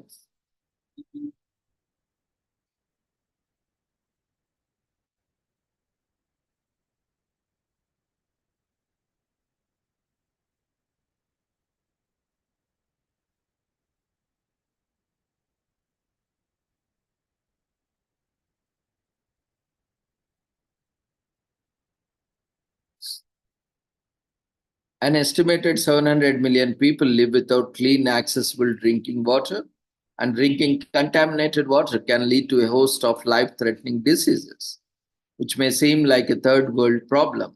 But Flint, Michigan showed us the water problems even plague the United States. Water pollution not only affects people, but also affects wildlife. It's not only the humans that require access to clean water. Every year, countless animals die as a result of water pollution. Pollution can occur in many ways, from physical litter to wastewater and chemicals runoff, which causes the water to become toxic to the animals that depend on it for drinking and habitation.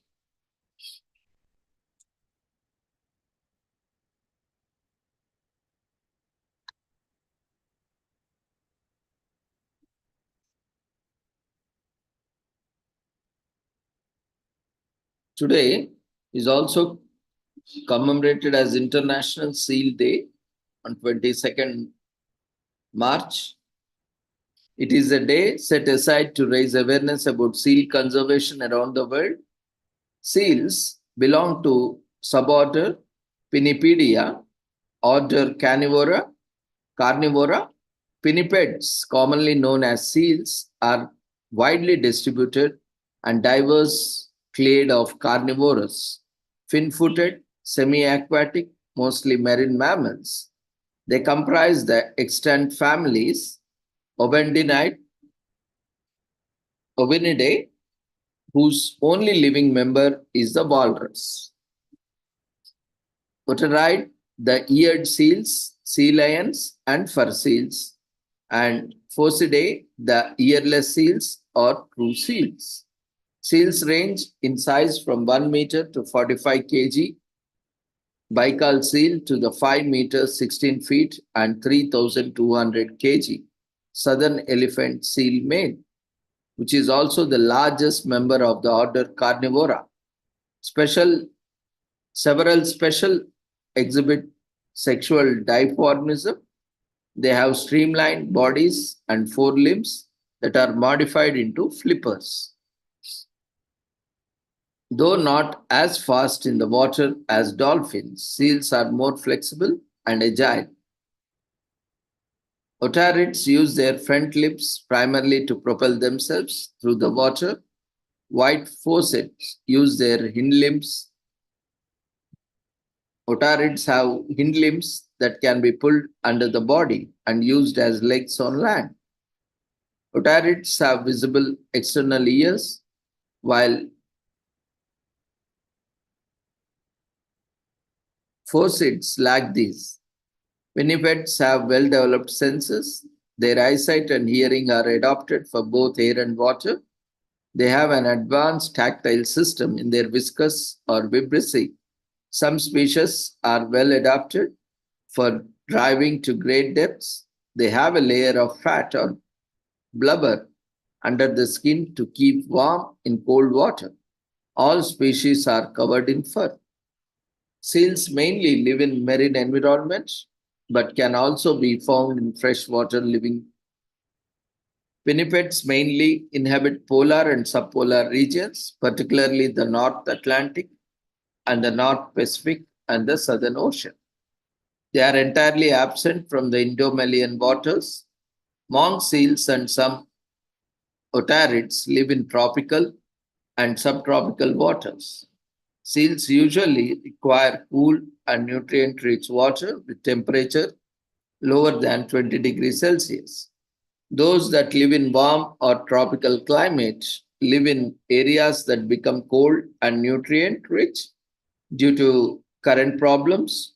Only monk seals live in waters that are not typically cool or rich in nutrients. The Caspian seal and the Baikal seal are found in large landlocked bodies of water, the Caspian Sea and the Lake Baikal, respectively. Seals are carnivorous and their diet includes mainly fish. They also eat penguins, octopus, lobsters, salmons, eels, mackerel, and squids, etc. Human greed has led to the decline of many seal populations. In the past, millions of seals were killed for their valuable meat, blubber, and pelts. In some countries, seals are still killed in large numbers because fishermen blame them for the decline in fish.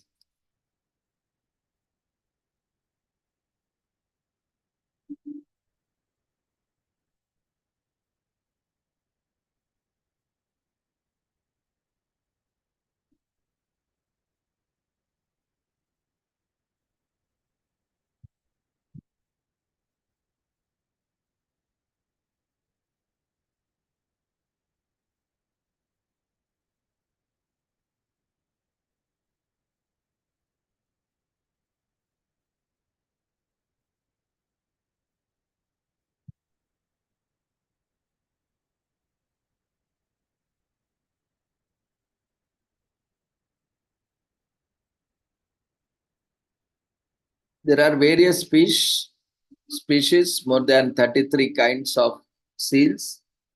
Blubber is a layer of fat beneath the skin of seals that keep them warm in rigid water, and their skin helps with temperature. A seal's whiskers aid in detection of prey in murky water, and their life expectancy is 25 to 30 years. Smaller seals weigh 100 pounds, while the largest weighs more than 7,000 pounds. International Day of Seal encourages people to learn more about the seals. It is the means of making people more aware of the place in larger scheme of things. Its importance of conservation of vulnerable animals is emphasized on this day. Contributions to the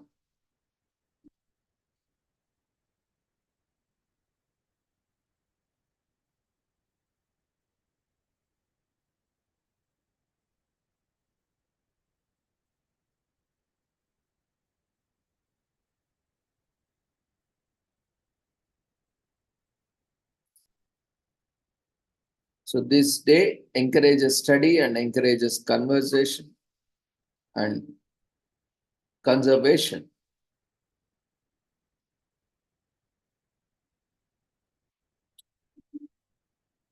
Today is also commemorated as World Day of Metta.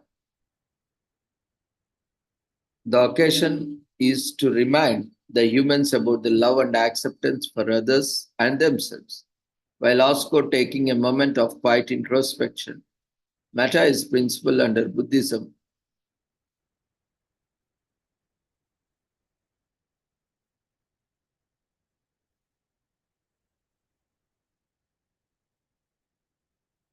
Metta is a principle under Buddhism that encourages all people to practice unconditional love and benevolence for all beings in the universe.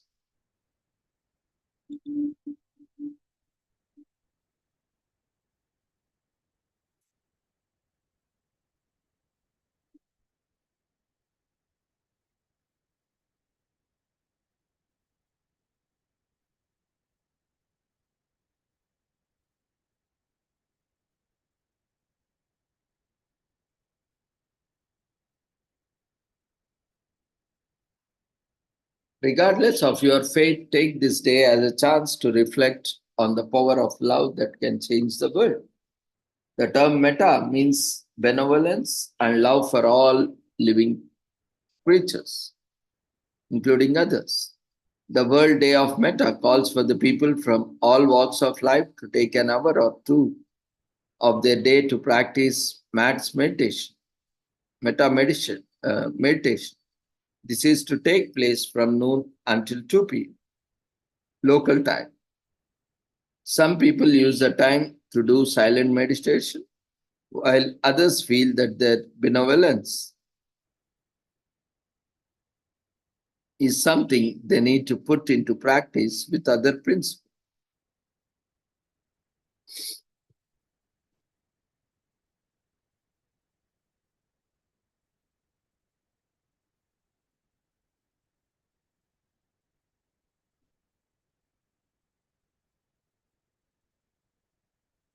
So with this, we shall end the commemorations of the day.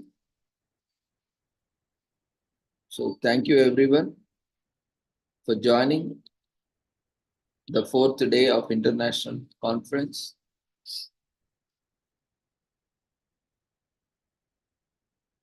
Still we have 4 days left, so we request everyone, those who have registered for the presentations, kindly ensure that you are available on the platform as per the schedule, and also if not, join at 6 o'clock in the evening so that whoever is available, we can take the presentations.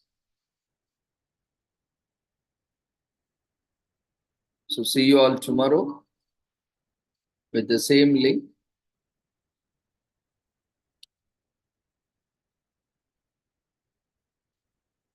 Before leaving, we request everyone to quickly fill up the feedback form, which has been raised in the form of polls.